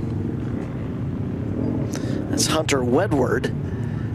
And the 16 of Andrew Steinmetz.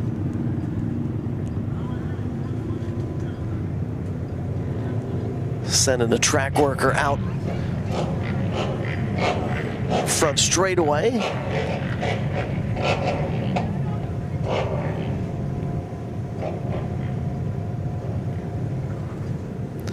So we're just in a minor holding pattern here. Should only be a moment or 2.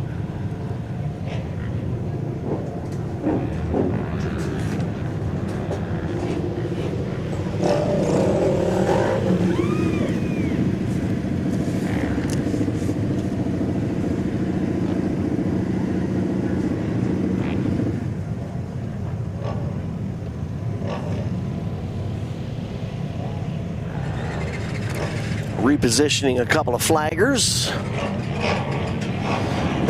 Now we get the revs up, ready to turn them loose. Pro Rubber LCQ headed your direction.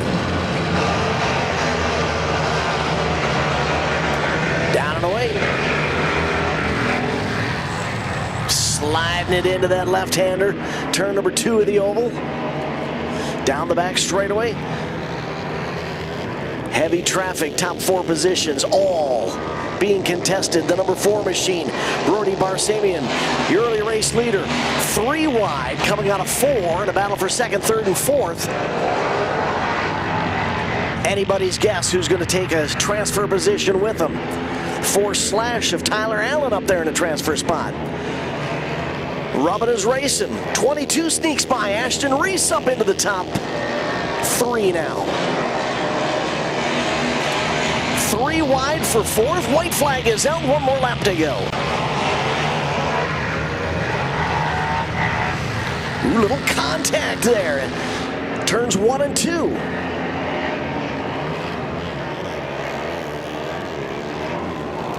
Four machine of Barsamian is going to take the win. Second, third, and here comes this battle for 4th. It's down to a nose-to-tail 2-rider shootout to wrap up that LCQ.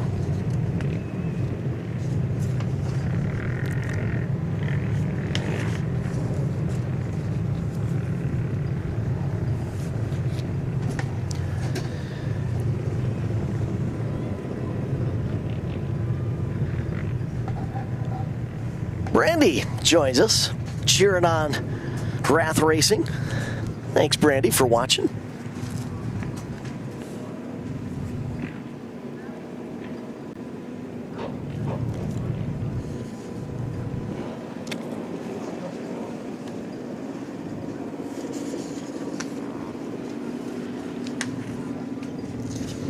Loading the gate for our next group.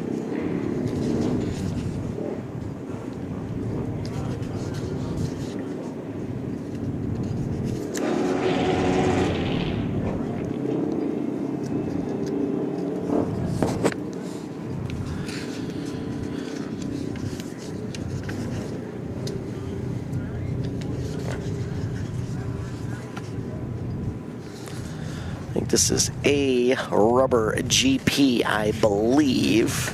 Getting lined up there. The 72 is Parker Reedinger. 21, Jake Prosecki. The 75, Luke Anderson. And the 11, Matthew Bloomer. Fifth quad right in the middle there. Couldn't quite see the number there, but I think we're still waiting on one or two. 2-minute clock is up. I believe this is a rubber GP getting ready.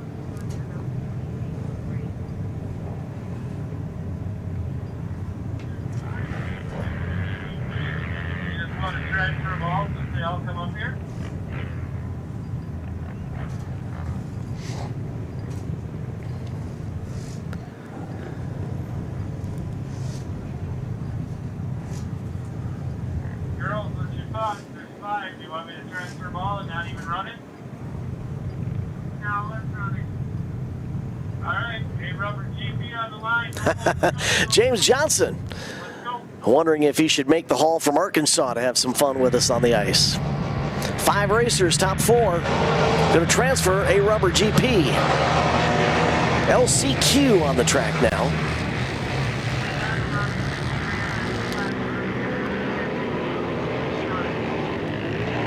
Remember, they take that right at the exit of turn 2 of the oval. Now they're back onto the GP course. Early race leader is the 11 of Bloomer, followed by the 72 of Reedinger, 75 of Anderson.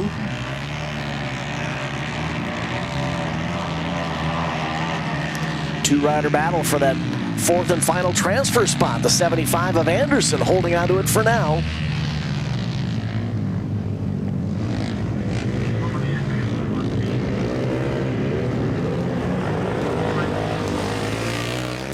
Come out of that right-hand turn, which sets him up to dive between the pylons, battle onto the oval. Use the front straightaway of the oval, head down into turn number 1. White flag is out, and 1 more lap to go for this LCQ. Last chance qualifier, consolation event, you could call it.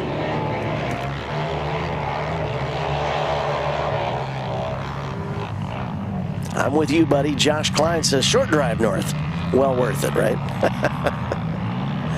Matthew Bloomer gets the front end skyward, coming out of the hairpin turn. Duncan Hill Racing. Watching the best buzz have some fun on the ice, right? Dustin, need you out here. Final time off the GP course, back onto the oval for the 11 machine of Matthew Bloomer. Matthew not only going to take a transfer spot, but the LCQ win as well. Checkered flag is out. 2nd, 3rd, and 4th cross the line for that GP LCQ.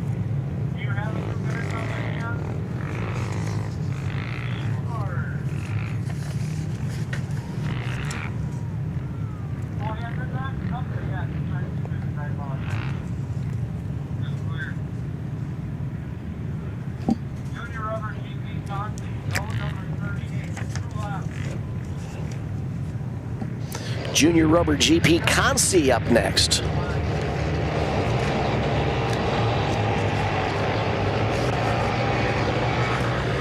Away from the gate, headed through turns 1 and 2 of the oval. Right hand off turn number 2 of the oval. Onto the GP course. 5 quads headed into that left-hand hairpin, 180-degree turn. You see, they all want to slide wide. The 24 machine of Alora Ragnall out front early, But the 79 sneaks past Logan Berlin up to the lead. Logan's your new race leader. Second and third in play. Challenge perhaps being developed as the 24 of Roggenholt gets challenged by the 99 of Irish. Braden Irish, I believe that's Braden, takes over the number 2 spot. Here comes Braden right at you in your living room.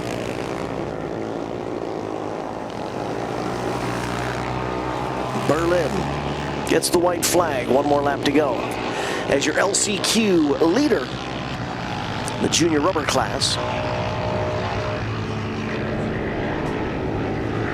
Off the oval again onto the GP course.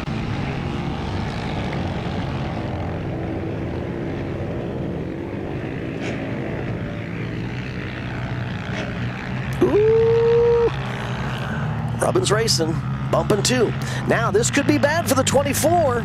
Let's see if Roggenholt can get that quad refired.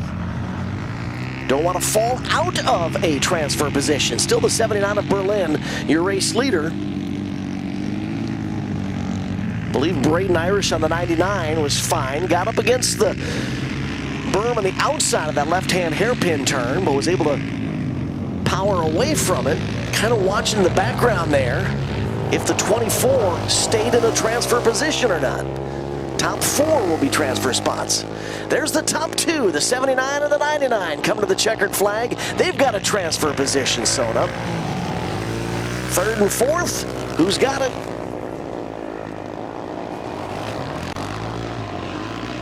Right down to the line. Southwest Georgia. My goodness, bud. Thanks for tuning in to MBTV Sports, live streaming coverage of the Northern Wisconsin Ice Racing Club action. 3 laps. Track is clear.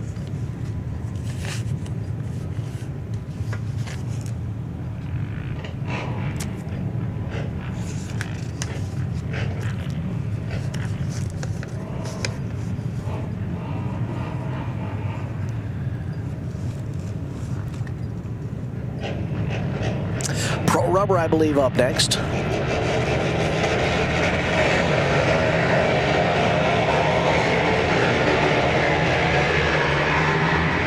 Shotgun blast out of the start gate. Ooh, they're carrying a lot of momentum into that GP course. Somehow they all make it. 2, 4, 6, 7 racers strong.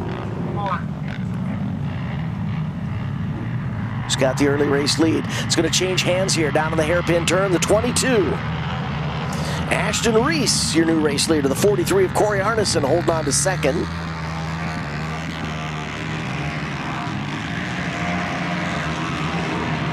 Fourth momentarily, the 16, but now the 12 makes a move around the outside. Mitchell Williams. Mitchell, I believe, just raced into a transfer position. Yes. Williams up to 4th, was 5th, up to 4th now. Top 4 will transfer.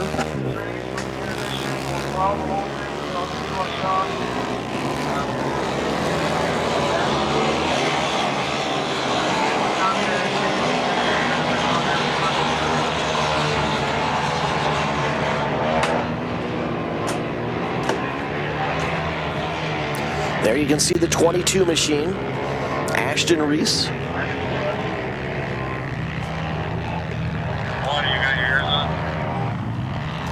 Right behind Reese, the 43, Corey Arneson. Corey doesn't have to push it too hard. Daryl Rath in the 67, running 3rd.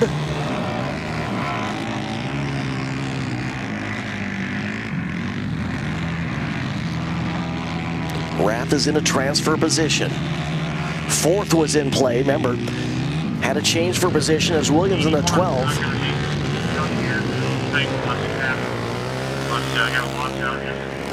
Here comes the 22. Ashton Reese down to the line to pick up an LCQ.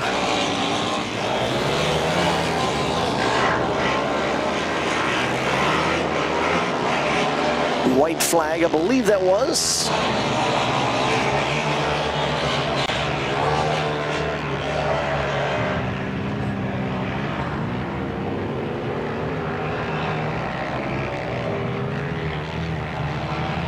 still the 22. Reese in the 43, Arneson, your top two positions. Rath still all alone in third.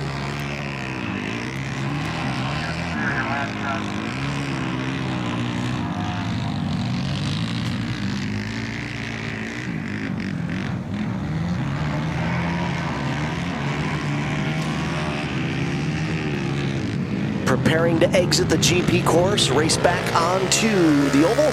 It'll be the checkered flag that awaits the 22 of Ashton Reese. Reese with an LCQ win this time across the line. Arneson on the 43, across the line second. Daryl Rath will hold on for third. Look at this, four-rider battle for the fourth and final transfer spot coming down to the line.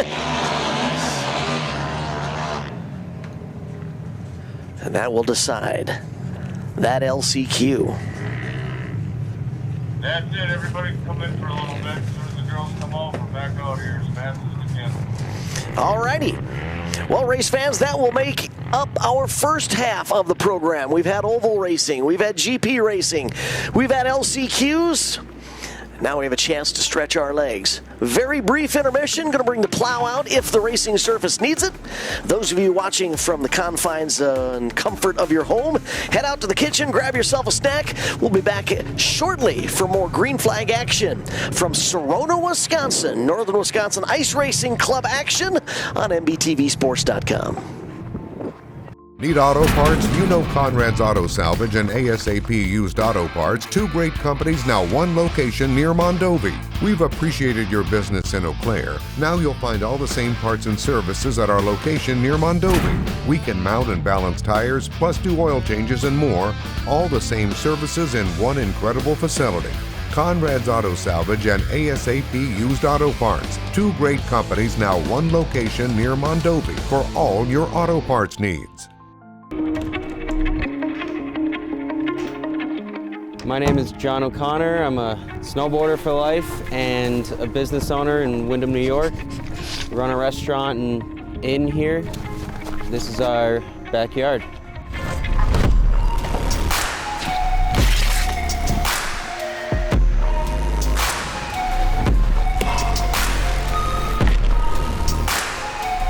Having a backyard park is really special because being able to snowboard at home and not have to get in the car, go to a resort, wait in a line, is your own creative space to do whatever you want, however you want.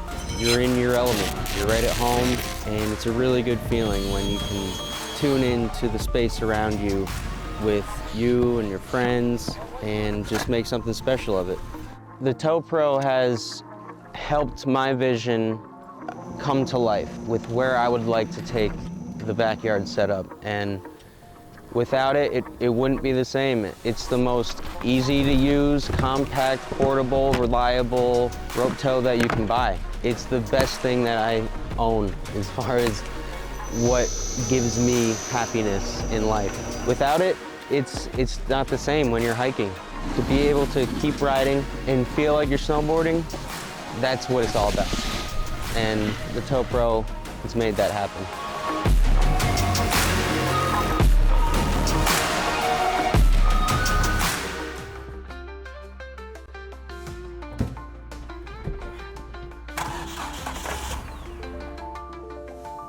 Freight is the backbone of the country, and as long as people need goods, they're going to need somebody to get it to them. My name is Matt Bohl with QualityFreightRate.com, powered by T-Force Worldwide. We provide LTL, truckload, and expedited freight services across this country. If your freight weighs over 120 pounds going over 120 miles, that's where my shipping rates kick in. We help companies ship easier for less. With our system, our customers are able to quote and book shipments with ease 24 hours a day, 7 days a week. If you're having trouble with damages, lost freight, claims of any sort, we can help you with our experience, solve the problem, tell you why it's happening and what you should do to prevent it in the future. Me and my team have been together for over 20 years. We know this industry. We can help all size business, big or small. We love them all, but we have a special spot for small business. Small businesses are pillars in the community. Low rates are critical for a small business because the margins are generally pretty small. They need to have competitive rates. They can't be getting gouged or they lose the sale. Freight is simple. People make it difficult. We work as consultants in the industry, so it doesn't matter what your problem is, we'll solve it. We educate the customers, we solve problems, and we lower their shipping rates. And that's what I've been doing for 28 plus years.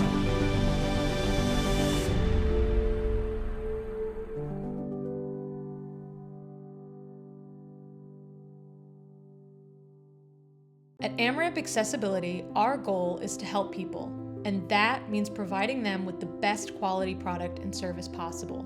Built with powder-coated steel, our ramps are stronger and longer lasting than those built with wood or aluminum. Installed in a matter of days to ensure your safety as quickly as possible, our teams are here for you. I can get out. Yeah, much easier. Better, a lot better.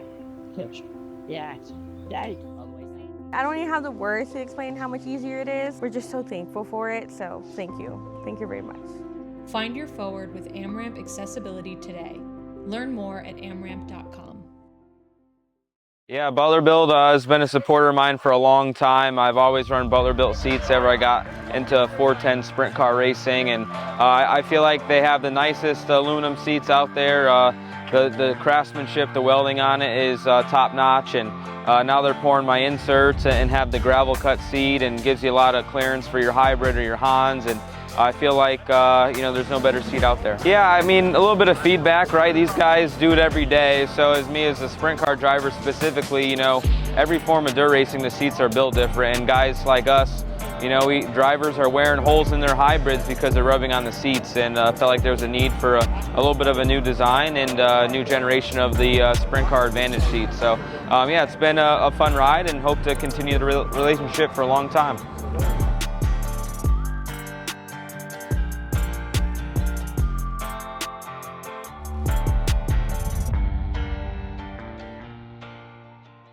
Painful steps shouldn't be part of your daily routine. At Foot and Ankle Clinics, PA, we specialize in diagnosing and treating a wide range of foot and ankle conditions, from heel pain and bunions to diabetic foot care and sports injuries. Our board-certified podiatrists, Dr. Jeff Pellercells and Dr. Russell John Hill, bring decades of experience and a compassionate approach to every patient. At our clinic, we are dedicated to serving the community with the highest level of care. Your well-being is our top priority. Serving the communities of Woodbury, West St. Paul, and Edina, we're committed to providing personalized care tailored to your needs. Don't let foot or ankle pain hold you back. Visit footandankleclinics.com to schedule your appointment today.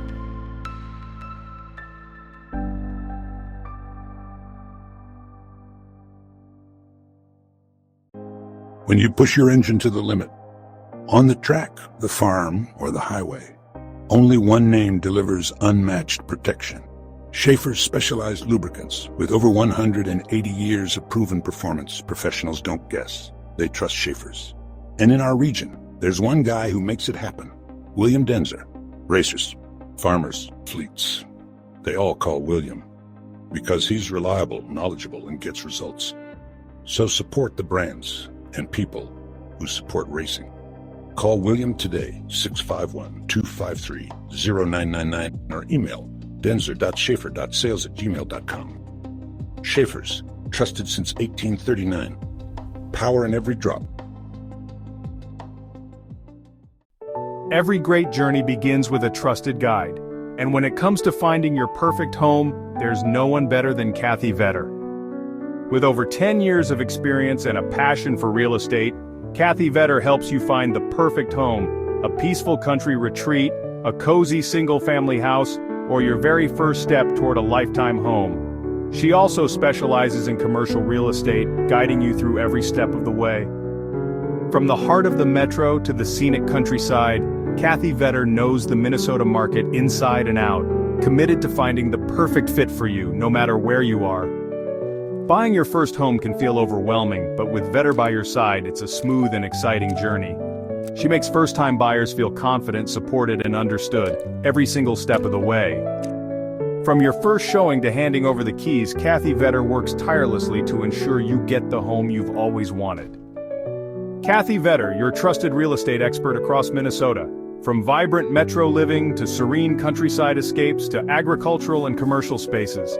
Let her help you unlock the door to your next chapter.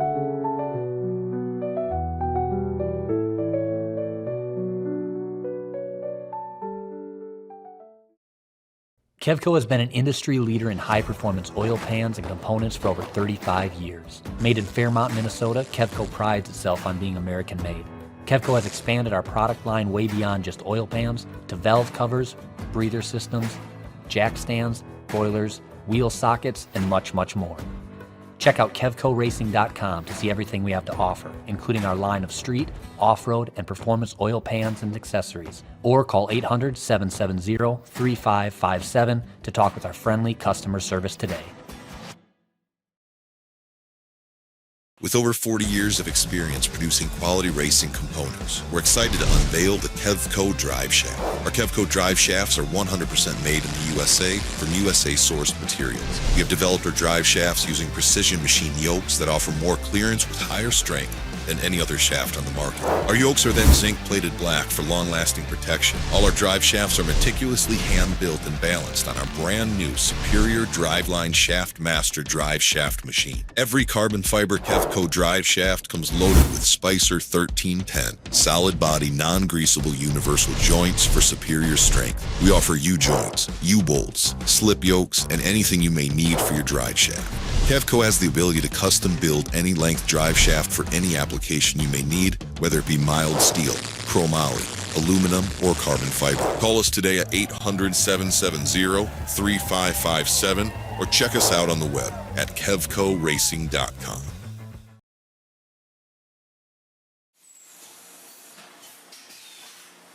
My two passions in life is racing and selling good high-end meat. So my grandfather came here from Germany back in the late 20s. He decided to open his own shop in 1951. He had all the recipes, he had all the talent. His father was a meat guy. His father's father was a butcher.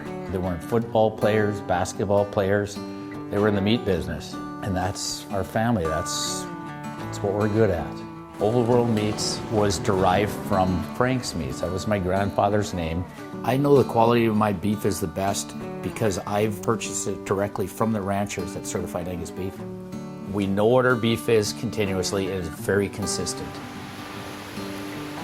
So we're located up here in Duluth on beautiful Lake Superior, just a stone throw off of Highway 61. I've lived here my whole life and it's where I wanted to raise my family.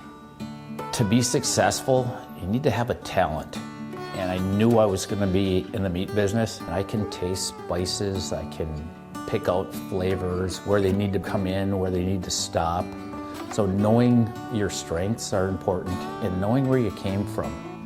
We have a hot snack stick that's got actually 8 different spices of heat in that, and it layers the flavors in the heat. That's what makes the difference with our product. The most exciting part was becoming coast to coast with the Old World Meats snack sticks. My neighbor stopped me on the street and said, "Paul, I was just down in Georgia and this gas station had your product." It was one of the highlights of the year. I don't know of a state at this point that we haven't had product in. Being in business in a small town really puts things into perspective. It's the little things for me to be appreciated and respected. So this whole operation here, it doesn't have to be the biggest, but it needs to have passion. And today, I'm changing lives of people that work with me. My guys are learning lifelong skills and values. That's the good stuff. Let's make the world a better place. Let's have a good time at it.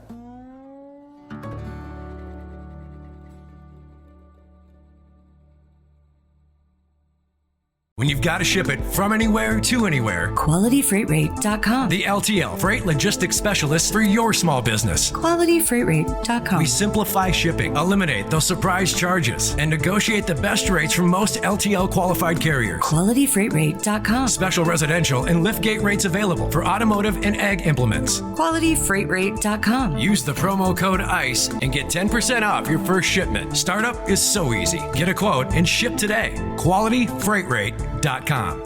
Ready to make a splash this summer? Grab your friends and head to River's Edge on the scenic Apple River. Whether you're looking to float the day away, camp under the stars, or catch live music and weekend events, River's Edge has everything you need for an unforgettable time. Book your tube, campsite, or party package now. River's Edge on the Apple River. Your summer starts here.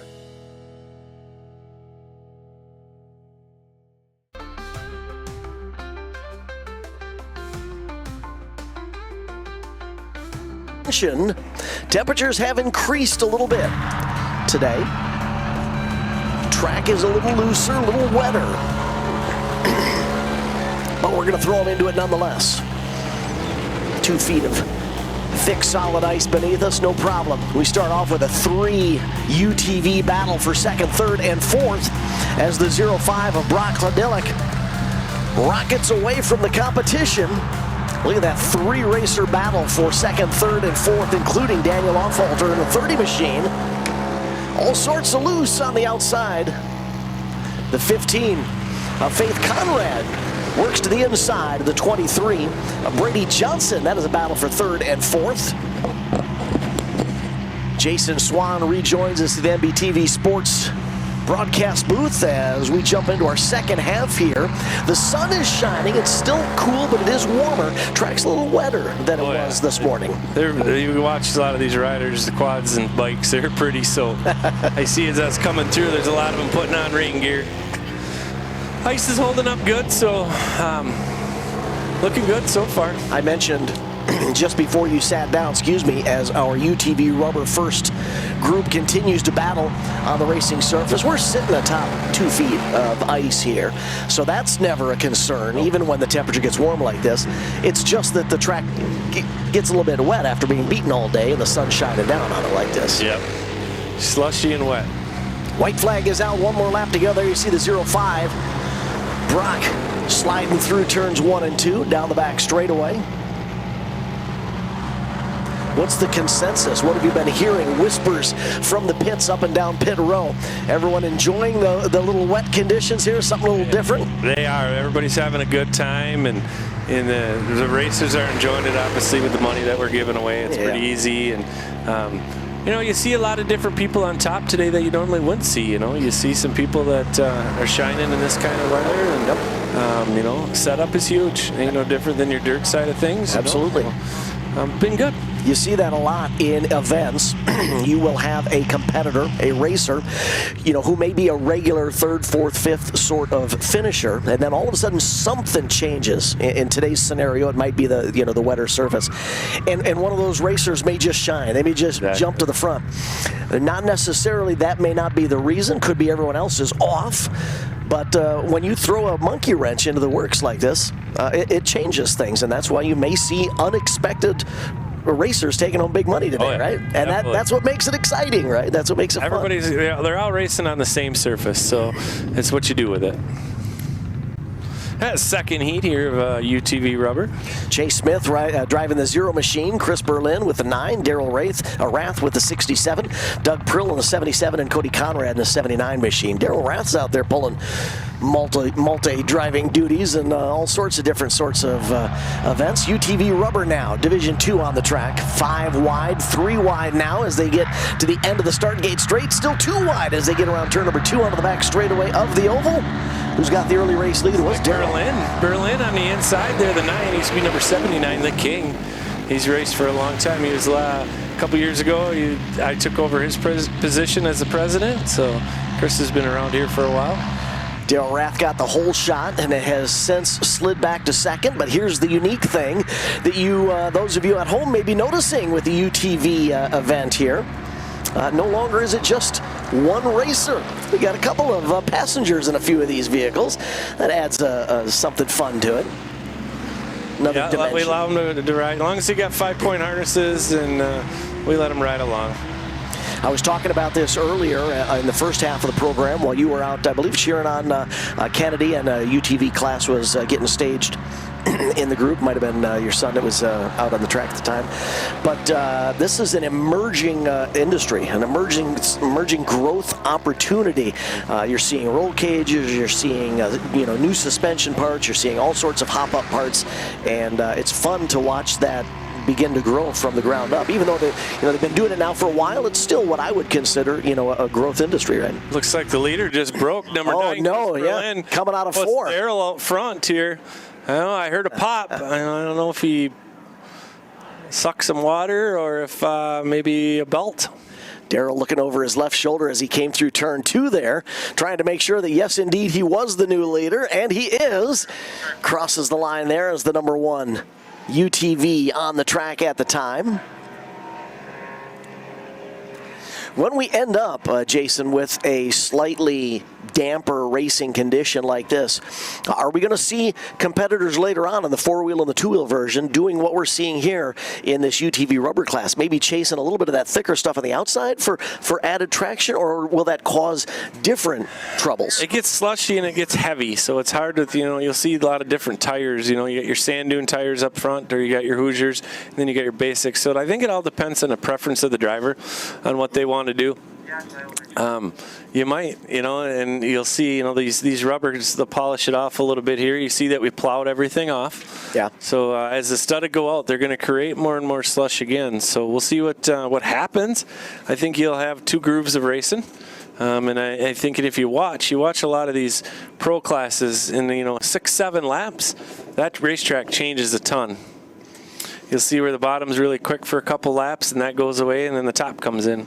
Next group rolling up into the start gate will be our Peewee C class. Coming into today's action, Autumn Conrad with a 17, current point leader with 34 points, a 2-point cushion over Briley Offalter, and Briley in the 3 is in the gate. Autumn Conrad also in the game, so not only are they battling it out for today's accolades, but they're also adding to the points accumulations through the NWIRC 2025-2026 season. Best thing about both of them, they race out of the same trailer. So Dan and Cody, their dads, have been raced against each other and raced with each other for a long time. So they're part of that Conrad group.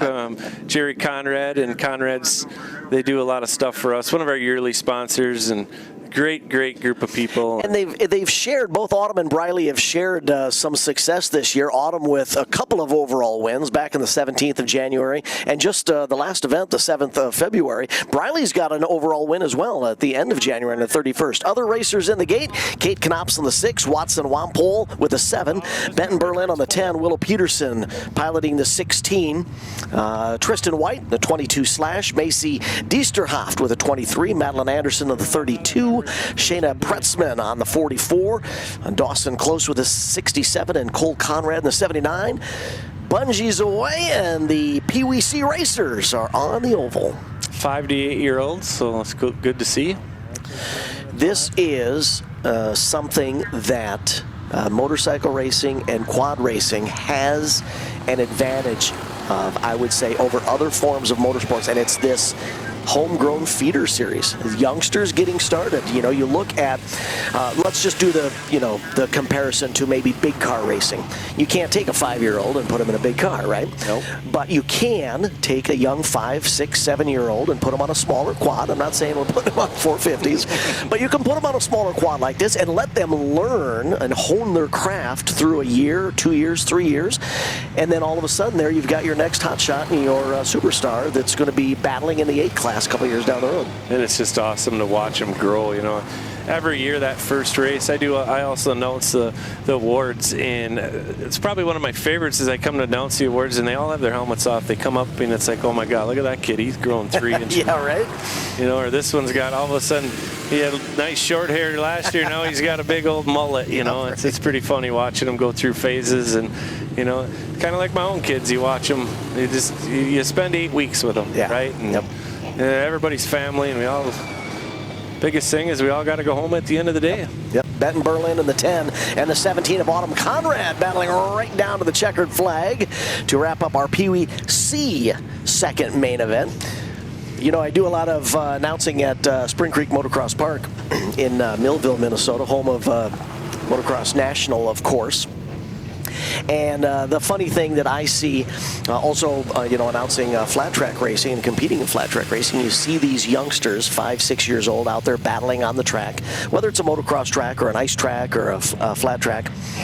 And sometimes it's easy to forget that they're 5 years old, right? Mm-hmm. And as soon as the race is done, they might have a Hot Wheel in their hands, or they might have a doll in their hands, and they're back at the hauler just having themselves a fun time. But out on the track, they look just like the grown-ups as they're giving it everything they can. Amateur rubber now in the start gate. Brady Wilson in the 07. Colton Froseth riding the 8. Colton Butchley is going to try and keep the 10 under control. Tucker Kempe on the 19. Jackson Helen driving the 20. Jake Prosecki with the 21. Ty Osborne with the 28 slash. Landon Tiller in the 33. Tommy Anderson's piloting the 57. Parker Riedinger with the 72. Trenton Goodenough with the 73. And Luke Anderson with the 75. Revs are up. Bungees away. And the racers are on the track as our amateur rubber class hits the oval. Trenton Goodenough out front right away. I was going to talk. Braden Tiller, he's actually had to scratch for the day. He hurt his ankle, and I think they brought him to the emergency room to see if he had broke it or not. So Tiller is not out there. That's the 33. Goodenough's out front right now. You know, it's very easy to look at a class like this and want to hyper-focus on someone like Trenton Goodenough, because Trenton comes into today's action not only as the point leader, but with a 14-point advantage over the racer who's in second. But like we were talking about earlier, the track has changed. This does not necessarily mean that Trenton has this one in the bag. Anything could happen here. Look at that. Oh, we got a quad over. Hard tumble in turns 1 and 2. Tucker Kempe. Quad got sideways, was facing the infield. Front wheels got up onto that berm and then went over backside. Here's the other neat thing that I like to see. Obviously, you've got your track personnel who are going to attend to the rider there, but look at the rest of the class that also stopped there. They just wanted to check on him, make sure everything's okay. Check Tucker. He looked like he was up and moving, so make sure everybody's good. Hopefully, Tucker's pretty strong. I'm sure he'll keep right on going. Instant replay for those of you at home. Going all the way back to the start, so they're going to make a complete lap. No? That's too far back there. That was a Pro GP. Looks like Tucker's up and moving. Thought we were going to get a replay there. Looks like the exhaust is hanging down. He might be scratched quad probably. Yeah, a harder tumble than it may have looked initially. So nice to see him under his own power. Unfortunate that he's got a bent up quad there, but he'll throw a box of wrenches at it, and it'll be good as new by the end of the day, hopefully. So here's one of our single file restarts. This is not the staggered restart. Is this? Nope, this will be single file. It's rubber quad, so they'll go single file, and as soon as Jeff raises that green flag off the ice, they can go. So the nose to tail still kind of gives the leader a little bit of an advantage. That way nobody, you'll see too where that third place might stall his motor, and then fourth place got to try to get around him. So,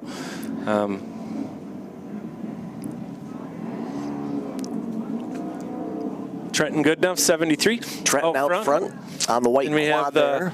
It'd be the 8 of Froseth. Holding on to the number 2 spot, at least Ty for this restart.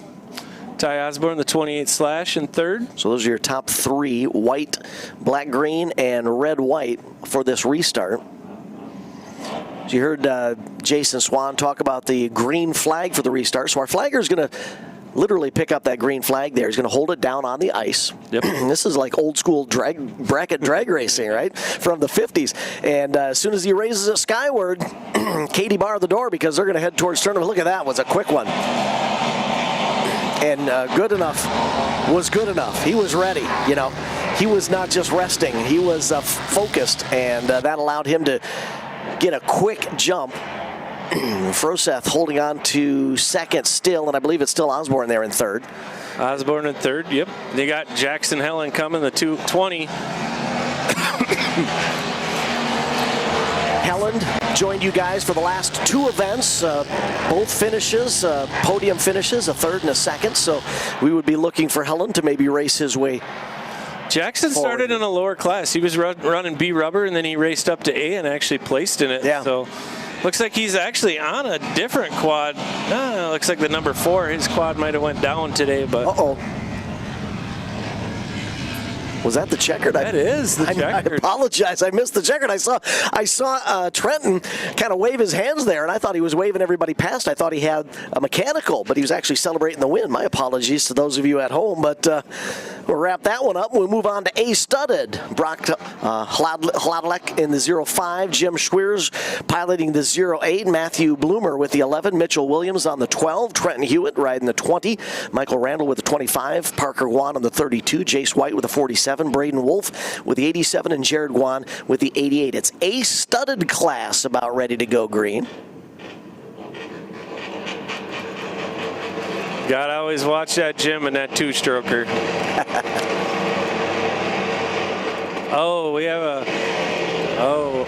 We have a bad start there. Something happened. Yeah, the revs were up there for an extended period of time before the bungee snapped. Looks like the bungee or something could have been a mechanical failure, so we'll put them back to the line and redo them. Yeah, so the red is out. We'll bring them back to the start gate. Yeah, you can see some of them are like, huh? What?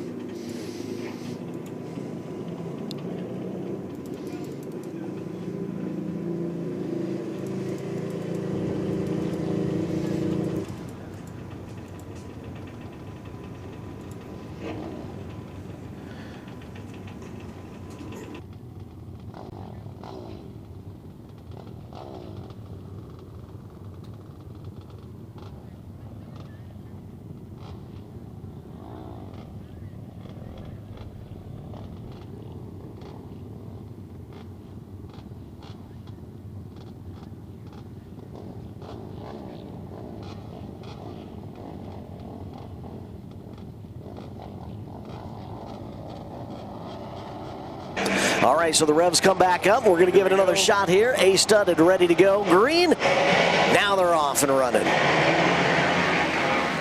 Race leader coming from the middle of the pack, left to right. Got the whole shot in turn number 2 and heads down the back straightaway. You can see some of that moisture spitting up from the racing surface, quite a bit of it.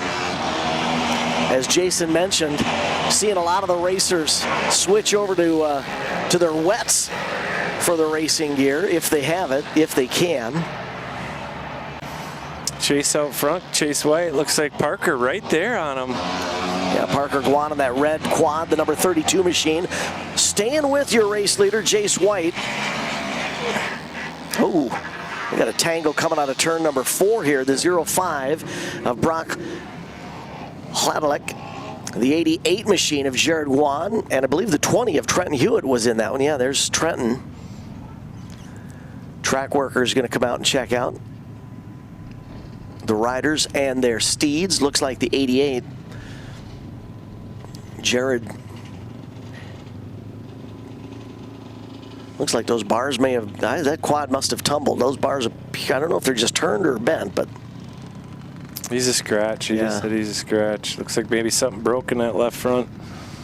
That sucks. That Hewitt, you know, he finished 3rd to first round, so he's going to be looking for a good, try to get a good finish here. Yeah. Yeah, so while we've got a break here, I'm going to ask you to inform our viewers on how the final scoring comes together to determine who gets to take home the big cash here.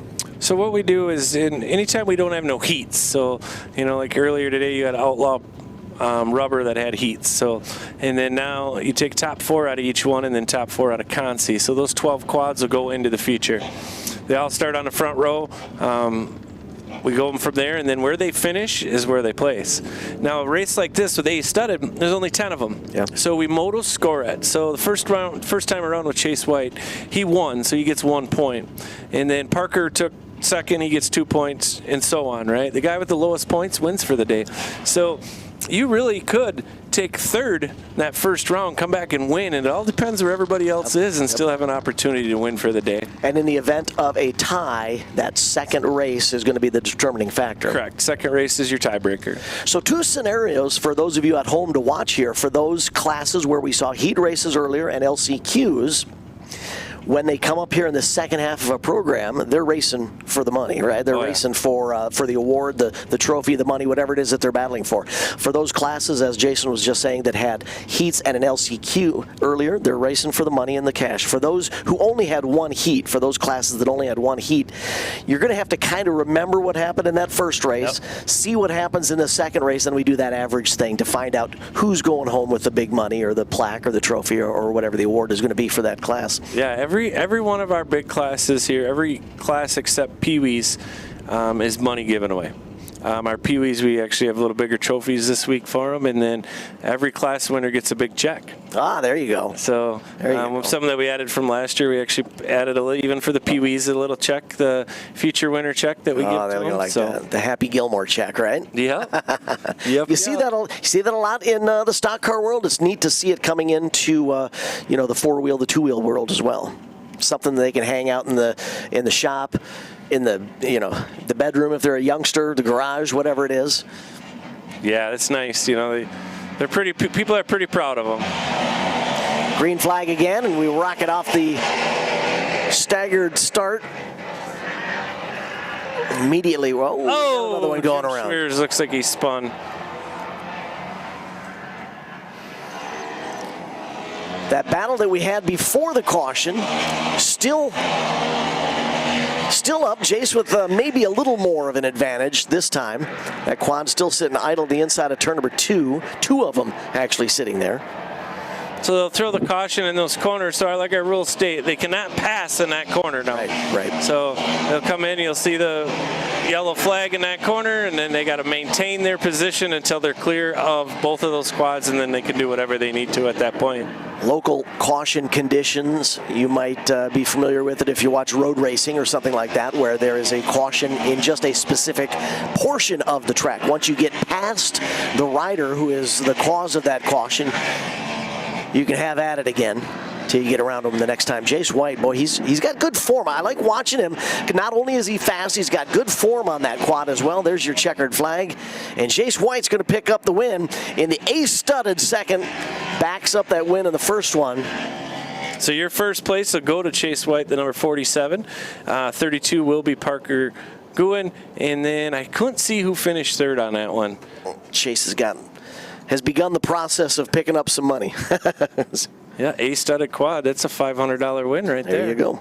We'll pay top 3 out of that class. So Junior A rubber up next. Bryce Ewert riding the 15. Alora Ragnholt with the 24. Ryder Garrett's on the 32. Jace Friedley, with the 33. Shane Granger on the 38. Henry Levins with a 41. Axel Goss driving the 44. Galvin Willie atop the 60, Cannon Schindler on the 69, Logan Berlin with a 79, and Kason Pretzman on the 88, Braden Irish on the 99. Neat thing about this Junior A rubber class, this is one of those classes where some of these racers had to come through that high-drama LCQ event just to get to this second race. So a lot of these racers, if they did well in their heat, they were happy. If they transferred through the LCQ, they're happy now too. So a lot of smiles in the gate for this Junior A rubber main event. Keep an eye on that 69 Cannon Schindler and the 99 of Irish. They are fast. Yeah, Braden, your current point leader coming into this weekend's event with a 99. He's got 3 overall wins, and that 4th event, second place finish. So, yeah, as Jason just said, keep your eyes on that 99 Braden Irish. Maybe a threat for the W here. Look at that heavy traffic into turn number 3. Braden is mired deep in that heavy traffic. There's your top 3 coming through turn number 1. Braden up to 4th now. Trying to close in on the leaders as the 32 of Ryder Garrett's. It's going to lead us down into turn number 3 with a 24 machine of Alora up there, she's battling. Lady A. It's her first year on a 400. Look at this. She's got it. Coming out of turn number 2. We've got a new leader on the back straightaway. 32's in the lead now. You got 24 Laura, Lady A, right on his tail. They changed, they changed right going into there. one and swapped it back again. Now it's a 2-rider battle for second and third. It's so funny how they change it so quick. One corner and it's just instant. Gets out a little too far and they drive right on past him on the inside. So that's that red quad is Pretzman, Kason Pretzman, running third now into turn number 3 as they're closing in on the checkered flag. It'll be Garrett's getting the W. Looks like Lady A in second. And she hold on to it and Pretzman third, I think. Pretzman now. That's not official. The girls at the cone is where they make it official. So, but from what we could see from this angle, which is not a perfect directly right across, so we'll let the girls make that call. The cone that Jason still a heck of a run for Lady A. That's great. C Studded going to be the next class out on the track.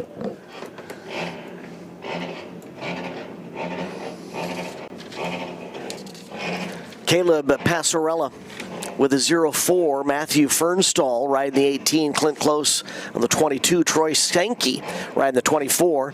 Maley Jiskra on the 29. Emmett Salter with a 42. Cameron Stindl on the 45. Michael Tanner with a 47. Sean Fleener riding the 55. Tristan Kolwitz on the 63. Colton A on the 71. And Cole Ashbrenner riding the 519. Coming into today's action, Cameron Steindl with the 45. Current point leader riding 3 overall victories.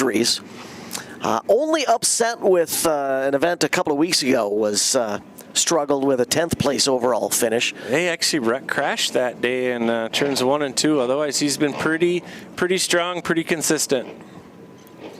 Maley Jiskra on the 29. Second in the point standings, just 4 points back. Maley's been pretty consistent, a couple of seconds and a third for 3 podium overall finishes and a 6th. As you see our track workers trying to assist that racer, got it back under power.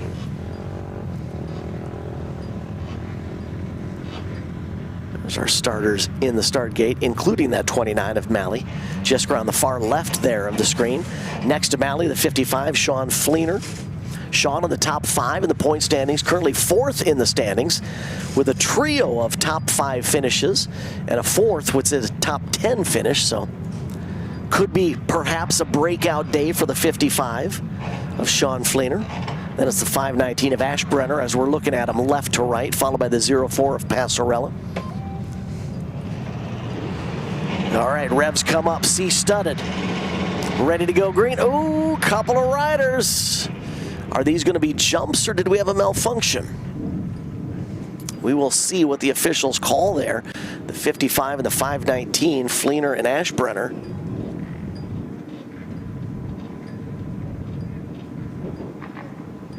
Have to see. Let's see what the officials call here.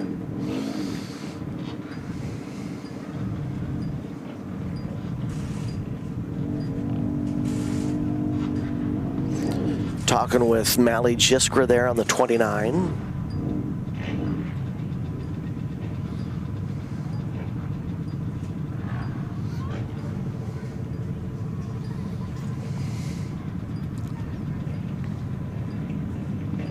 Looks like they're going to put Maley for jumping. Maley for maybe flinching. Yep. And whoever's in that bungee first is going to... Might not always be the guy that goes through it. Right, yep.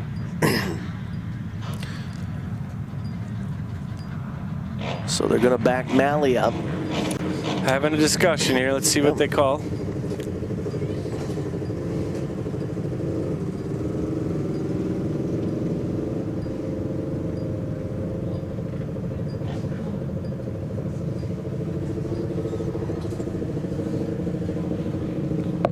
Talked earlier about how racers who get moved back to what's referred to as the penalty line or the second line, so in this instance it would be Maley, will not be jumping with the initial release of the bungee. They'll have to wait. There's a green LED light there. They'll have to wait for that light to turn green, or Maley will in this instance. There, Maley finally saw the green. Look at this, 5 wide out of the start gate straight. Ooh, little contact there. Oh, and one quad goes up and over. Thought he had saved it. Couldn't quite bring it back down to terra firma, ends up on its nose. So now, so everybody's aware, that is the second red. So we had a red on that restart, or had a red on the jump.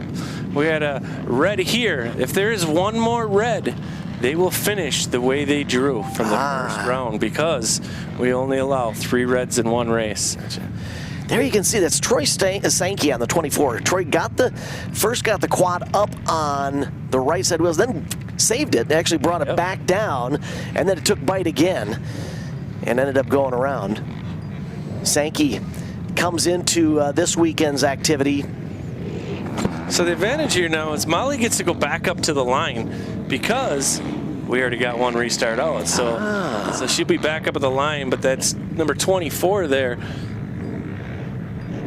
Which one is 24? Stanky is going to have to go to the second row if he can continue. Quad is there. Well, I don't. That's the old 4. True. That's the old 4, yeah, sorry. That's Caleb Passarella. Caleb was involved. Maybe I was calling the wrong number, and I apologize. I thought it was Sankey that went over, but maybe it was Caleb Passarelli in the 04 that went over.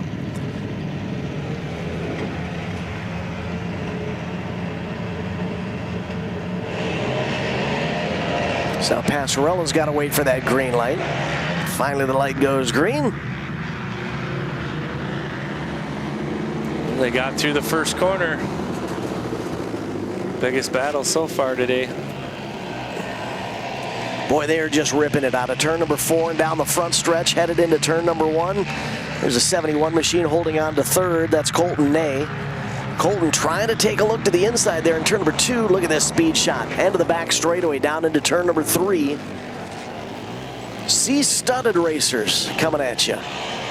It's like Emmett Salter holding on to 3rd here. Got the 519 coming underneath him.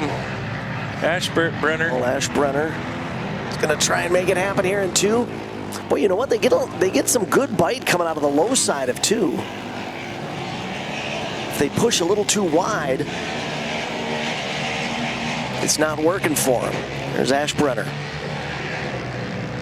leading this pack, at least. Bit behind the top 2 who have broken away. Your race leader coming out of 4. Get the white flag, 1 more lap to go for the 45 of Cameron Steindl. Cameron on the 45, your race leader. Final time down the back straightaway. He's got a good cushion over the second place quad out of turn number 4. Racing to the checkered flag. Cameron's got himself a win.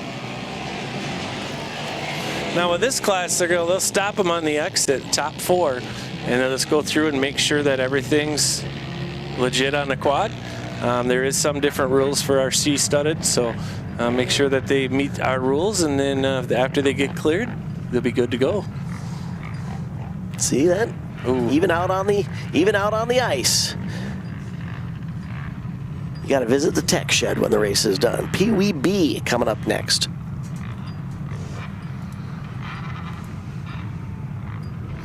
Got the 28 of Carter Slampowski, got the 11 of Bernard, you got the 15 of Leif Peterson, the 32 of Anderson, 22 of Trent White, 6 of Knaps, and 33 of Lincoln Kloss. As they zip onto the oval, hole shot goes to the 11 machine of Berlin Bernard. This is the end of the back straightaway into turn number 3. 3-rider battle for 2nd, 3rd, and 4th, and a bit of ground back to 5th. You can see how important that inside line is for these little guys. Did have a lead change there as the 11 of Bernard backslides a few positions, and I believe it's Lincoln Close now, your race leader. Lincoln 2nd in the point standings with a trio of podium finishes this season already. This would be a first overall win if Lincoln can keep that 33 out front.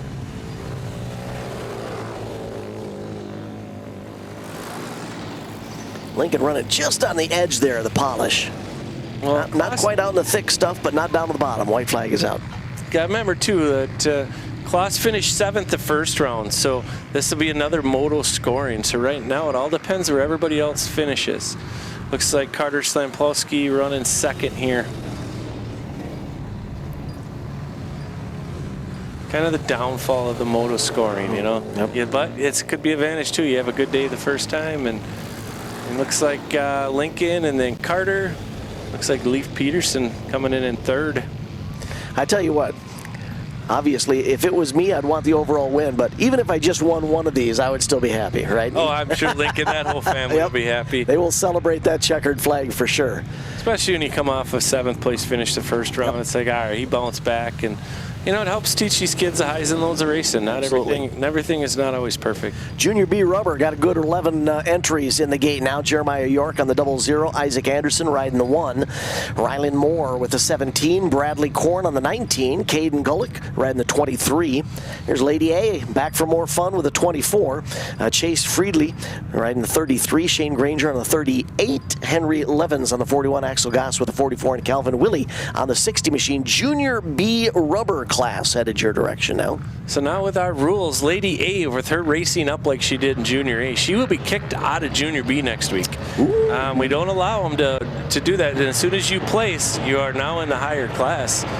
So let's hope she can make it worth her while here. Yep. Side by side, but it's for second because our race leader pulls away with the whole shot. There's the 33 machine of Chase Friedley taking sole possession of second as they head into turn number 3.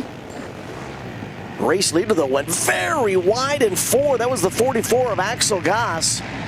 Just like that, Axel goes from leader to second, and the 33 of Friedley takes over the top spot. Friedley's got some momentum here. Ooh, the 44. Goss is going to try an inside run here. Friedley thought he was going to get into him, had to work the steering a little bit there on the front straightaway. Back to second goes the 33 machine. Oh, we got a looper. Looks like everybody cleared him. It was the 00 of Jeremiah York, who sits facing the wrong direction in turn number 2. Wrong way on a one-way. Got another one stalled in turn number 4.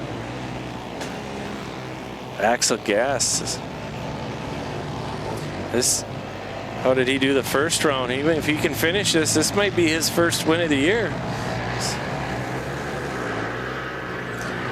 Axel had his best finish thus far this year, a 4th overall. Oh, look out, 19 right in the groove there. Checkered flag is out. Axel's going to pick up the race win here in the second win. Best finish was 4th last event. He's getting better. It's his first year racing. Now they'll get stop 2, top 4. They'll make sure that the air lids are on all of the 400s and get teched, and they're all good. We'll get the thumbs up. Peewee Studded up next. Peewee Studded class. So in this Peewee Studded class, there are 4 girls in this class out of the 6. So you got Autumn, Bryn, Macy, and Geisterhoff there. They're all girls. It's really cool to see. Briley Offhalter is riding the 3. Benton Berlin on the 10. Autumn Conrad riding the 17. Macy Diesterhoft on the 23. Madeline Anderson on the 32. And Cole Conrad on the 79. This is Peewee Studded. Give these youngsters an opportunity to learn the difference between rubber racing and studded racing. It's really good to see the 23 back out there. She got up on the snowbank this last round, and she's out there, back out there, and willing to give it another try, so that's good to see. It's Macy Diesterhoft riding the 23, lines up all the way to the right, to the outside, all the way to the left on the inside is Madeline Anderson with the 32. The 3 of Briley Offhalter on the 3, next to Madeline.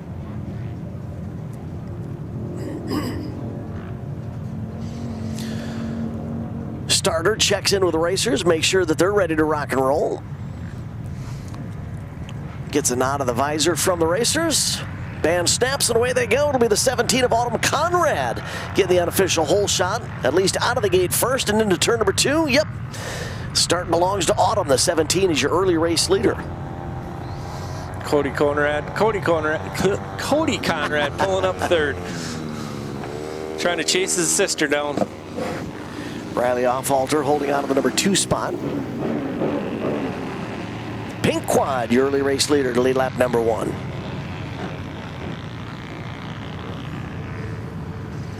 Autumn, point leader in this Peewee studded class, 3 overall wins already. Other time across the line was a 2nd place finish. Look at this nose to tail battle here. 79 of Cole Conrad has got the position. The 32 of Madeline Anderson right behind, trying to find an opportunity to race for it. It's that first week Madeline's come out. Anderson, this is their first week racing a studded quad. Really? Looking pretty good. I would say so. I would agree. White flag is out, as you saw. Staying with the group, yeah. They are. White flag out. Final trip down the back straightaway for the 17 of Autumn Conrad. We're going to see a celebration here. Is Autumn an outgoing celebratory type person? Autumn's going to get the checkered flag in the win. The 3 of We're all family and friends. I don't think she wants to upset her friends, so she keeps it pretty clean. Peewee studded class in the books. We move on to C rubber.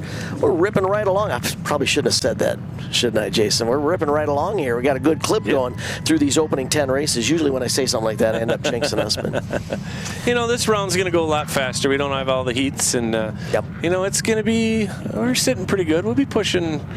Time the last set to get out there, the Doubt Peewee.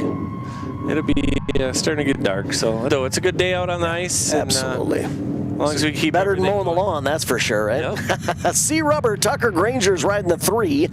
Casey Green is on the 4. Sydney Knopp's riding the 6. Morgan Sauer on the 8. Lane Nyseth riding the 10. Alex Sauer on the 12. Colton Day with the 13. Brayson Johnson riding the 13X, or 13/. Shalom Rail on the 17. Mariah Sloop with the 26. Ashley Arneson on the 43. Eric Goss with the 55. And Wyatt Kettner riding the 61. Coming into today's action, the 12 of Alex Sauer is your point leader with a 15-point advantage over Jackson Kramer, who is not with us today. Alex with 3 overall wins. Other finish, a podium finish of 3rd. So we'll keep our eyes on the 12 to see if it's another day for another overall win as we get our last couple of competitors up to the gate. The 13 machine there of Colton Day and the 17 machine of Shalom Rail. Or Brayson Johnson, rather, in the 13/. Look at him throw that roost as they put the power to the ice. Wow, 5 wide for 2nd. Man, no one giving an inch, except for the race leader, who's out in front of everybody, who did have 1 quad up and over the berm coming out of turn number 2. But it's the 12 of Alex Sauer, your early race leader. I don't think this is going to be an easy one, because look at these next 3 are staying with Alex. Oh, that was close. Looks like Sydney Knopp's going to take away that 2nd position. And then you have Morgan Serrar coming up behind here. Casey Green in the 4 was 2nd. Backslid to 3rd. Here comes the 8 of Morgan Serrar. Morgan up to 3rd now. She's going to go try to chase down her younger brother here. He's out in the lead. Just got by Sydney Knopp's the 6th. Wow. Morgan is on the move, huh? A lot of bragging rights coming out of that trailer. See who can win this. Look at how high Alex is racing. All the way up to the berm coming out of turn number 4. Morgan's keeping it low, keeping it in that studded groove, and she's caught him. Yeah. So separation of maybe 4, maybe 5 quad links between Alex on the 12 and Morgan on the 8. Morgan really hauled the mail through turn number 4. Didn't quite make the ground though. Checkered flag flies. Alex going to get the W. Morgan across the line 2nd in our C rubber run. 27 entries in that class today. Wow. That is crazy. All right, we're going to steal a set of tires away from the racers, force them to run on just 2. Motorcycles coming out now. Open motorcycle main. Ethan Eben on the 0. Owen Lay with the 2. Riley Ginder on the 5. Owen Nelson riding the 7. Ricky Staub on the 22. Cody Funk with the 25. Mark Will on the 66. Mason Barth with the 80. Nick Berg riding the 92. Bryce Backus throwing a leg over the 94. John Dillenberg on the 98. And Ty Fetzer with the 727 open motorcycle.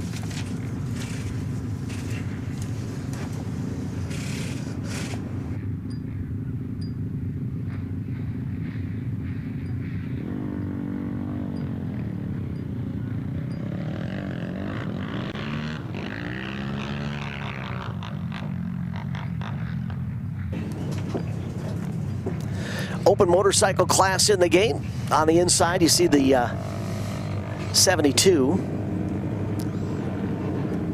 and the 727 Ty Fitzer.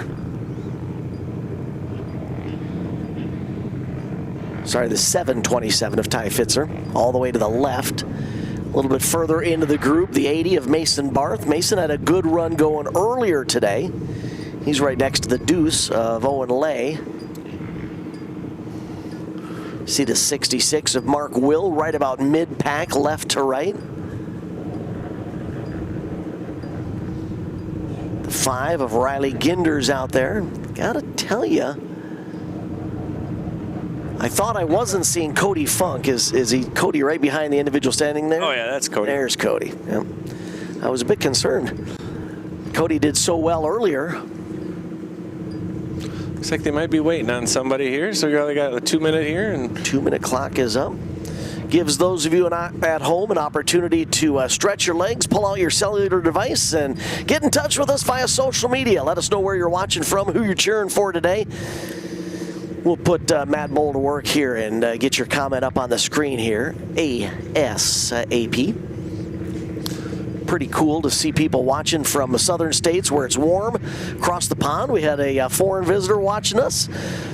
Streaming worldwide is MBTV Sports from little old Sarona, Wisconsin. Long Lake is literally what we're atop in Washburn County. Revs come up, starter runs to the side. Ooh, saw one cycle flinch. Oh, look out. We got bike down. Couple riders down. Let's.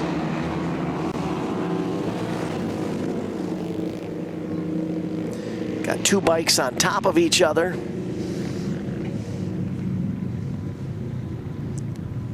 Looks like everybody's up and moving. That's a good sign. Safety crew there immediately to the scene for the well-being of our racers. Make sure that everybody is all right.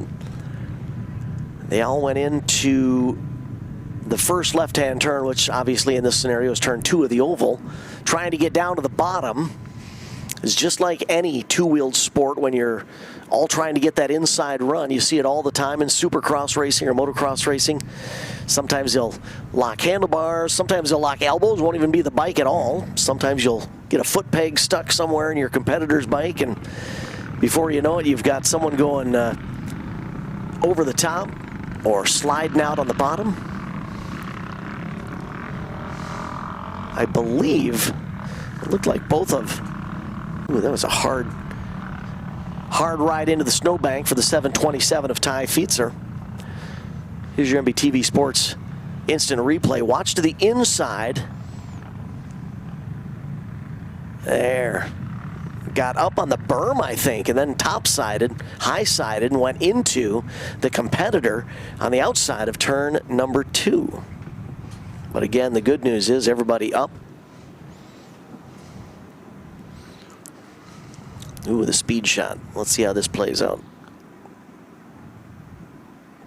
Yep, there's a bike that went into the turn second. There you can see, caught that. I would suspect, I could be wrong, but my suspicion is may have caught his foot peg on that berm. Just enough to get him just a little bit. Got the bike to start that run to the outside and tossed him over the right side with a nasty high side. That's the forgiving nature of ice, though. When you land, you can at least slide off some of that energy. Rather than planting in heavy dirt and just sticking right there. Still hurts, though, right? You're going to feel that one tomorrow, that's for sure.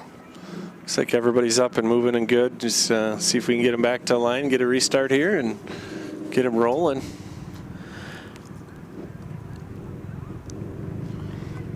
You know, have you ever, anybody's ever bored, or on a Wednesday night, we and Dion go live every Wednesday night right on our Facebook page, and we talk about this week's races, talk about next week's races, and so if you ever want to just to hang out and listen, you're more than welcome to come on there.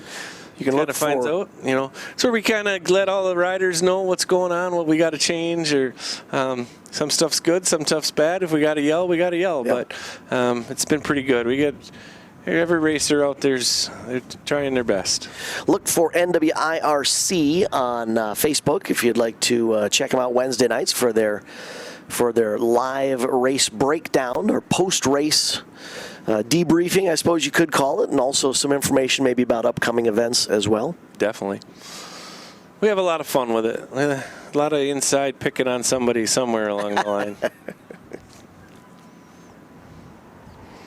So I believe we've got, so they were, it looked like Ty Fietzer's 727, it looked like the rear may have been locked up. Not sure if he got something off kilter with that rear fender. There you can see them trying to push the bike back, or if it was something damaged in the suspension. Don't know exactly what it was, but it was something on the back of the bike, the rear of the bike. They were trying to loosen it up a little bit, get it to roll, but it appears that maybe more laps is not in the books for Ty. Or I should say for Ty's bike. Ty was up, looked like he was feeling okay after that tumble and that hard get off. It's race number 11 of our 38 events to wrap up the big money show at Sarona, NWIRC in Sarona. $1,000 extra this year compared to last year, right? I think it was $1,200. $1,200. Yep. Wow. We beat it by a little bit. For those of you who maybe tuned in late, Jason and I were talking a lot about how it's been wonderful that the local Chamber of Commerce got involved, and you know, sometimes all you hear are the negative stories, people complaining about motorsports. It's nice to see a Chamber of Commerce saying, yes, we want you to come into our area. Bring your folks, bring your competitors, bring your excitement. I mean, just the Airbnbs that people rent this weekend, and the gas stations, and the local establishments, and you know, you can see all these sponsors up in the left corner of your screen. They're the ones that make this happen. Mason Barth, early race leader on the 80 machine. Cody Funk back there in fourth. Challenge for the lead, perhaps. The 94 of Bryce Backus. Tried to get up alongside of Funk there. Meanwhile, we've got a new leader right at the line.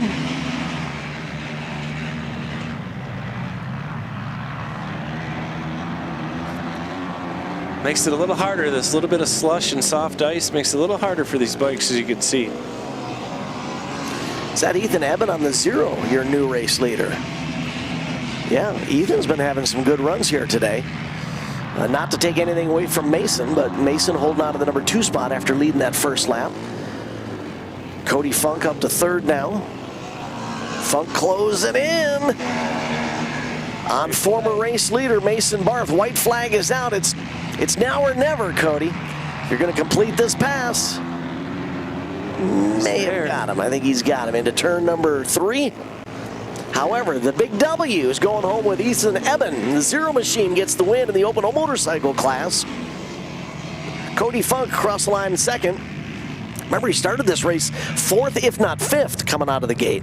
So a good charge by Funk. Mason Barth going to finish with a 3rd place finish. Bryce Backus in 4th, and we get ready for Outlaw rubber action. This is where I excuse myself to go watch Kennedy, that's right, and see how this goes here. We'll begin the process of rolling our field into the gate. Outlaw rubber headed your direction. Coming into this weekend's action, Corey Arneson, point leader.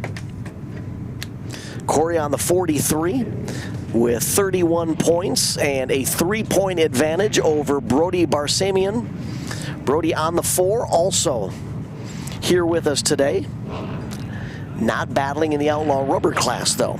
In the gate, we'll have Tyler Thompson on the 0-3, Tyler Allen on the 4/, Barry Sauerer riding the 10, Mitchell Williams on the 12, Kennedy Swan on the 18, Jake Samplowski on the 18/, Jake Prosecki riding the 21, Ashton Reese on the 22, Trevin White with the 29/, Jace White on the 47 and Ethan Coran on the 82. Jace has been super fast, super competitive all day in all the classes that he's been racing. Trevin White on the 29 also has been strong. Remember, I believe this was the class earlier today where they were swapping the lead back and forth. First it was Jace, then it was Trevin, then it was Jace, then it was Trevin, then it was Jace. We will see if they will replicate that in this event. Outlaw Rubber.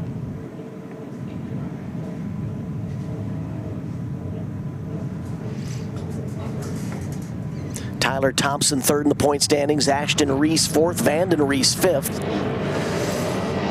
But we're ready. Ready to rock and roll. Bungee away. Riders up to speed. Who's got the whole shot in turn number 1? Top 2 actually trying to pull away from the rest of the field. Jace White to the inside of the 29 of Trevin White. Exactly as we saw them earlier. A little give and go there. Jace from second to first. I believe it was Trevin who got the whole shot. Jace now out front in turn number 2. Jace on the 47, Trevin on the 29. Top 2 trying to pull away from third on back. It's a growing gap to third, about equidistance from second to third and then from third to fourth. And from fourth on back is a freight train battle for position.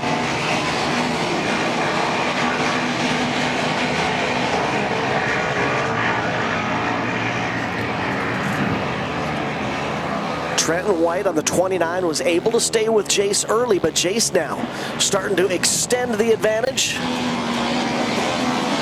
up to a good 10 to 11 quad lengths separation between the rear of that 47 and the front of the 29 slash. Cameron laser focused on your race leader, Jace White. Outlaw Rubber class. $1,500 to win.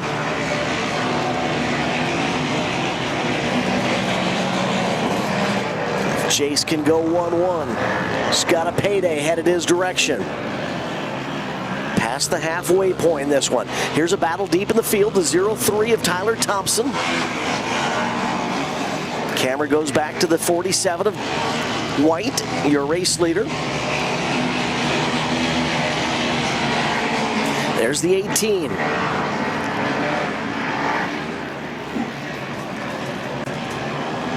White flag for those racers coming across the line. Final lap for the competitors. Your race leader. Getting ready for the checkered. Jace has to work under the 18 machine.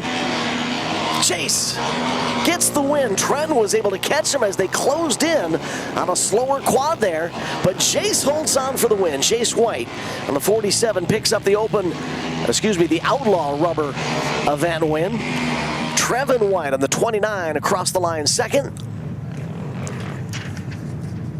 Ooh, an artsy angled shot for our instant replay there. We get ready for Outlaw PW studded. Riot Marion on the deuce. Dalton Schweers riding the 4. Colbin Guazda, atop the 12. Gage Jiskro with a 14. Revs are up. We're looking to turn them loose. And away they go. Rest of the field. Bronson Taylor on the 19. Dax Graham riding the 20. Bentley Samplowski on the 28. And Bentley Irish on the 29. Couple of racers side by side, but there is your race leader. The 20 of Dax Graham, early race leader.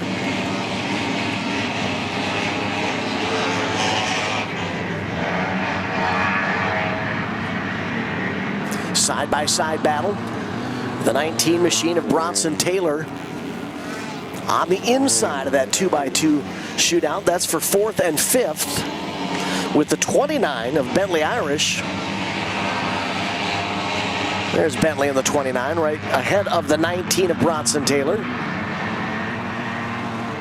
Outlaw PW studded action on the track. The race leader crosses the line. We're focused on that side-by-side action as the 19 machine of Taylor. Bronson Taylor takes the spot away from the 29 of Bentley Irish. Irish back one position. There's the 20 of Dax Graham. With a Neo Prism design on the side of that quad. White flag is out. One more lap to go for Dax Graham.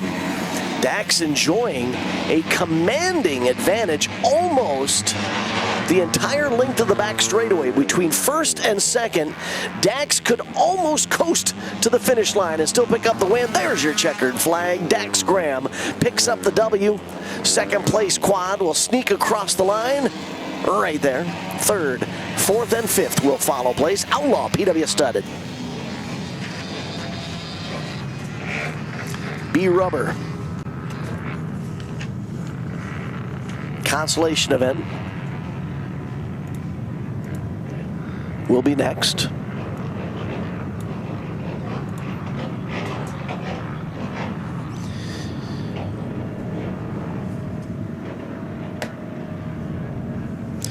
Ryan Osborne will be riding the 2. Jacob Anderson on the 7. Dylan Michaels with the 17. Mason Smiskey atop the 22. Avery Schindler on the 24. Austin Henneman riding the 25. Mariah Sloop on the 26. Ty Agin with the 28. Jesse Buckley riding the 74. Keegan Varied on the 99. And Todd Ashbrenner on the 519. B Rubber Consi 1 is down and away. 19 machine. Trying to work for a whole shot, can't quite make it happen. Down the back stretch into turn number 3, 24 of Avery Schindler. It's going to be your early race leader. Look at this, they fan him out 5 wide, coming out of turn number 4 out of the front straightaway. 17 of Dylan Michaels just ahead of the 5. Ooh, one quad gets a little upset in turn number 2, slides to the outside of the turn as the deuce of Ryan Osborne tries to work through traffic to the inside of the 13 slash. Osborne takes the position away.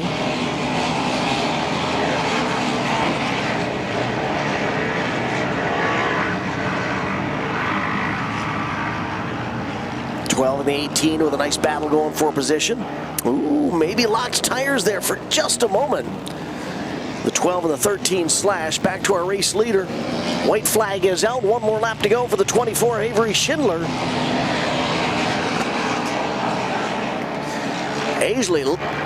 Avery, excuse me, lifting the left front coming out of turn number 2 and into turn number 3. Oh, putting that dig and that bite into the right rear. Look at this battle. Right down to the line for second. 3 wide across the line. Avery Schindler, B winner, or B Rubber, Consi winner though. Look at that 24 powering out of the turn, and then right behind him, we're about to go 3 wide for second, third, and fourth. Watch this, the 2 gonna try and get up there. Can't quite get to him, but a close battle to that cone in front of the caddy there, which is where they score the racers. Wow, fun to watch that battle right down to the line. Junior Studded up next.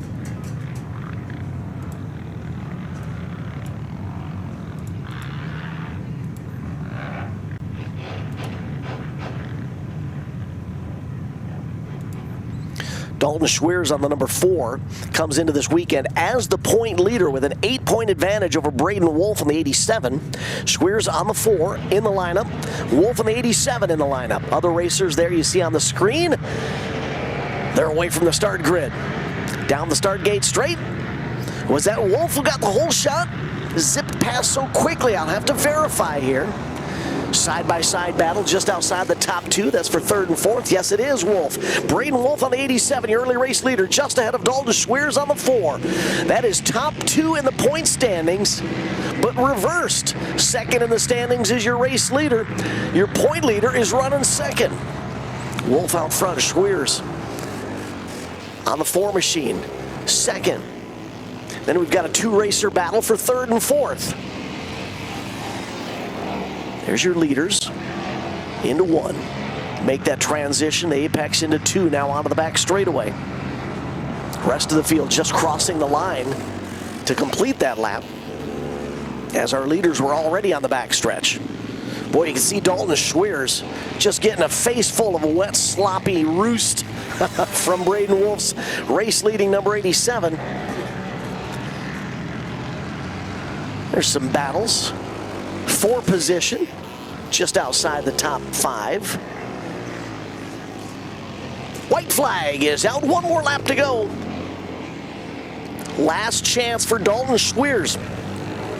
Can Dalton close the gap? I don't know. Got a little bobble there in turn number 2. Got out of the polished lower groove up into the slush. We're also going to have to work underneath this racer here. Checkered flag is out. A strong charge by Dalton Schweers right to the checkered flag. Braden Wolf may have held off that challenge and collected the W. But again, finishing position is that orange cone you see just in front of the caddy. That's where our scorers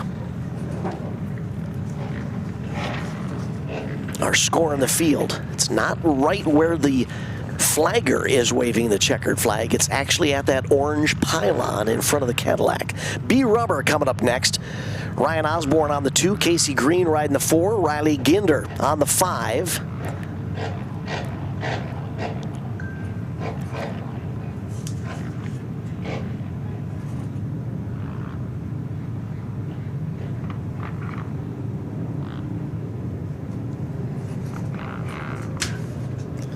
Going to do a quick verification check here.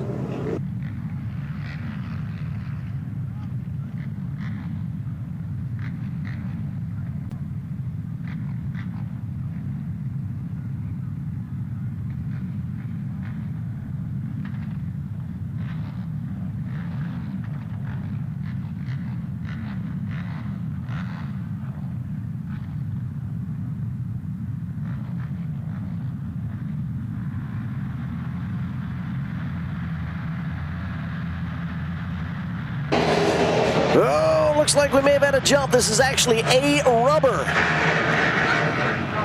on the track right now, and I apologize. Oh, look out, one quad all the way up onto its rear. What a save, what an amazing save. That quad was vertical all the way on the back nerf bar, somehow rode it out, brought the tires back down to terra firma, but it's still a red flag. I think we had a jump there. What I was going to say before we turned them loose, I apologize. We haven't gotten the starting lineup for this class yet. Watch this. Look at this quad all the way up onto its back. What a save. Oh my gosh, what a save.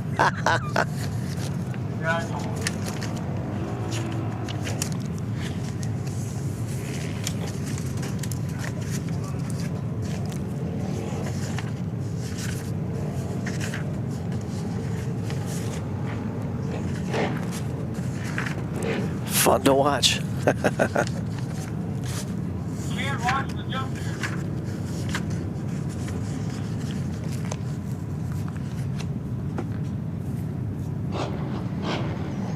I believe that was Ty Osborne on the 28.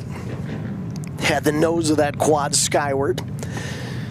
Back to the lineup here on the inside far left of the start gate, the 20 machine of Jackson Helland.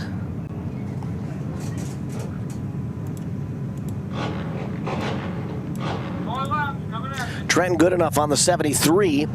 Point leader coming into today's action. Trenton lined up 4th from the left there alongside the 72 of Parker Riedinger.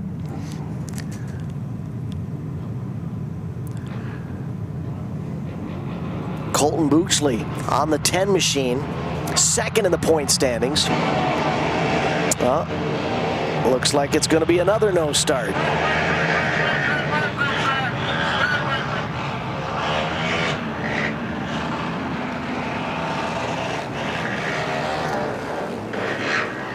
Couple of quads didn't budge. Veins of steel there, the 73, the 28, and the 32. Trenton Goodenough.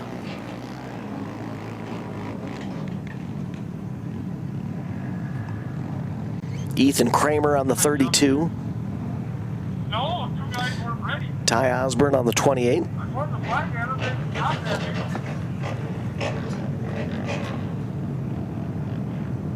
When you went running down the line, there are for in here.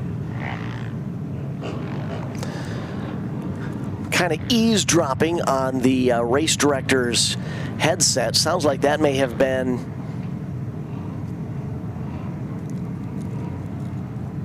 the word I'm hearing is that a couple of racers had tried to signal that they weren't quite ready.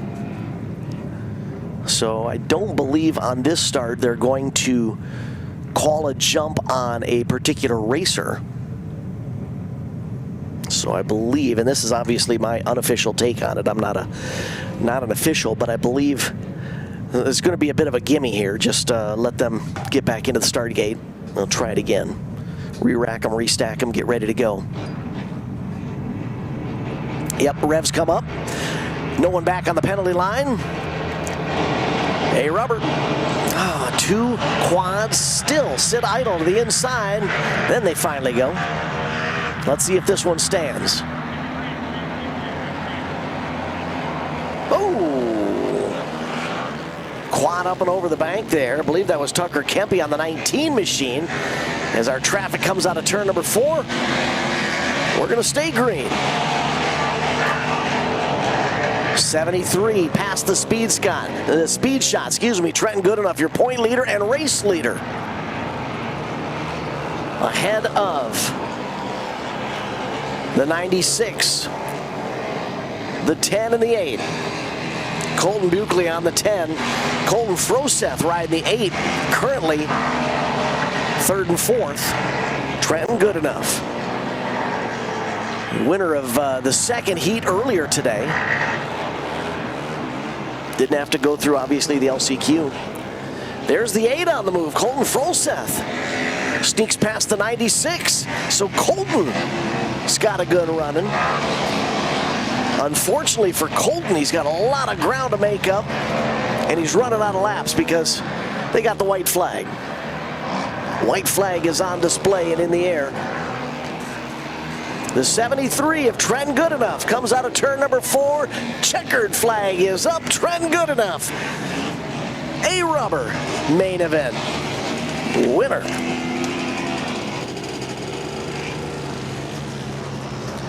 Handful of cash going home with Trenton Goodenough, and another overall win. It'll be his 3rd of the season. This one a little sweeter though, because there's some extra money in the mix, right? B rubber in the gate now. No, excuse me.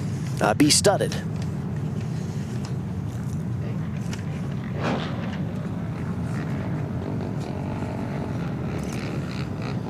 Paul Gessler riding the 00.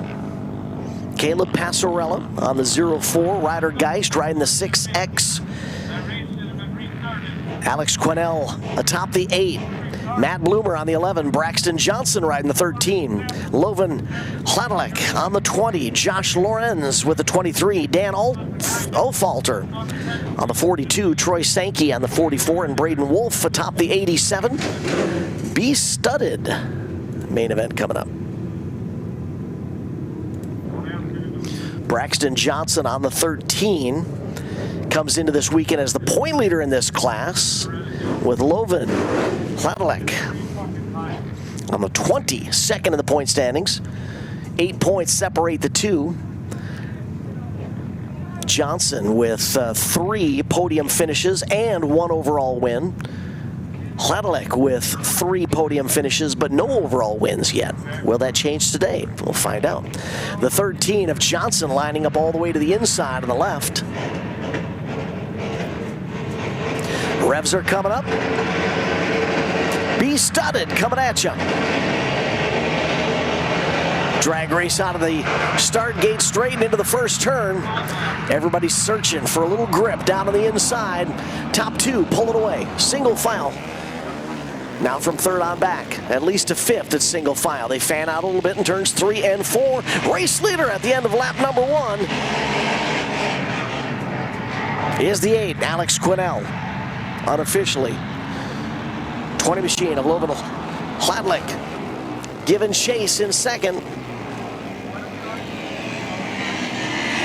Side by side for the lead, and that did not last long. Hodlick up to the lead. Quinnell back to second.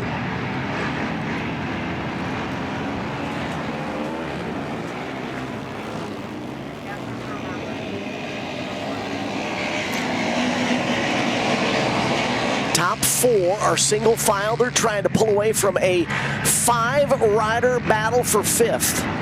Just behind them. There you see the 0-4 of Caleb Passarella working underneath the 13 of Braxton Johnson. Johnson's got his hands full. Front end of that quad went skyward. White flag is out. Last trip around the oval here. It's all Logan Hladlik. He has built up a 10 quad length advantage. Shot of turn number 4. Checkered flag flies. Loven with the win.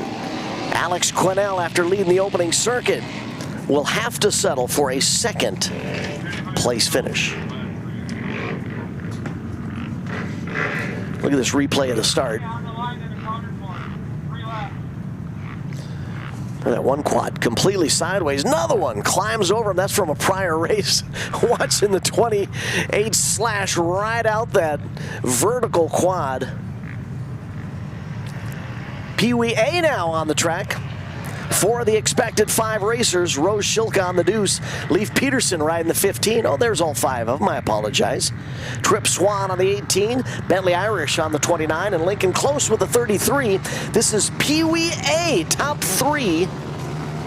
Top 4, well, all 5 of them relatively close. 2nd, 3rd, and 4th in a tight pack as a race leader tries to pull away a little bit.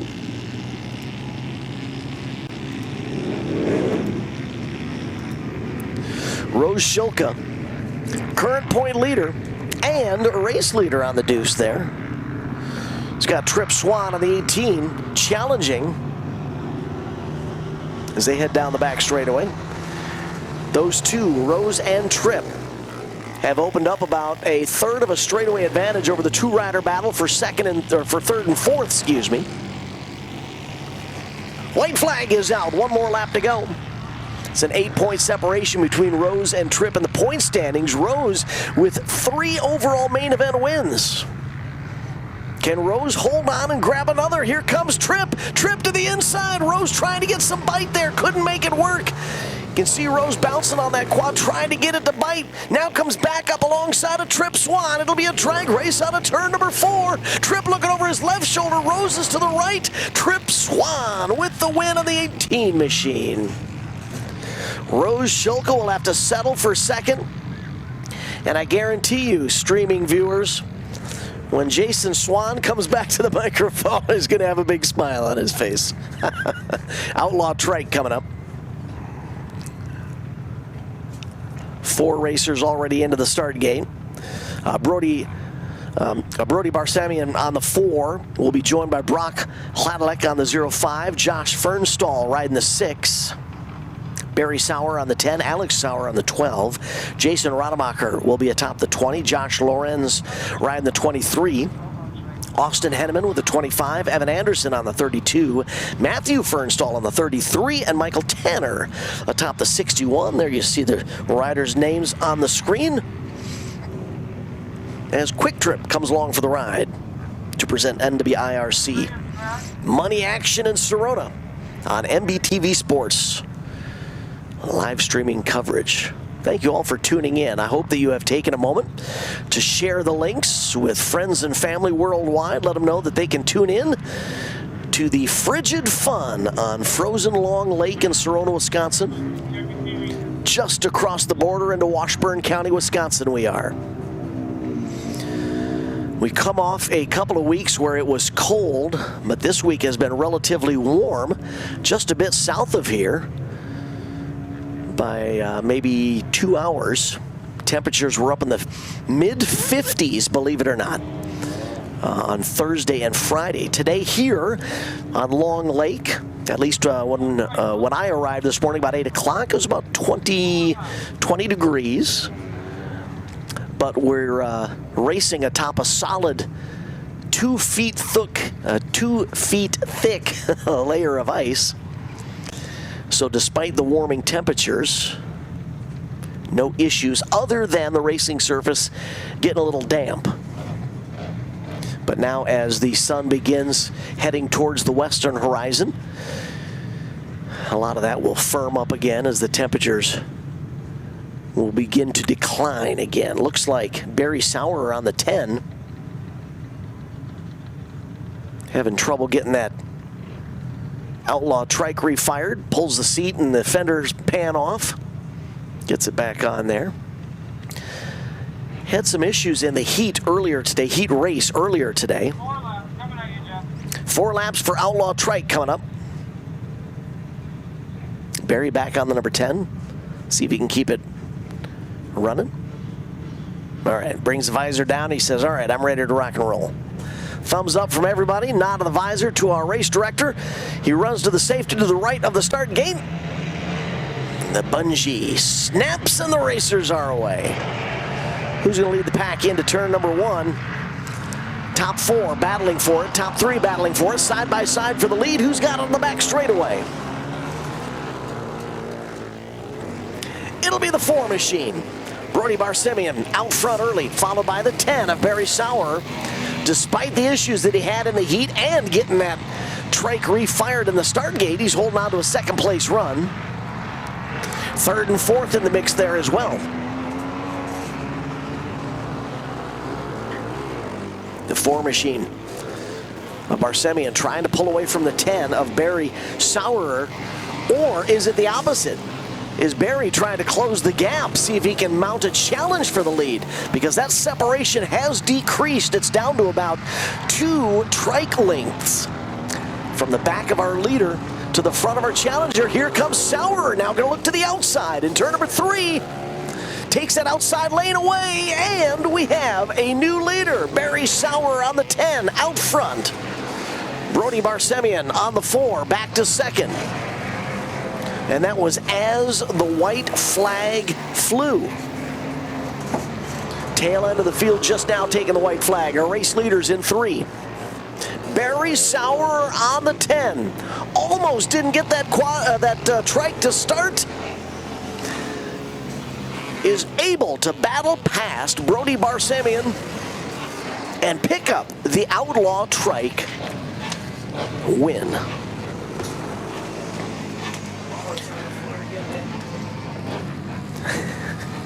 Open studded main event coming as we watch this pass. Watch the 10 of Barry. He's going to take that outside lane away from the 4 of Barsemian. Just powers his way around. Takes the lead coming out of turn number 4. Oh, what a heck of a pass. That was a thing of beauty, wasn't it? There was no contact, nothing. He didn't force the issue. It was just a smooth power move on the outside. Open studded now in the gate.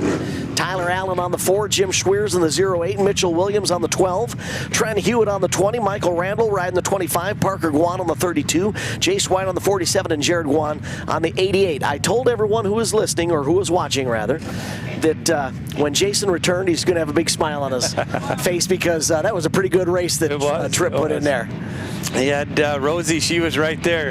Yeah. One little mistake and Tripp was there to get by her. Otherwise, she don't make that mistake, Rosie's going to drive to victory on that one.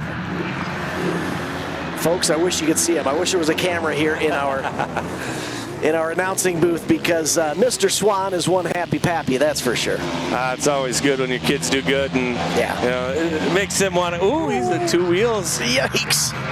It makes them want to come back, and that makes Tripp very happy. Mitchell Williams on the 12, riding that right side. Tyler Allen with a pass. The 4 got underneath him there. Allen takes over the number 3 spot, I believe. You got Chase out front, Parker 2nd, Tyler Allen 3rd. There's your race leader. This would be Jace's 3rd main event win already. So, Mr. Swan, that individual right there on the 47 is going home with a lot of your money. Oh, yeah. At the end of the day, he's had a storybook day thus far. The only hiccup we saw was that one time in the hairpin on the GP track, but I'm glad to have the whites here, because that's what everybody needs to get to. You want to be the best, right there's the best. Yep. You got to be the best, you got to beat the best.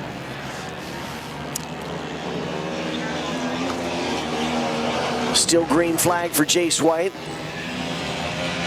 Boy, just hanging off the left side of that quad as he gets it to rotate in turn number 1. Look at him, he's almost down on the foot bindings there. White flag is out for Jace White. One more lap to go on the 47 machine. And he'll have open studded money to add to what he's already collected today. Checkered flag is in the air. Jace White. He's going to pay some bills when today's done, that's for sure. Bringing home another big check. Yeah. Wow. Rest of the field in the open studded class sneaks across the line. You know, Jason, before we get into amateur motorcycle, I want to talk to you about this. We were talking earlier about how the sun had been baking down on the racing surface. A little water had been coming up. Now the sun is headed towards the horizon. Temperatures dropping a little bit. Is that going to make this racing surface even more challenging as it firms up a little bit more? I think it'll stay where it's at. It's not going to change as much. Okay. And you can see there's a lot of slush out there, and it's probably going to stay about the same. Okay. Amateur motorcycle in the start gate. Gordy Halsey on the 4. Cody Malecki riding the 8. Lane Neiseth with the 10. Luke Wolenstein riding the 18. Travis Wolenstein riding the 21. Parker Guan on the 32. Hudson Opelt with the 41. Mark Will on the 66. And Jeff Berg riding the 72. Amateur motorcycle action headed your direction. Zipping along here pretty good. We're almost done with the first half of ovals. There's only 1, 2, 3, 4, 5, 6 ovals left, and we'll do a consi here of rubber UTV. We'll have a consi right before Junior GP, right after Pro Rubber. So gotcha. And then it'll be GP fun to wrap up the big money day in Sarona, presented by NWIRC on MBTV Sports. Amateur cycles are away. Ooh. They all stay up. That's important. Yeah. Made it through that first corner. There's your top 2 headed into turn number 3, the 32 machine of Parker Kwan. Your early race leader, but he's being challenged by the 4 of Gordy Halsey. Can Gordy take the lead away? Wow, tight quarters there. Inches apart, exiting turn number 2. We've got a new leader. Gordy Halsey on the 4 out front. Parker's got a challenger right behind him, so technically a 3-rider battle here at the front of the field. Not sure, is that Cody Malecki on the 8? Holding on to the number 3 spot there? Yeah, I think it is. Yep, that looks like Cody. Cody's taking a look to the inside. Ooh, couldn't quite get the traction into the ice. That allowed Parker to pull away. Now he tightens it back up in 1 and 2. Meanwhile, as they wrestle for 2nd and 3rd, the 4 of Gordy Halsey has opened up a cycle length and a half, maybe, advantage. White flag is out. 1 more lap to go for our amateur motorcycle. Oh, 2nd, 3rd. You could throw a blanket over him. Let's see what's going to happen here. Yikes, they're close. Cody Malecki was fast, but it's too little too late. He is able to improve by 1 spot, gets 2nd. Gordy Halsey, though, will hold on for the amateur motorcycle win. Oh, those were tight quarters down there. They were. They were racing very close. Outlaw PW Rubber in the gate now. Ryan Marion riding the Deuce. Colbin Guazda on the 12, lined up to the left. Bronson Taylor on the 19, Dax Graham on the 20, and Mason Granger on the 45. Granger won the first round. That's pretty good for Granger. He's coming on strong here lately, and he's improving week in and week out, and it's good to see. It's a type of group of kids here. Ryan Marion, point leader, coming into the weekend on the Deuce. 4-wide drag race. But right around the outside is going to lead him into turn 2 on the oval. And that'll be the 45 of Mason Granger. Braxton Taylor running second. Running second, there you go. Oh no, Dax Graham out front. Where did he come from? He must have got a good shot, huh? Mason Granger running second. I thought it was Mason, your race leader. Here's the 19 now of Bronson Taylor. Trying to make hay while the sun shines. Couldn't quite get up alongside the 45. Holding on to 3rd now. Colbin Guaza is sitting in 4th. So lost a little ground there, he did. We've kind of broken the 5 riders up into 3 groups. Your race leader's all alone. Then we have a 2-rider battle for 2nd and 3rd, and a 2-rider battle for 4th and 5th. 2nd and 3rd is opening up a little bit as the 45 of Granger pulls away a little from Taylor there. Coming down the front straightaway into turn number 1. It looks like there's a little character developing in turn number 2 there. Has been all day. There's a little hump there that could have been from a snowmobile like earlier in the year where the ice was a little softer. And he just, all day the riders have been saying there's just a little hump there. Yep. Not sure if we'll see it here right about there. You'll start to see some of these quads hop, but didn't notice it there as we were focusing in on Dax, but that's good. Dax able to get out of 2 smooth. Checkered flag for Dax Graham. Outlaw PW rubber winner. Mason Granger on the 45, I believe, held on for 2nd. Bronson Taylor rounds out the top 3 on the 19. And we're going to go into super trikes. Back to super trikes. Barry Sauer riding the 10. Alex Sauer riding the 12. Austin Henneman on the 25, and Michael Tanner riding the 61.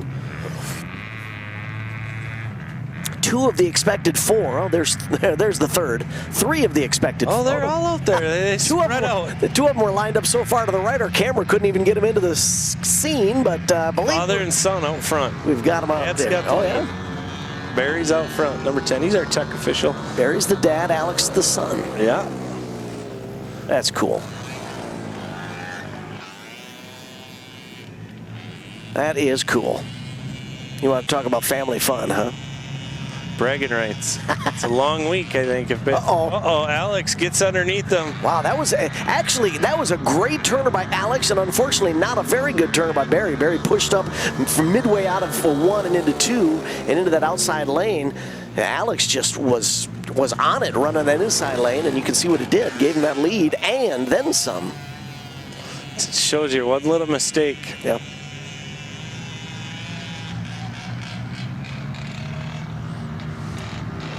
Top 2. You know, there is a battle still going on for a podium finish. 3rd and 4th is still in play. Those 2 are not too far apart. Austin Henneman and Tanner, which I believe are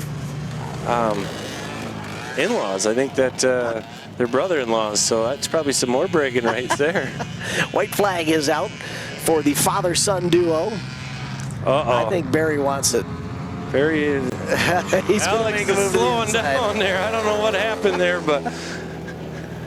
Nice pass by Barry on the inside. Alex going to battle back. Who's got it at the line? Oh, looks like Barry. Dad took her home. I think he might have been toying with him a little bit. Oh, that was fun to watch. And here's that battle for 3rd. Final step of the podium. Yeah, that's their brother-in-laws. I think he just told him he's number 1. I was just going to say, I think I saw a salute there. We're going pro rubber now. Pro rubber, I won't be gone as long as Kennedy's up here, so. You're a busy man. We totally understand it. I tell you, actually, Jason, we appreciate you coming in here and helping out. Thank you so much for spending time with us. I enjoy it. And I ain't going to lie, it's hard for me to be away from that line. I've been doing it for so long, but it's pretty nice. Different view. I love everything that's going on, and I love talking about our racers and how good our NW racers are. And you got a great group here. 438 entries strong as we get ready for Pro Rubber Maine. Tyler Thompson on the 03. Tyler Allen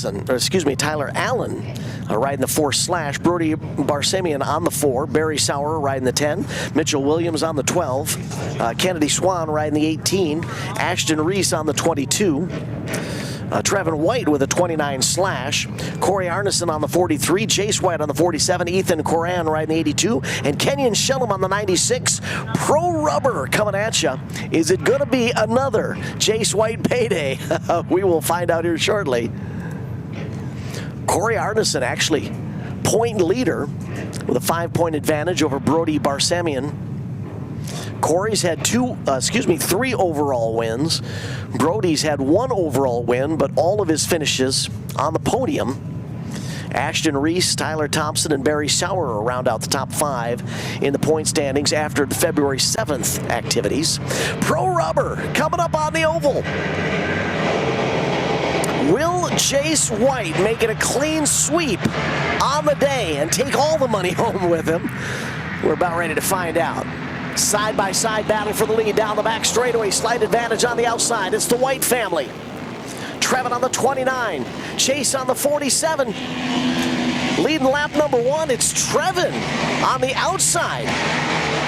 Chase, though, on the inside is going to complete the pass in turn number 1. And just like that, Chase White back to the front of the field and beginning the process of pulling away from the competition. The 0-3 of Tyler Thompson, I believe, holding on to third. He's the leader of a freight train that goes all the way back to the rider at the tail end of the field. Top 2 have pulled away. From third on back, it's nose to tail. 96 of Kenyon Shellham. Just ahead of the 10 of Barry Sauer. Oh, we got a quad sideways in turn number 3. Look out, look out, look out. Everybody's able to sneak by safely.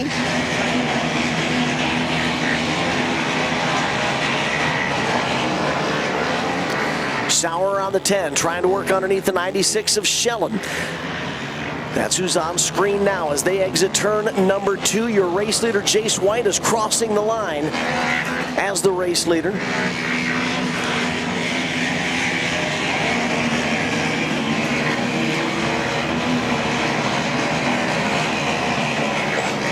I wish I could convey to you just how fast Chase White is ripping it on that 47. He's got 2/3 of a straightaway advantage over the 29 of Trevin White, who's running second.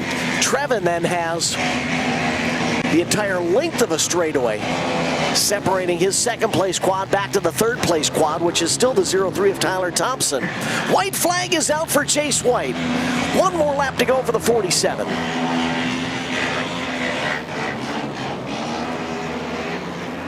Just hooked up, doesn't even appear to be struggling. Sets it up for turn number 3. Backs it in, works to the inside of a rider at the tail end of the field. Checkered flag for Chase White.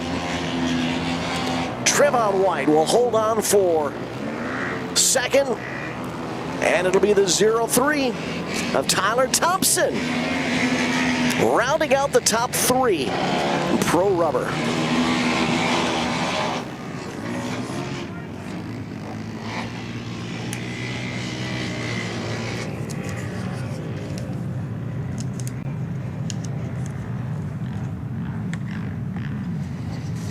UTVs.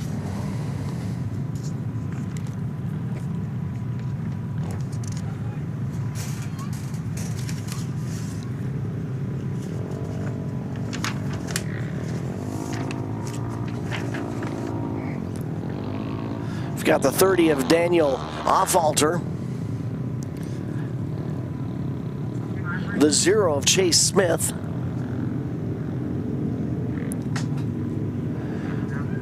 The 23 of Brady Johnson, and I believe the 4 of Casey Green in this UTV Consi.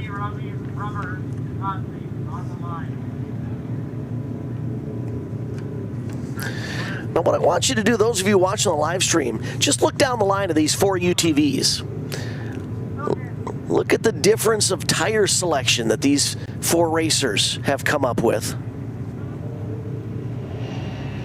Drag race off the line, staying pretty steady, early at least. Who's got the advantage into turn number 2? Nobody really, 4 wide almost.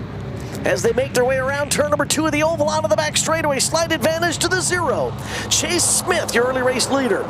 The 4 of Casey Green trying to work around the outside with the big tires. Maneuver there in 4, and at the line we've got a new leader. The 4 of Casey Green out front.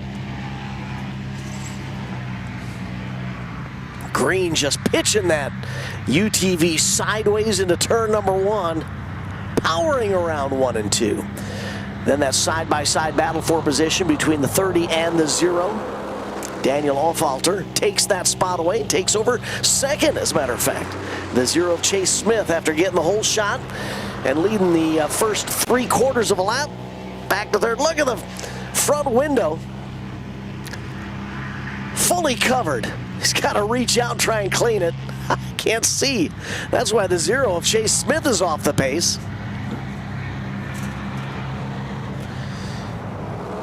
He would trade a trophy for a set of windshield wipers right now, I'm sure. White flag is out. One more lap to go. The big old 4 of Casey Green. Out front in this UTV consolation event. Oh, 20 machine. Or excuse me, the 30 of Daniel Olfalter completely sideways in turn 2. Almost went around. Somehow was able to save it. Checkered flag is out. And the 4 of Casey Green. He's got a UTV consolation event win. It's worth some celebrating, I'm sure. The rest of the pack make their way across the line.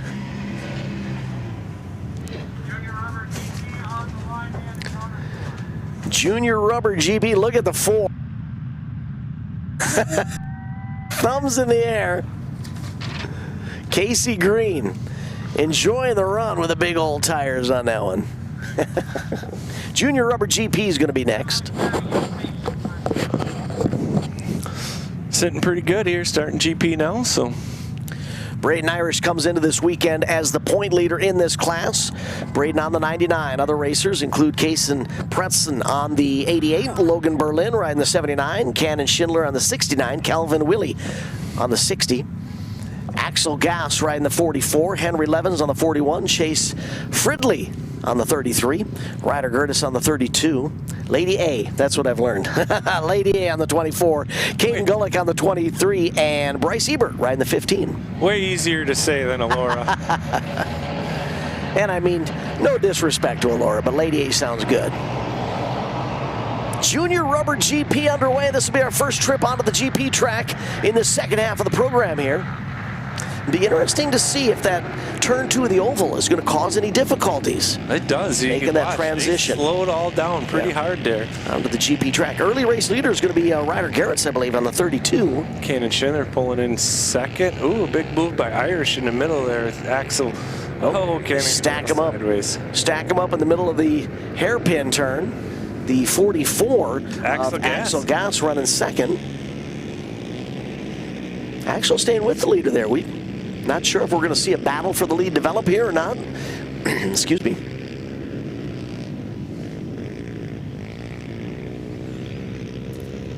Top 3 relatively tight there. I might even be able to say the top 5 are in the mix. They begin that right-hand transition off the GP track back onto the oval. Yeah, top 5 in freight train mode. They're trying to pull away from 6th, who just looped it coming onto the oval. There's a challenge for position. 44 does the crossover. Axel can't quite make it stick. Braden Irish up to second now. Axel back to third for now. Cannon Schindler running 4th.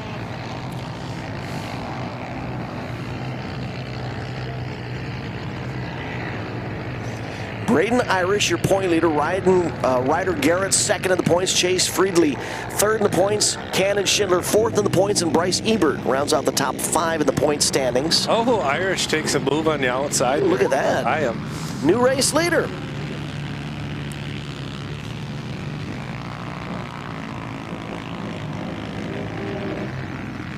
Braden Irish. Ryder Garrett's back to second. There you see some of those racers battling for position.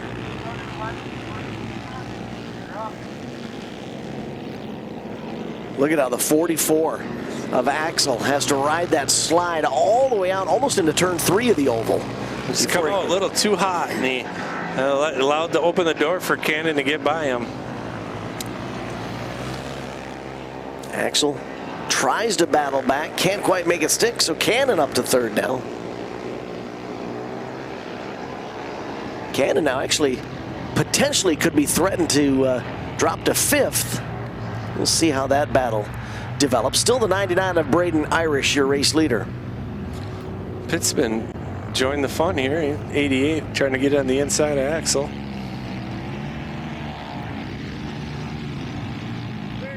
Pretzbin.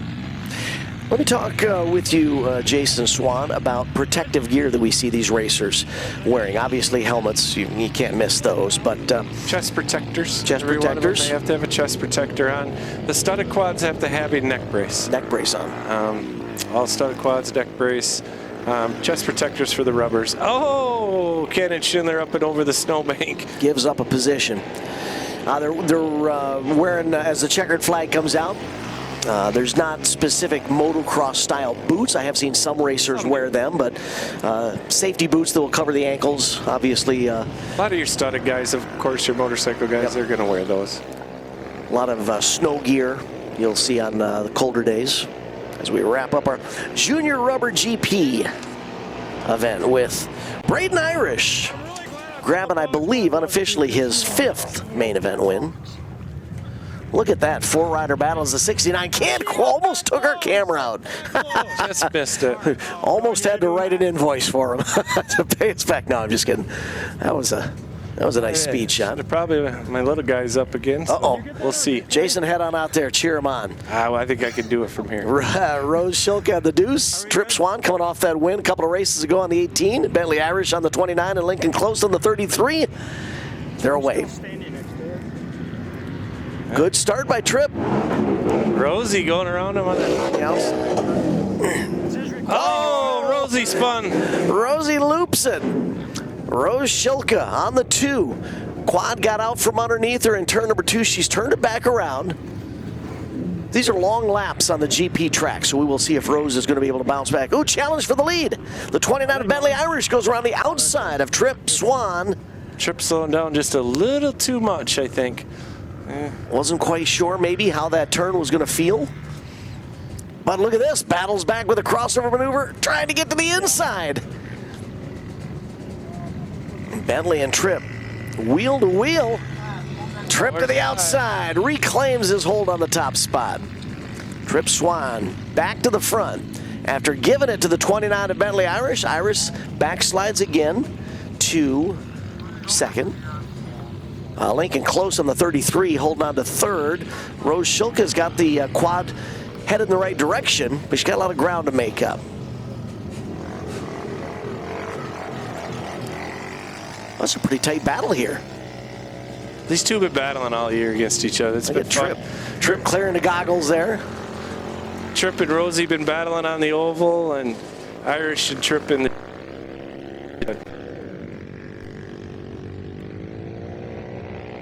Peewee GP with a 2-point advantage over Rose, or over Bentley, excuse me. Bentley, yep. Bentley's second in the point standings.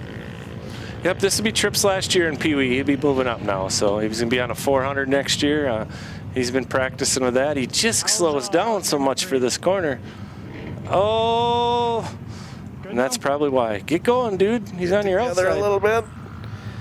You know what he's thinking? He's thinking, Dad'll fix it. That's his job. This is a fun race to watch. These two are giving it everything. Each other. Yeah. Bentley looks Tight back quarters there and kind of let Trip get away from him. But yeah, that's an unfortunate mistake there. Trip slows down for the corners a little too much, but he's doing what he needs to do, and whatever keeps him out front, he don't spin out. There you go.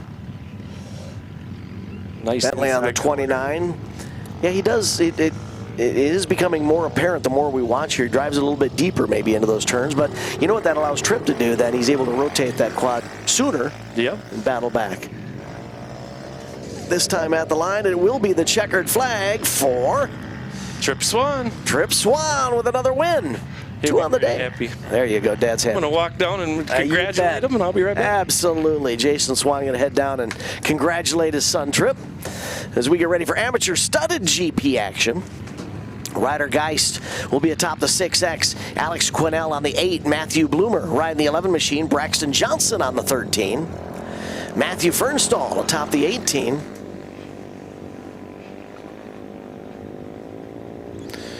Lovan Hladlik riding the 20.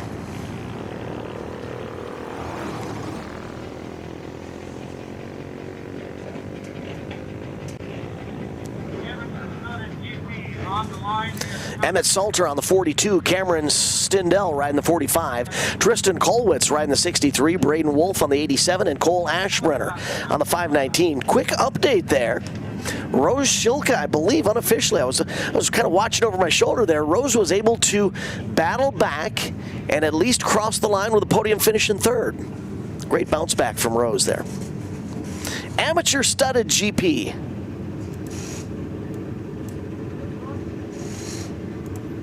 Braxton Johnson on the 13. Point leader with a 9-point advantage over Cameron Stindell. 2 second-place finishes on the podium, but has yet to pick up an overall win. Braxton Johnson would like to change that today. The 42 there, Emmett Salter, to the extreme left of the start gate, trying to fire that quad. 2-minute clock will be up to see if he can breathe some life into that quad. And I gotta tell you what, if you've never been in it, you kick and you kick and you kick, and in the event that you do get it fired, you're so out of breath, your race is basically done at that time. Oh, he is frustrated. That is unfortunate. Emmett Salter can't get that quad to fire. Amateur studded GP underway. Top 4 trying to pull.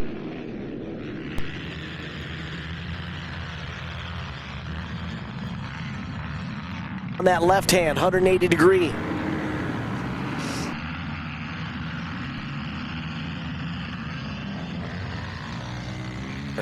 Running.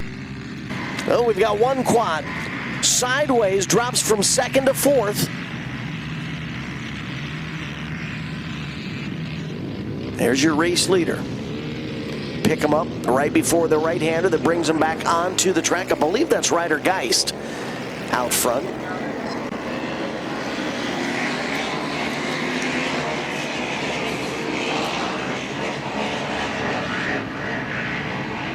No. Braden Wolf on the 87, your race leader. And then is it Matthew Bloomer? Might be Bloomer holding on to the number 2 spot. There you see the 11 of Bloomer. Yep, so it is Wolf, then Bloomer, 1-2. Around that right-hander there. Before they set him up for the left-hander. This short shoot here, there is a little bit of a dog leg to this. It's not a interstate straight. There is a bit of a left kink before they get to that 180-degree left-hand turn. Here they come back onto the oval. They come out of turn number 4 of the oval, cross the line. Still green flag conditions. Top 2 are putting on a show. They are pulling away from that 3-rider battle for 3rd, 4th, and 5th.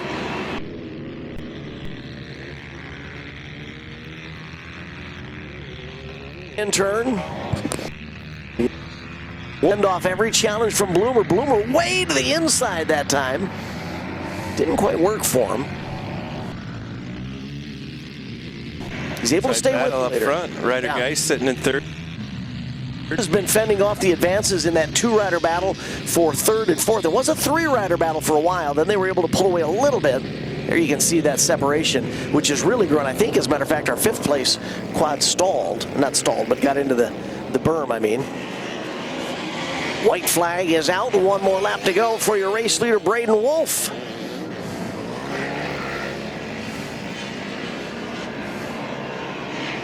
The 11 machine of Matthew Bloomer.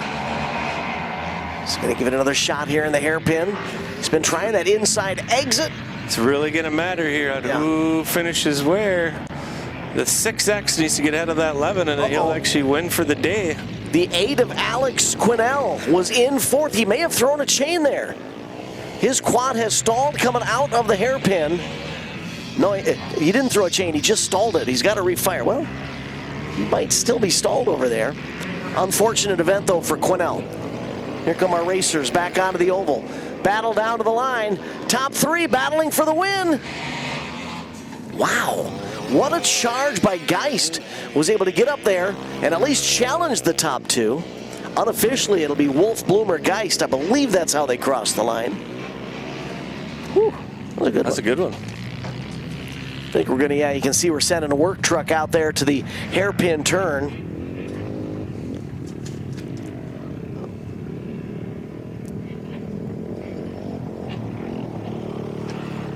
So we'll need the tow rope here.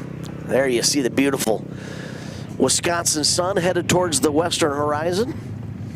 So that obviously looking to the west. There's a nice bluff lands up above the lower Long Lake that we're on here today.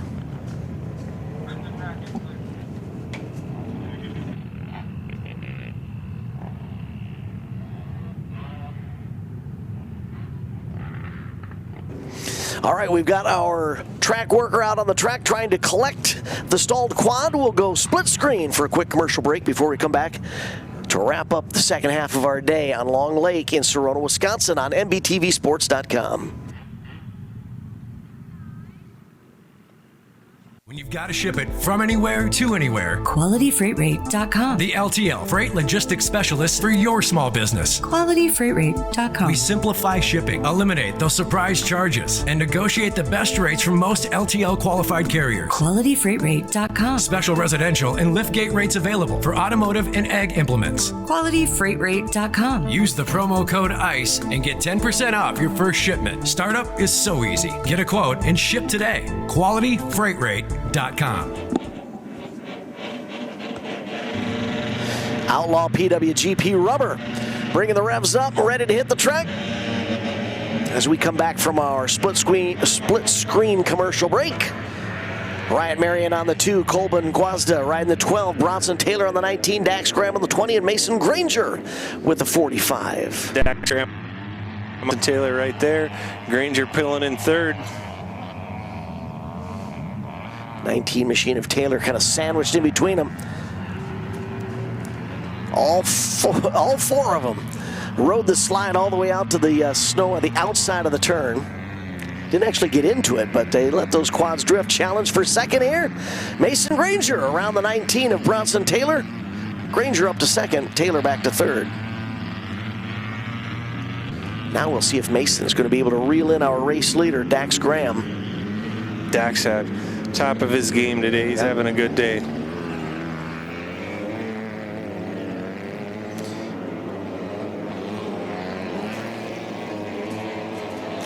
Both Dax and Mason trying to pull a little bit away from Bronson on the 19 running third.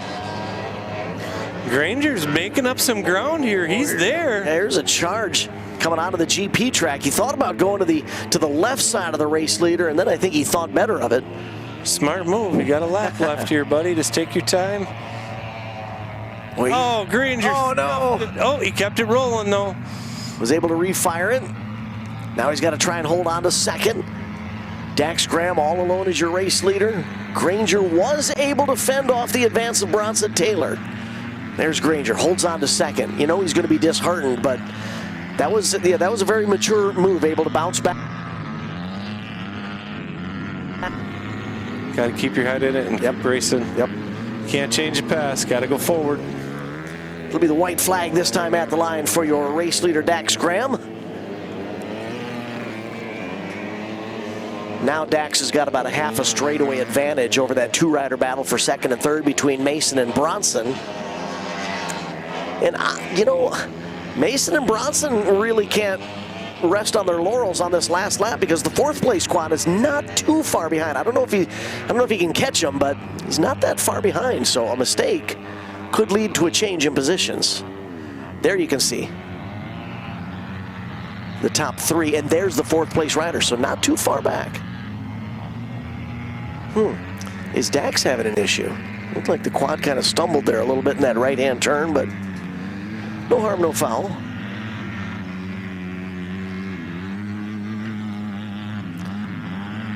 Sliding around the left-hander. One last right-hander onto the oval, and Dax Graham gets to celebrate another win. Checkered flag is in the air. Dax Graham, winner of the Outlaw PWGP rubber class. Mason Granger holds on for second. Bronson Taylor across the line in third. Rest of the field across the line to wrap that one up as we get ready for some more two-wheeled fun, amateur cycle GP style.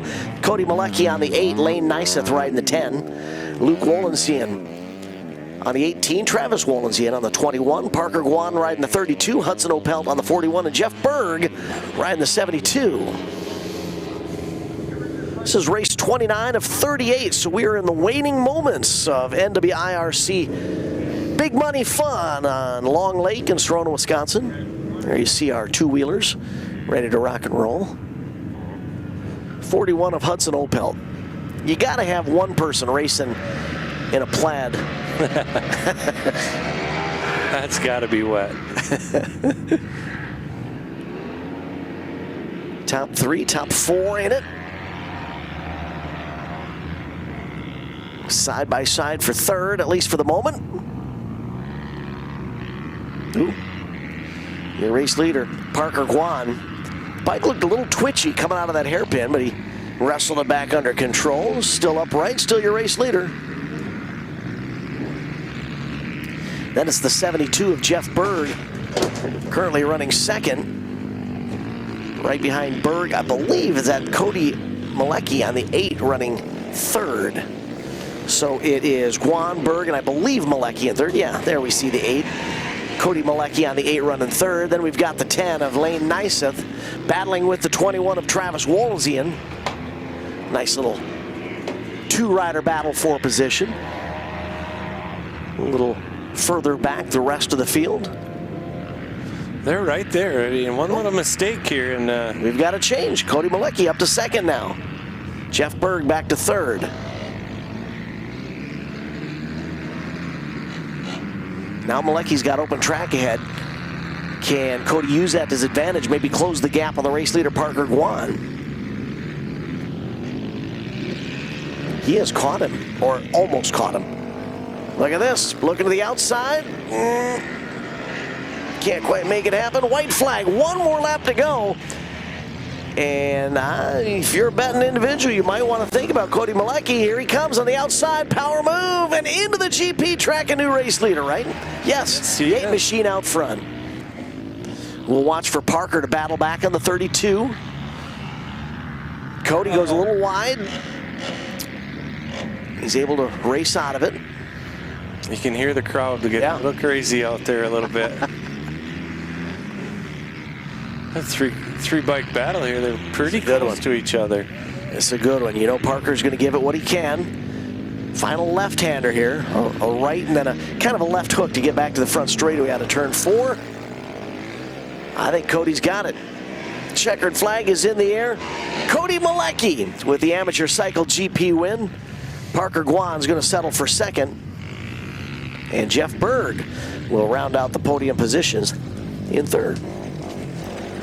C Rubber GP, C-Class rubber racing on the GP track.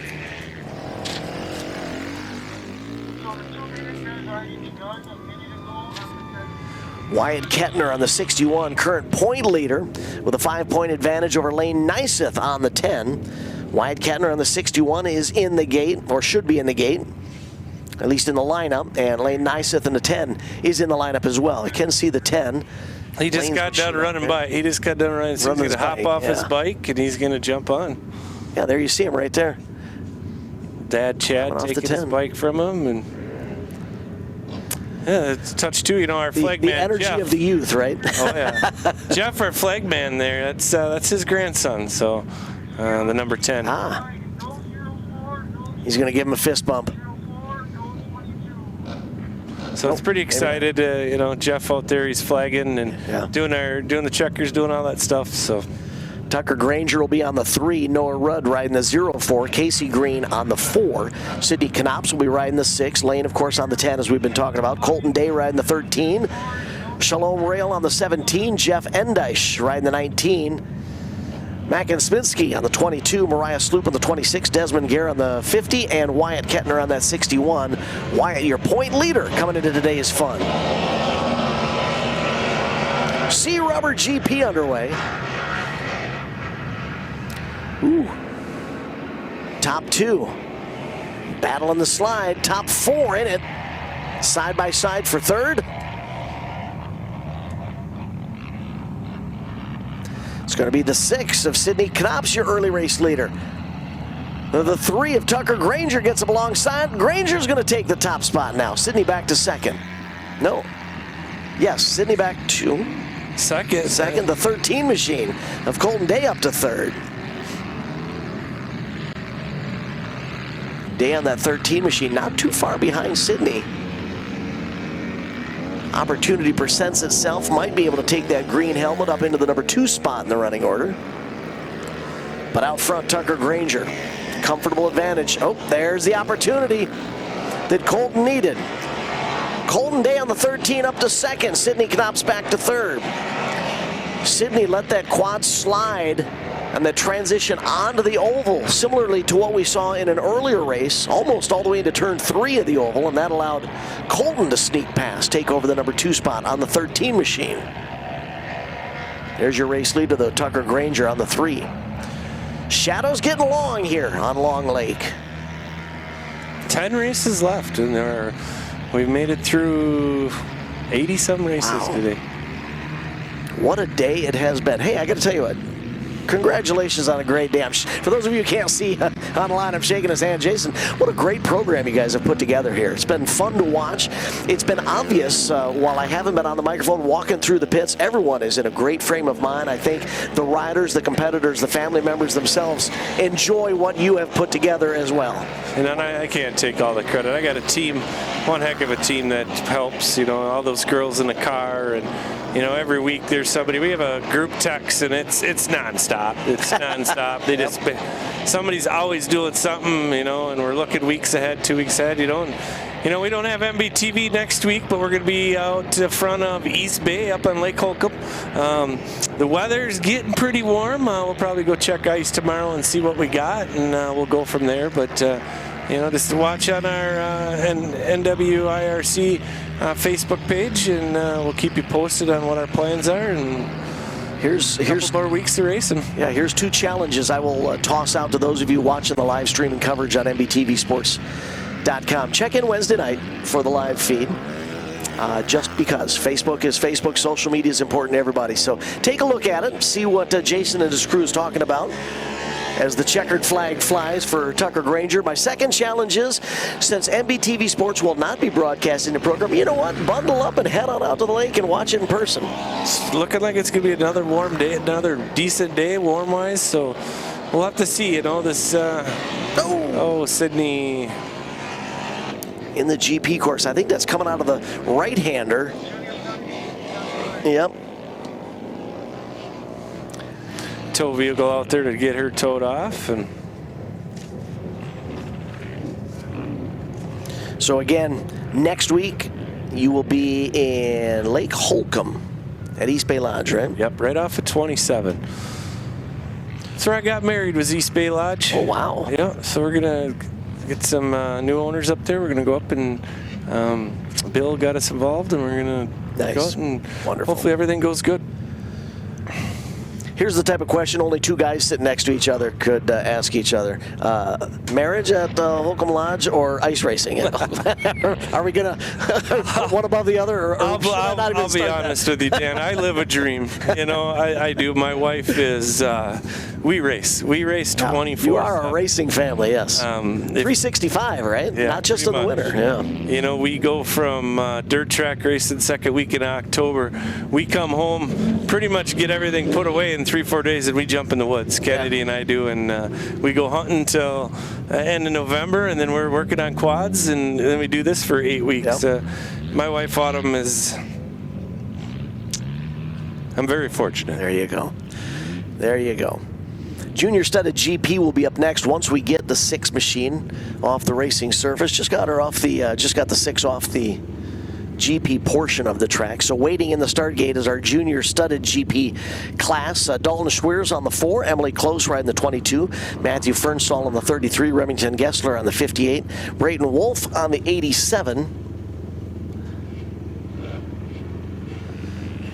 Getting Sydney pulled off. Yeah, like I said, back to Autumn. I'm very fortunate. I live a dream. She takes care of everything. Everything's set for us, and I'm very fortunate. There you go. Oh, look at this. Sydney says, you know what? I'm riding that quad across the finish line. Sydney did. That girl could get after it pretty good. She seems like bad luck, though, does find her. It seems like all the time. All right, Junior Studded GP. Race number 31. Going to be a 3-lap dance here. Who's going to get off the line first? Ooh, what a start. An 87 of Braden Wolf. Braden means business. Braden's going to lead this pack down to the GP track. Compliments of a great jump off the start. Especially the way this track is laid out, getting out of that start gate, so important because the track really funnels into a tight racing surface as you exit turn 2, the oval, onto the GP portion of the track. Number 4, Dalton Schweers, he's running second there. Two-rider battle for 3rd and 4th there. The 22, Emily Close in the shootout. You got Matthew Fernstall right there on Kloss.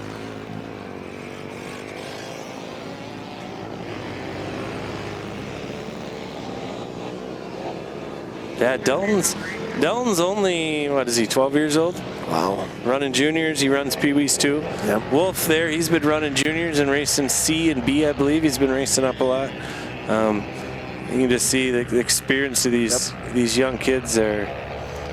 I sure the heck want to go out there with them. You know, it all comes down to a mantra that you hear a lot in 2 or 4-wheel motorsports: seat time, seat time, seat time, seat time. The more seat time you can get, the better. That's why we have kids out here on the ice, or sometimes heading down south to ride just so that they can keep up their program, keep up their conditioning, keep up their comfort level. 1 lap to go, coming to the white. Yep. Braden Wolf gets the white flag.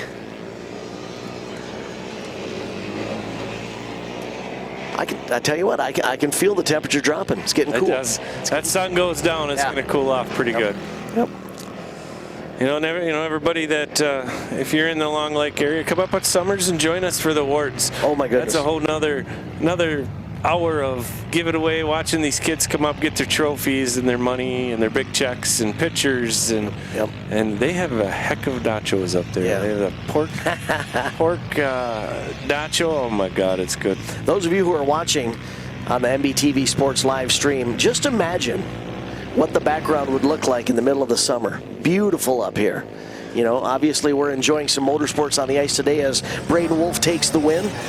But give this location 4 months, and it'll be another sort of beautiful. The snow and the ice is beautiful, but the summer is beautiful as well here in Long Lake. So an open invite to come up here and spend some time with the family in the summer as well. And hopefully next year you'll come back and join us for more NWIRC racing on Long Lake in Sarona, Iowa. About what time do you guys start making kind of plans for next season? It never really ends, you know. I mean, when we get done here, we'll go right and get ready for our banquet, you know. And then after that, we probably don't hear from each other for a good month. And then we start looking to see where else we're going to be going. Here we are, B-Rubber GP on the line accounted for, and they're off. Ryan Osborne riding the deuce, Riley Ginder on the 5, Jacob Anderson on the 7, Braxton Johnson riding the 13. Who's got the whole shot? 24 machine of Avery Schindler. Schindler's going to lead him on to the GP track. Nice 3-rider battle up the front of the field there. It's like Avery and Braxton Johnson, and then Ackley right there, the 18. Ginder gets a little sideways, bunched him up. Jacob Ackley's going to take the lead on the 18 machine. The 24 of Schindler back to 3rd, I believe. The 5 of Riley Ginder just outside the top 3, running 4th, I think. The 13 of Braxton Johnson in 2nd unofficially.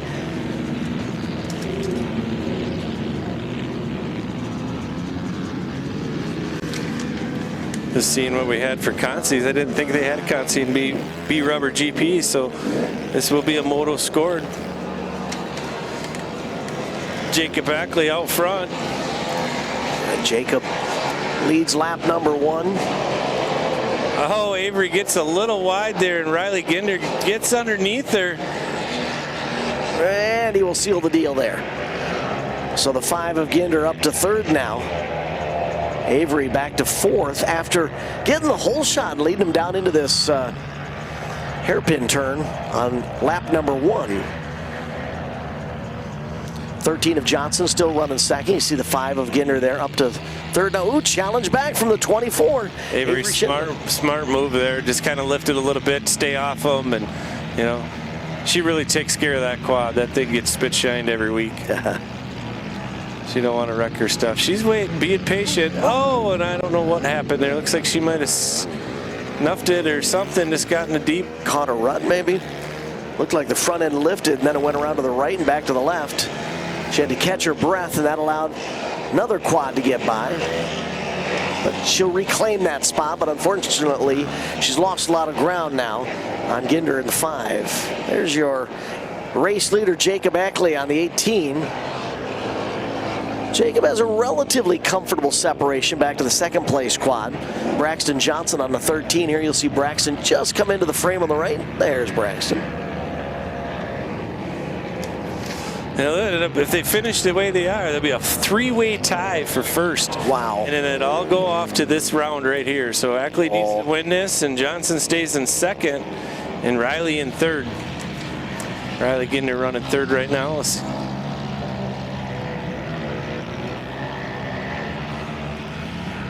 And those of you watching the live stream, if you've never been involved in this sort of a sport where the averages will play, these riders are very, very aware of where they need to be, or I should say most of them are. They are. They know exactly where they need to be. And, you know, I've watched guys say, hey, I could finish second. Lets them go by. And race number, Stacy, we're on race number 32. Stacy Evans just checking in on us. Thanks, Stacy. Open Motorcycle GP going to be up next.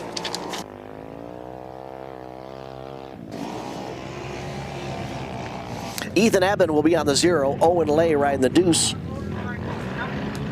Riley Ginder on the 5. Milo Moss on the 7. Ricky Staub riding the 22. Cody Funk getting the funk out on the 25. Mark Will with the 66. Mason Barth riding the 80. Nick Berg on the 92.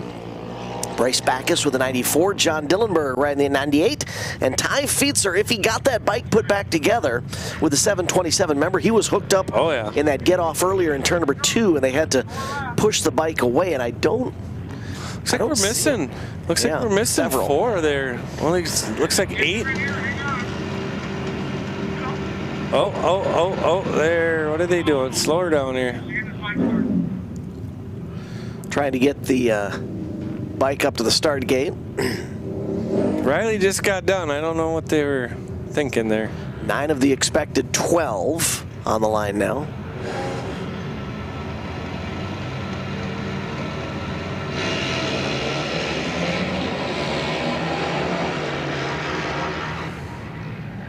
Who's got the whole shot? Is that the 0? Ethan Eben, I believe. Tight quarters around the hairpin. Cody Funk's going to take the lead. Outside maneuver around the 0 of Eben. Funk, your new race leader. Eben second. 94, Bryce Backus, I believe, in third. We'll go back to some heavy traffic as our speed cam is taking some roost there on the outside of that right-hand turn to get back onto the oval.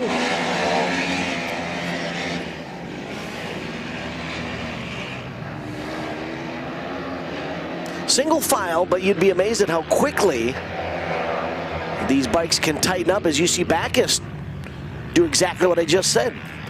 Made up a lot of ground on the 0. Bryce up to second now. Eben tries to battle back, can't quite make it happen. And here comes 4th, 5th, and 6th. So they were strung out in turn number 1. Now they're all over each other. 2nd, 3rd, 4th, 5th, and 6th. A little behind our race leader, Cody Funk. 6th and 7th, potentially losing the draft of that 4-rider battle for 2nd. You can see here they stretch out on the front straightaway of the oval. And then they're just going to bunch right back up as they transition onto the GP track. Ethan Eben, 3rd, holding onto that spot. And then that is the 80 of Mason Barth running 4th. Barth has been trying to find an opportunity to get up alongside of Eben to maybe challenge him. Hasn't quite been able to make it happen yet. Gets there, just can't get the pass. As they're getting close. Cody's pretty much checked out a little bit here. White flag this time at the line. There you see Cody Funk's number 25 leading this one.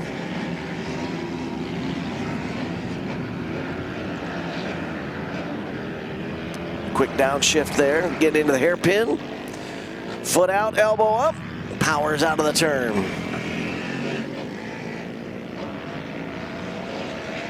You know, there's people at home who will spend a night watching folks dancing on TV. This is, motorsports has got its own rhythm of dance that these riders have to go through that those of you watching the stream may not realize all the shifting that's taking place, front rear brake action on the bikes and the quads as well, of course. And you just get into this sort of a rhythm. Cody Funk going to get the win on the 25 machine. A Rubber GP up next. I'd be happy for Cody and them winning that. It's a good day for them.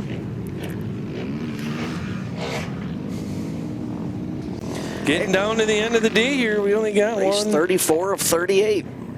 4 left. Colton Froseth on the 8, Colton Buckley riding the 10, Matthew Bloomer on the 11, Tucker Kempe on the 19, Jackson Helen with the 20, Jake Persecki riding the 21, Ty Osborne on the 28, Tommy Anderson with the 57, Parker Riedinger riding the 72, Trent Goodenough on the 73, Colin Graham on the 81, and Kenyon Shellum will round out the 12-rider lineup with the 96. Not sure if we've got all 12 of them on the gate or not. They've really spread themselves out there. They're all there. They just spread out right away.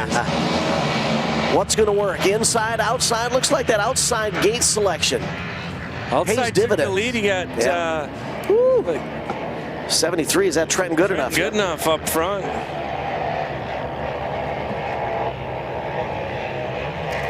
Trenton's got the early lead.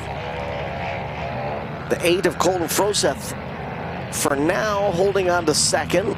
Then it's the 96 of Shellum. Shellum's going to try to take it away. Gets it. Open the door for Jackson Hella to get up there too. Yeah. So Froseth all the way back to 4th now after getting a good start. Helen on the 20 machine up to 3rd. There's the 73, your race leader Trenton Goodenough. 4 more races after this one as you can start to see dusk in the sky. Obviously, no lights out here in the middle of the lake. That's why we're kind of zipping through these races.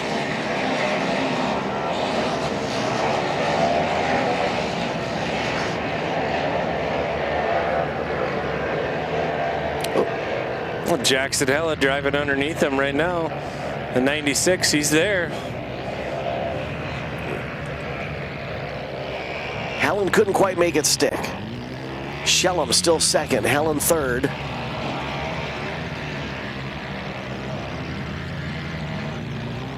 Nice little battle here, 2nd and 3rd on our screen now.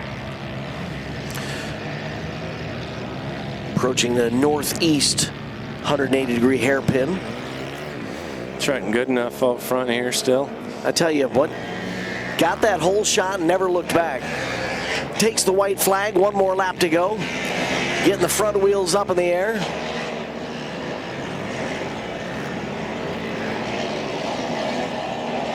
Jax can get to him, just can't get enough to get by him. It's a good battle here, 2nd and 3rd.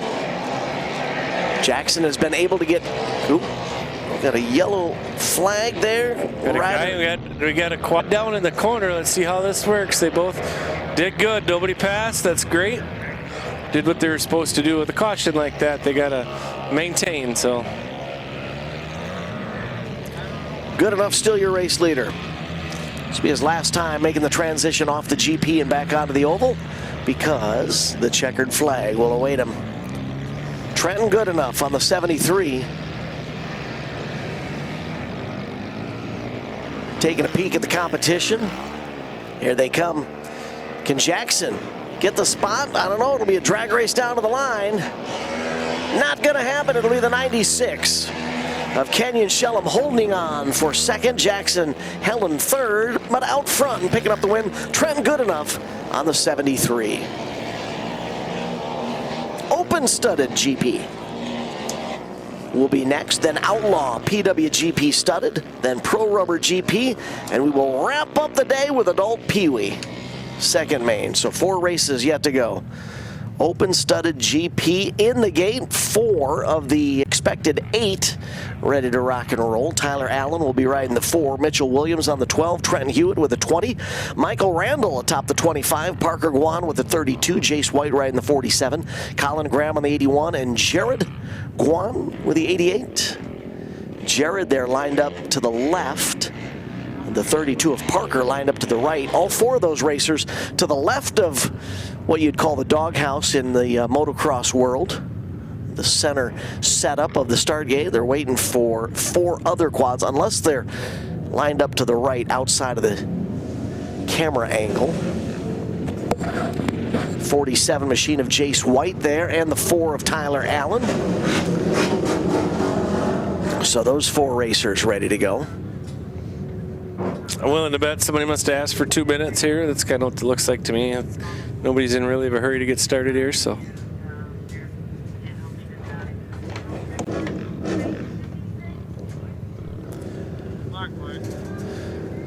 Had to pull that quad out of the first hairpin on the GP track, so we were in just a little bit of a holding pattern there. But I'm not quite sure what's up with the 4 quads that we're missing here. Like I said, I suppose potentially they could be off camera. We may just not be seeing them.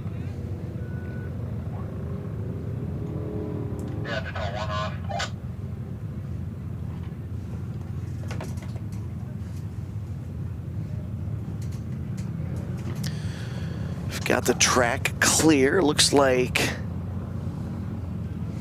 the 1 quad opting to move to the right side of the start gate.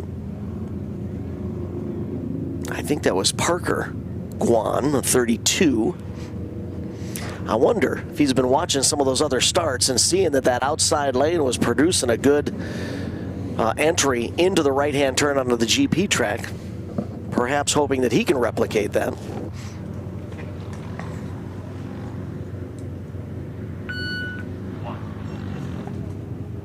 What's going on out there, guys? So Deanna, to clarify, I use DQing him and A Rubber GP again today. You're DQing your A Rubber GP? DQing him, Parker, and A Rubber GP. There's the 81 of Colin Graham coming up to the start line.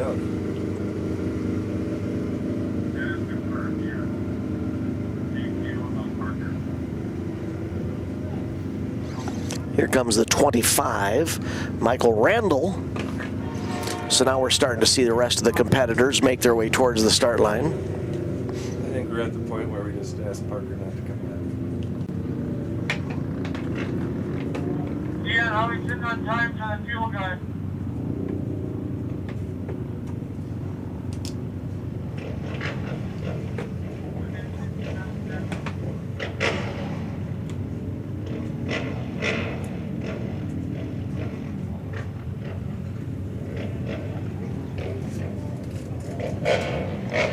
Trying to fill the gate for our open studded GP event. Getting thumbs up from the competitors. Our race starter. There we go. 6 of the expected 8 to the left of the box. Not sure if we've got a couple off camera or not. We'll find out here shortly. Starter checks in with all of our competitors. We might have a racer or 2 to the right. There they are. Down and away they go.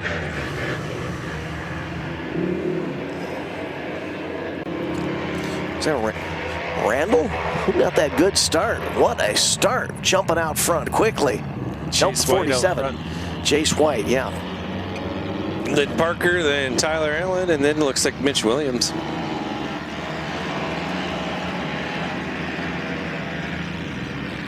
Very easy to get them all mixed up when I come through that first gate there. That first turn. Big old wad of quads, right?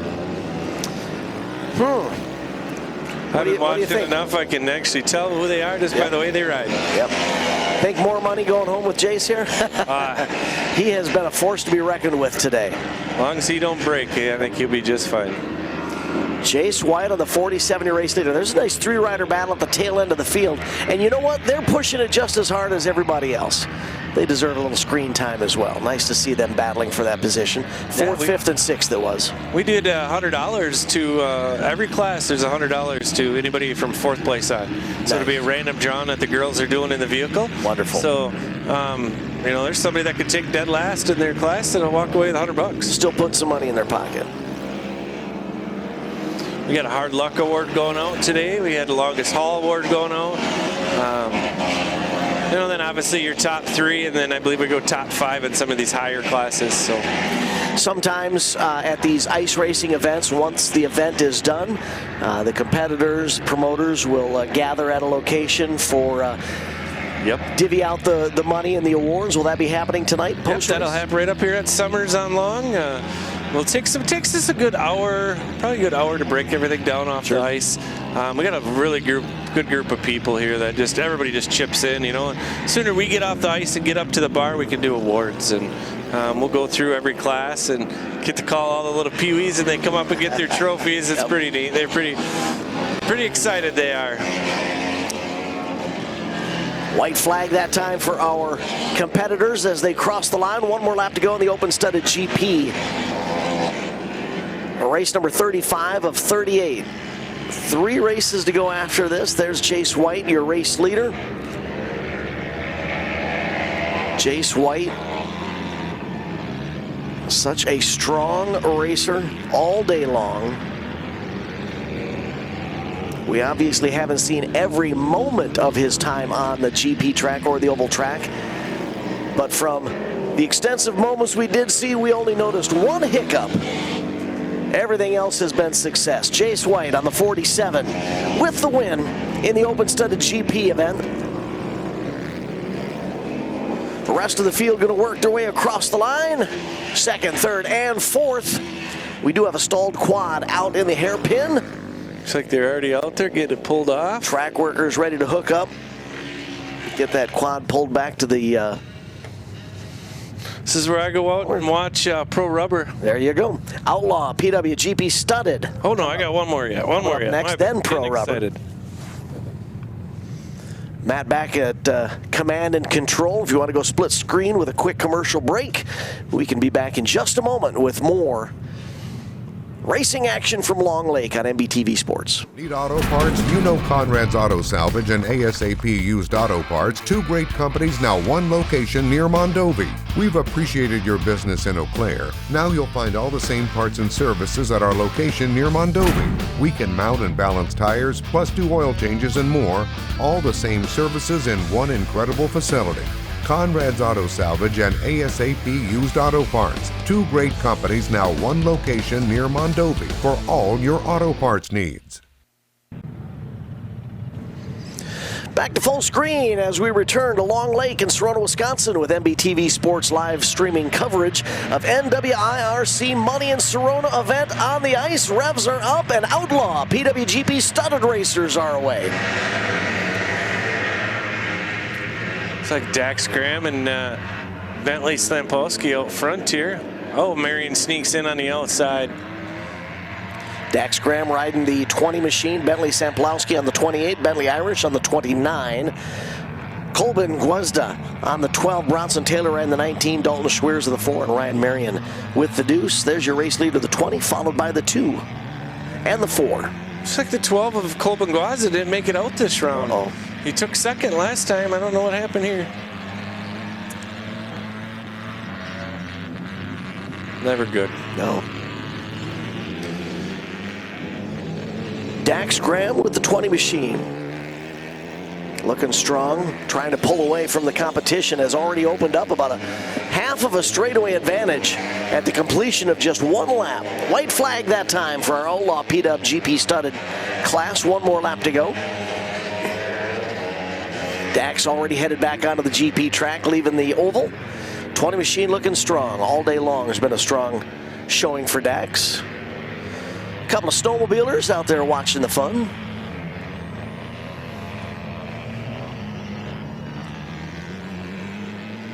I hope everybody's enjoyed everything today. It's been a good day. It's a long day, I can tell you that. Do want to let you folks know that MBTV Sports will be back to live streaming coverage next weekend, Saturday and Sunday, from Steeplechase with snowcross action. Steeplechase Ski Hill in Mazeppa, Minnesota. You can see Saturday night and Sunday morning action as the checkered flag flies. Dax Graham picks up the Outlaw PWGP studded event. For myself, I'll be in Milwaukee on Friday, racing flat track motorcycles on the concrete in Fiserv Arena, where the Milwaukee Bucks play. Last year, I believe attendance was 12,000 spectators.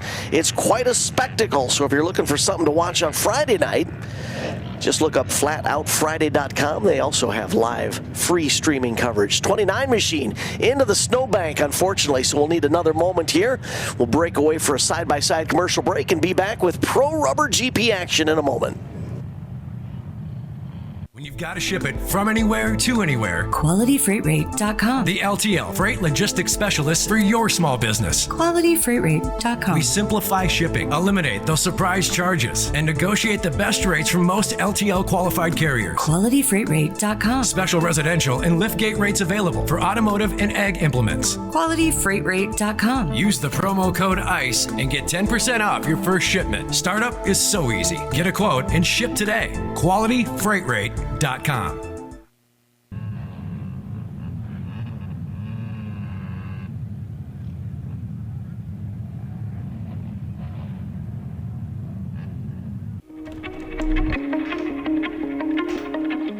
My name is John O'Connor. I'm a snowboarder for life and a business owner in Windham, New York. We run a restaurant and inn here. This is our backyard.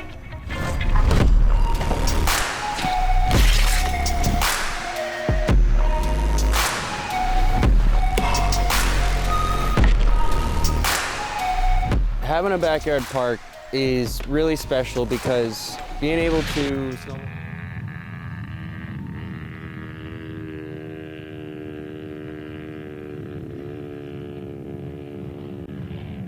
It was Bentley Irish, I believe, that was having some issue as we return to Long Lake in Sarona, Wisconsin. I'm Dan Bailey. This is MBTV Sports live streaming coverage of NWIRC Big Money Fun. Long Lake in Sarona, Wisconsin, we get ready for Pro Rubber GP action.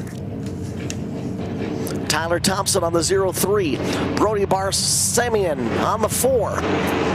Jace White on the 47. Trevin White on the 29. Revs are up and they're away. Daryl Rath riding the 67. Who's got the whole shot? Down onto the GP track. Top two trying to pull away from third, fourth, fifth, and sixth. Oh, red flag. Gonna be a restart. Gonna need a restart. Our Pro Rubber class there. You can see the 96 of Kenyon Shellum has jumped the berm. That, I believe, right outside of turn 2 of the oval. Taking a look at him, make sure that he's all right. You can see that he took a tumble. Snow all over the helmet. The race gear. That was a barrel roll up and over the snow berm on the outside of turn 2 of the oval, right where they make that right-hand turn, or right before they make that right-hand turn to get onto the GP track. Safety crew there to check on the condition of our racer. Trying to refire that quad is Kenyon Shellum on the 96. Other racers in the gate will be Corey Arneson on the 43, Ashton Reese on the 22, Jake Simplowski on the 18 Slash, Kennedy Swan on the 18, Andrew Steinmetz with a 16, Tyler Allen on the 4 Slash. Good news, looks like Kenyon Shellum's fine on the 96 machine. We'll re-rack them, restack them. Pro Rubber GP.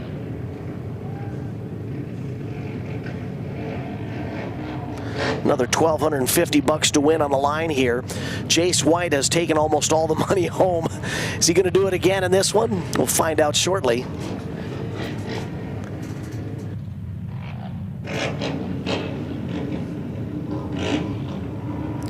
Jace White lining up about 4th in from the left there. You can see the 47 machine. Goes the 16, the 67, the 4, and then the 47 of white.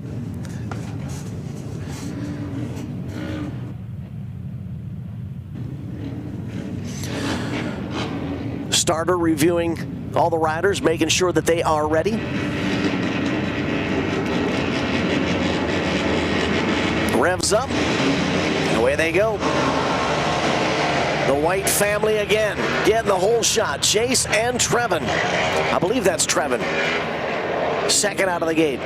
3 wide in a battle for third as they make that transition out of the GP track. They almost didn't make that transition. 13 machine. Or no, excuse me. Third place quad there right behind Trevin White. All in yellow.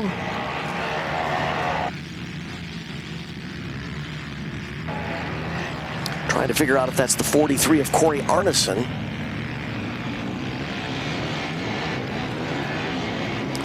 But Chase White back where we've seen him all day, at the front of the field with a 47 machine. Trevin White, second, and then it is indeed the 43 of Corey Arneson, holding on to that third place spot for now.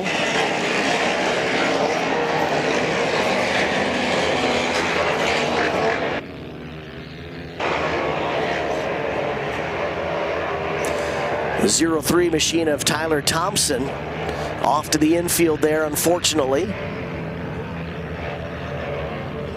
There's Jace, your race leader.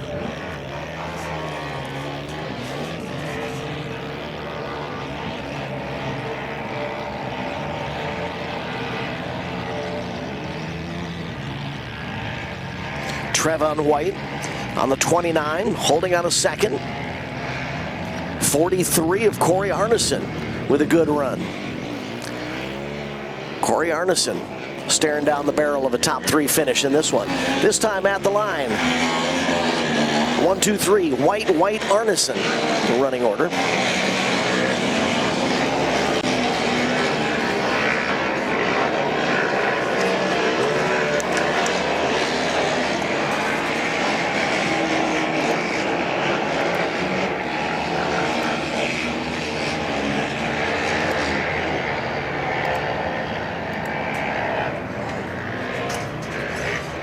Chase White, just smooth as butter. Doesn't even appear to be pushing that quad any further or any harder than you would expect. Thought for a moment there, it looked like he had a bit of a bobble developing. And that right-hand turn after the first hairpin, but that is not the case as he continues to lead this one. White flag is out, 1 more lap to go. As Chase White is hoping to pick up another strong finish. And by strong, I mean the W, the win.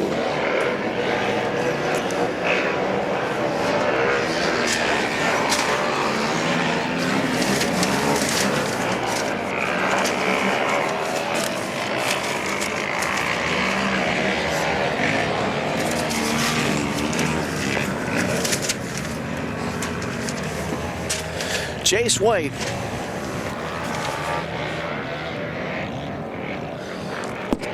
working his way comfortably through the GP track.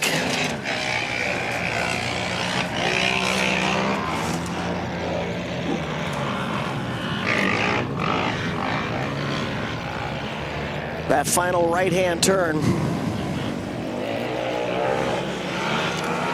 Down to the checkered flag, Chase White will pick up the win in the Pro Rubber GP main. Trenton White will follow him across the line in second. Corey Arneson unofficially rounding out the top 3 with the 43 machine.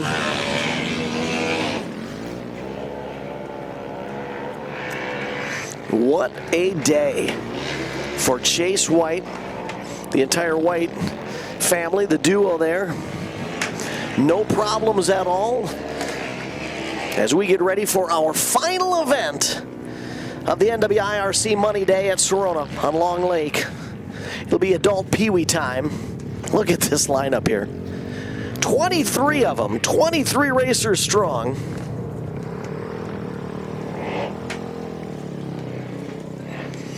Devin Barsamian riding the Zero machine. There you see your starting lineup, list of all 23 of them on your screen at home. Boy, I tell you, it has been a lot of fun here today on Long Lake. The community of Sarona has been so welcoming. Beautiful conditions, a lot of sunshine, warm early. Has cooled off lately as the sun sets. We've had a lot of great action, but most of all, a huge thank you to all of you at home for tuning in to enjoy the live streaming coverage from MBTVsports.com. I tell you what, one quick note. If you are a representative of a local area regional business, you like what you see here and you want to get involved, reach out to the MBTV Sports team. We would love all sorts of involvement, whether it's event sponsorship, other mentions, etc.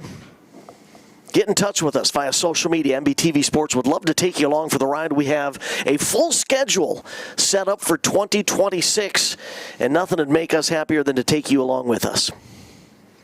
Restream Boat saying Jeff Zimmerman, Longview, Texas, has enjoyed watching the racing. Thanks for joining us, Jeff from Texas. Slightly different weather conditions than what you're experiencing, right? Will Fowler gives us an epic. I like to hear that, Will. Thank you very much. 23 ants out here right now. Adult Peewee fun to wrap up the day. You know, this is like the cherry on the top of a Sunday, right? Even though it's Saturday. We've had a lot of fun, but this is just that crowning achievement. Just going out with a bang and some fun here. A good time with adult Peewee action. You were telling us about these quads earlier, 90cc quads, right? Is that what it is? 90, yep. Got to be at least 16 years of age. No weight requirement. Oh. Big boys on little toys. Just out having themselves a good time.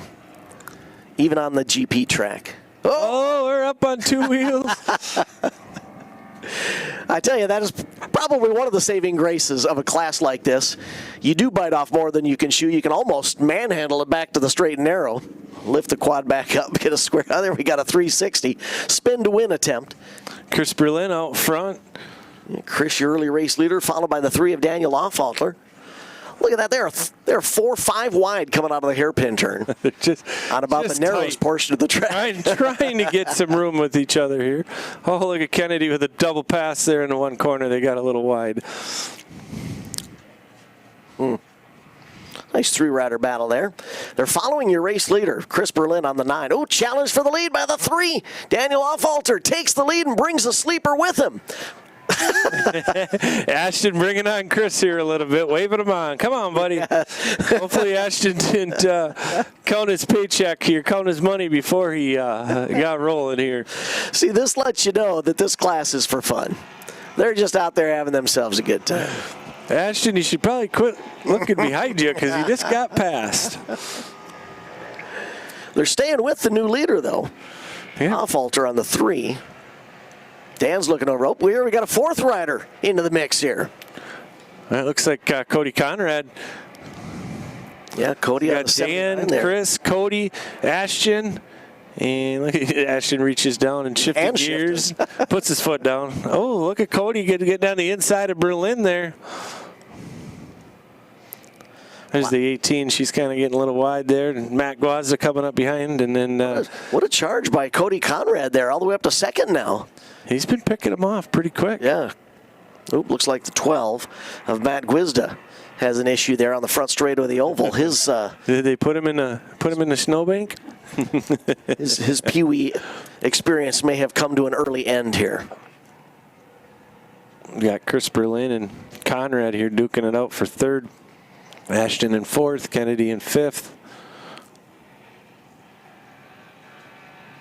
Well, I thought Cody was closer to our race leader, but stretched it out quite a bit. There is your checkered flag, and that will wrap up a day on the ice in Sarona, Wisconsin. Adult Peewee action closes the fun.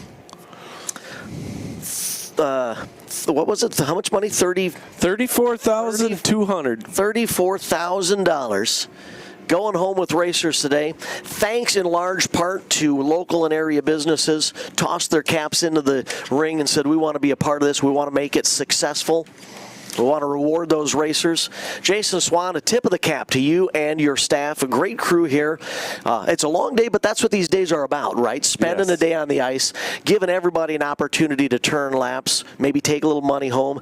But even if they didn't get any money, they're taking some memories home. And I'm sure everybody's going to have some smiles on their faces when they recall the fun they had today. Thank you very much for joining us, Jason. Thank you, Dan, for having me. And MBTV Sports. Got to thank Mark and your guys' whole crew, Carter, all you guys for coming out and doing this with us, and we appreciate you guys, and get to see you here in 2 weeks. But you know, I guess we do have the rubber. Oh, well, I got a little excited. I forgot about that rubber UTV. I forgot to be the final. I don't even have the list. I suppose it looks like we got the 4 of Green, we got the 05 of Brock Cadillac, got the 79 of Conrad, 67 of Darryl Rath, the 05 of Brock Cadillac, and the 30 of Ryan. So a lot of these guys, as you see, getting off their Peewees, jumping into their side-by-sides. And but we're real quick here. We couldn't do this. And if you guys have been watching up in that left-hand corner of your screens, you know, we got to thank the Long Lake Chamber of Commerce. They got this ball rolling and got us coming up here. They Ignite Dispensary, Pioneer on Long Lake, Kev's Body and Custom, Long Lake Box Blinds, Lubrication Station, Country Inn, Nudo Farms, Dave's Outboard, CCF Bank, L&L Excavating, Summers on Long, K&L Prop Repair, Mag Stainless. Got to thank Matt and Shauna for all their help in putting this all together. They have a cabin up here, and then this is where it all started. Tony G Disposal, Cluck Steel, Cravoza Earthworks, Frolic Farms Land and Pit, Frolic Masonry and Concrete, Olson's Upholstery, Andy Hagen. Andy's another one of those. Andy and Jesse go around collecting a lot of these checks, and we appreciate them. The Sunset Resort, Triple T Welding and Fabrication, Matthews Construction, Eggcon Fuels, of course, NWIRC, Tiki's Bar, and Rap Guys. We thank you for everything that you guys have done, and you make this happen up here. Tiffany, guys, thank you for thanking us. Hope that you enjoyed it just as much as we did. Samantha Carpenter, it was fun to watch, whether you were watching it online, as you are, or whether you were here in person. A great day on the ice here. Thank all of you for tuning in to the live stream on MBTV Sports. Getting pretty dark out there. Looks like they turned their lights on for the last race. Good thing we saved this class for the last one because they actually have headlights. And here we go. Got 6 of them out there. Final rip of the day. The full-size UTVs. Casey there in that big old tires. And you know, Faith Conrad there in the 15. She's in that single. She does pretty good. Yep. Just the oval here for the UTV rubbers here. Looks like Brock and maybe, looks like his sidekick might be Loeb and his brother. Looks like Brody Barsimian in there with Green. Boy, for a moment there, I thought they had people in the back seat. I'm surprised. They could probably put somebody in that left rear. It'd probably help a little bit. Get a little left side bite. You want to? And there. Oh, up on 3 wheels. That was I hope Brody's got his seatbelt on and holding on and keeps his hands in there. Casey, he just one speed wide open. Yep. She's got a push. Picks up a push. Boy, I thought for a moment there he was going to lose that right front.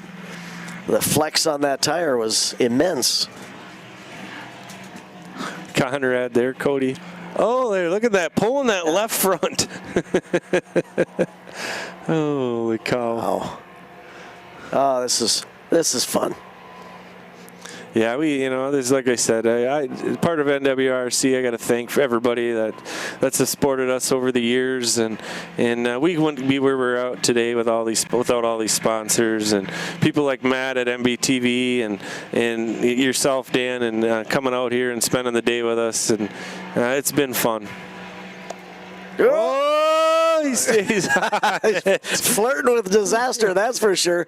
Gets up into the berm there on the outside. I think Brody might be telling him slow down just a little bit.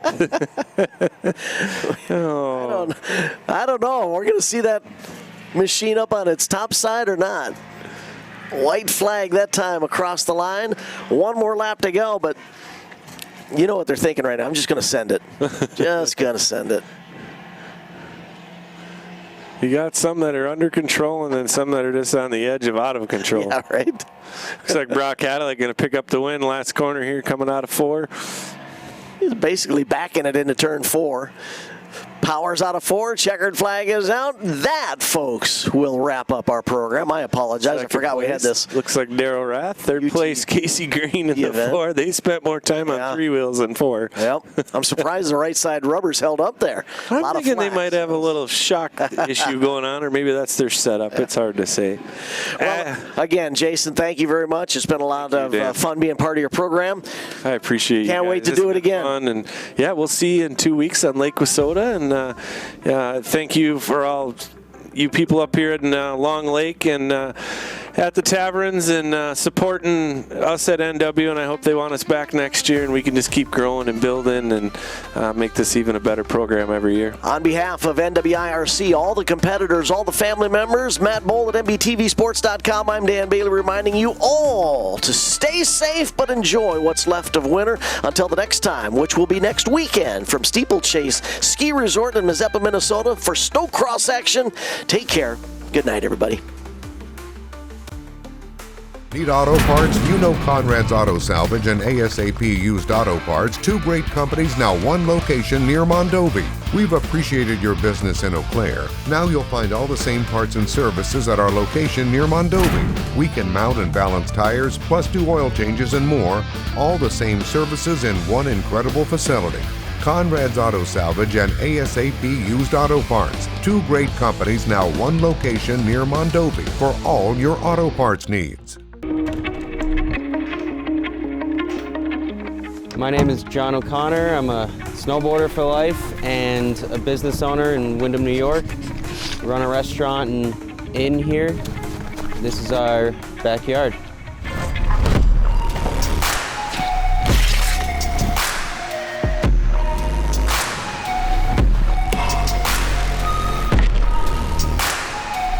Having a backyard park is really special because being able to snowboard at home and not have to get in the car, go to a resort, wait in a line, is your own creative space to do whatever you want, however you want.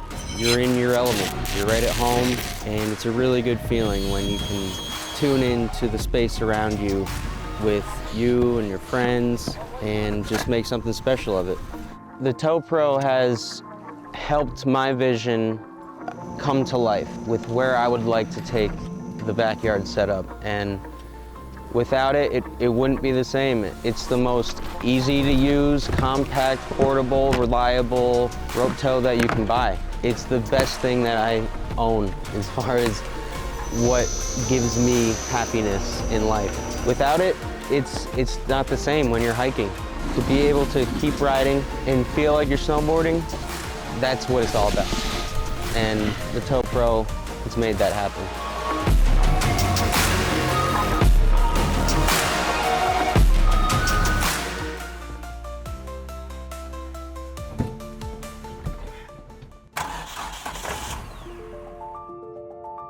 Freight is the backbone of the country.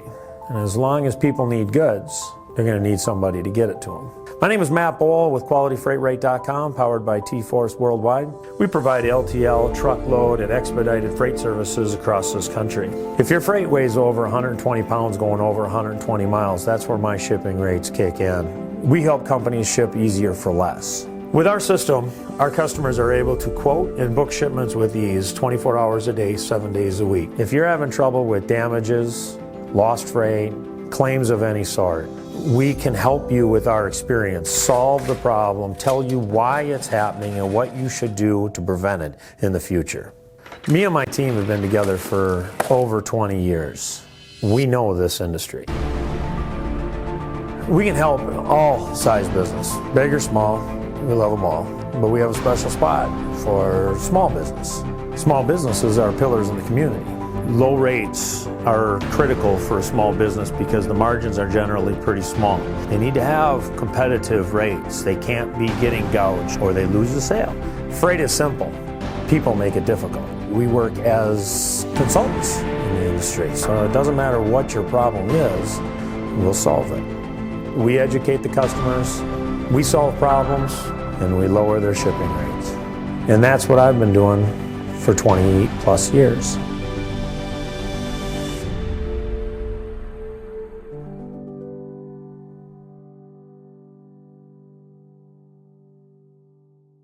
At AmRamp Accessibility, our goal is to help people, and that means providing them with the best quality product and service possible.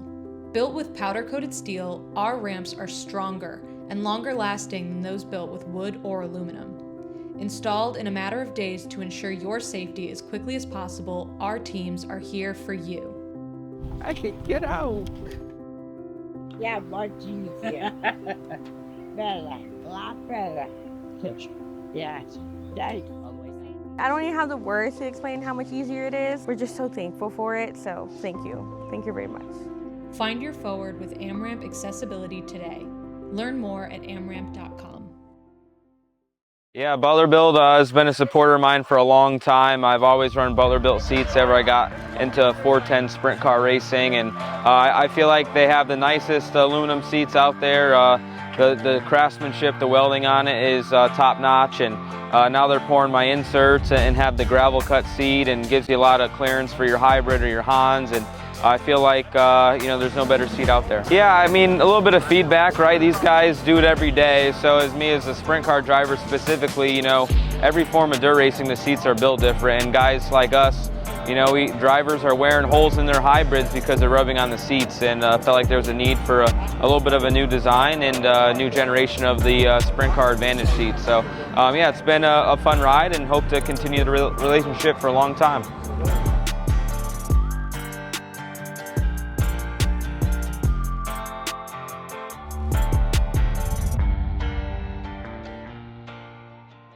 Painful steps shouldn't be part of your daily routine.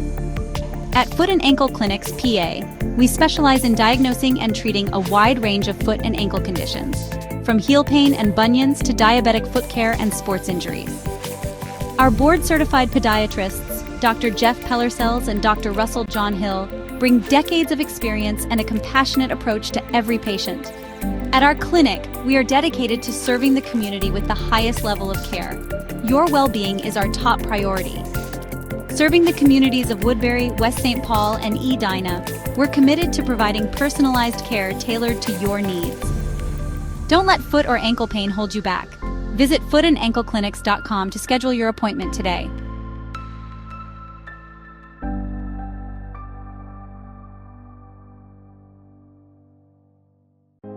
When you push your engine to the limit, on the track, the farm, or the highway, only one name delivers unmatched protection. Schaefer's specialized lubricants. With over 180 years of proven performance, professionals don't guess. They trust Schaefer's. And in our region, there's one guy who makes it happen. William Denzer. Racers, farmers, fleets. They all call William because he's reliable, knowledgeable, and gets results. So support the brands and people who support racing. Call William today, 651-253-0999, or email denzer.schaefer.sales@gmail.com. Schaefer's, trusted since 1839. Power in every drop. Every great journey begins with a trusted guide. And when it comes to finding your perfect home, there's no one better than Kathy Vetter. With over 10 years of experience and a passion for real estate, Kathy Vetter helps you find the perfect home, a peaceful country retreat, a cozy single-family house, or your very first step toward a lifetime home. She also specializes in commercial real estate, guiding you through every step of the way. From the heart of the metro to the scenic countryside, Kathy Vetter knows the Minnesota market inside and out, committed to finding the perfect fit for you, no matter where you are. Buying your first home can feel overwhelming, but with Vetter by your side, it's a smooth and exciting journey. She makes first-time buyers feel confident, supported, and understood every single step of the way. From your first showing to handing over the keys, Kathy Vetter works tirelessly to ensure you get the home you've always wanted. Kathy Vetter, your trusted real estate expert across Minnesota. From vibrant metro living to serene countryside escapes to agricultural and commercial spaces. Let her help you unlock the door to your next chapter.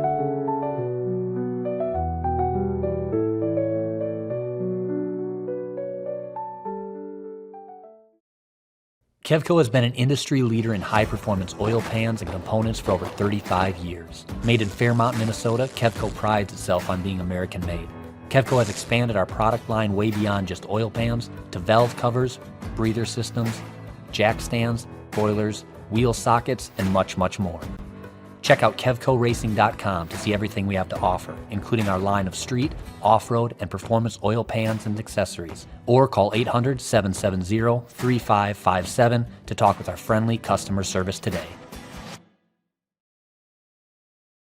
With over 40 years of experience producing quality racing components, we're excited to unveil the Kevco drive shaft. Our Kevco drive shafts are 100% made in the USA from USA-sourced materials. We have developed our drive shafts using precision machine yokes that offer more clearance with higher strength than any other shaft on the market. Our yokes are then zinc-plated black for long-lasting protection. All our drive shafts are meticulously hand-built and balanced on our brand-new superior Driveline Shaft Master drive shaft machine. Every carbon fiber Kevco drive shaft comes loaded with Spicer 1310, solid-body, non-greasable universal joints for superior strength. We offer U-joints, U-bolts, slip yokes, and anything you may need for your drive shaft. Kevco has the ability to custom build any length drive shaft for any application you may need, whether it be mild steel, chromoly, aluminum, or carbon fiber. Call us today at 800-770-3557 or check us out on the web at KevcoRacing.com.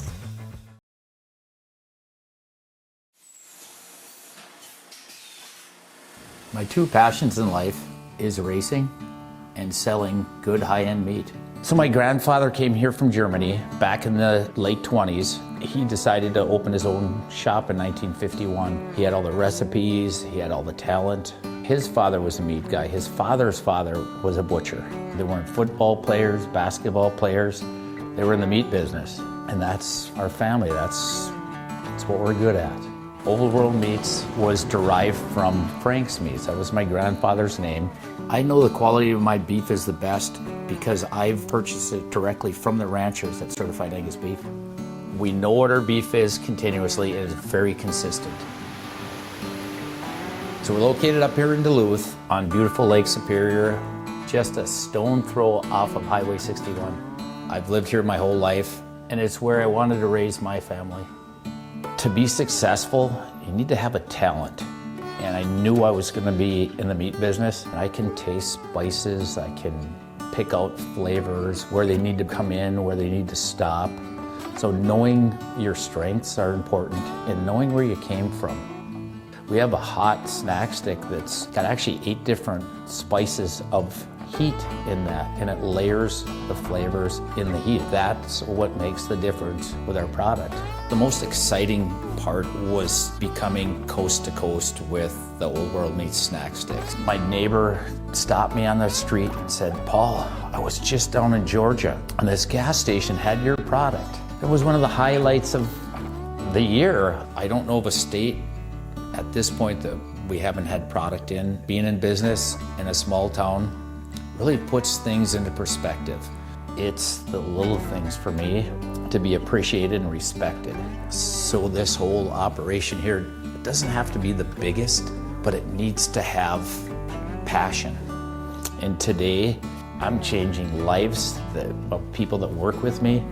My guys are learning lifelong skills and values. That's the good stuff. Let's make the world a better place. Let's have a good time at it.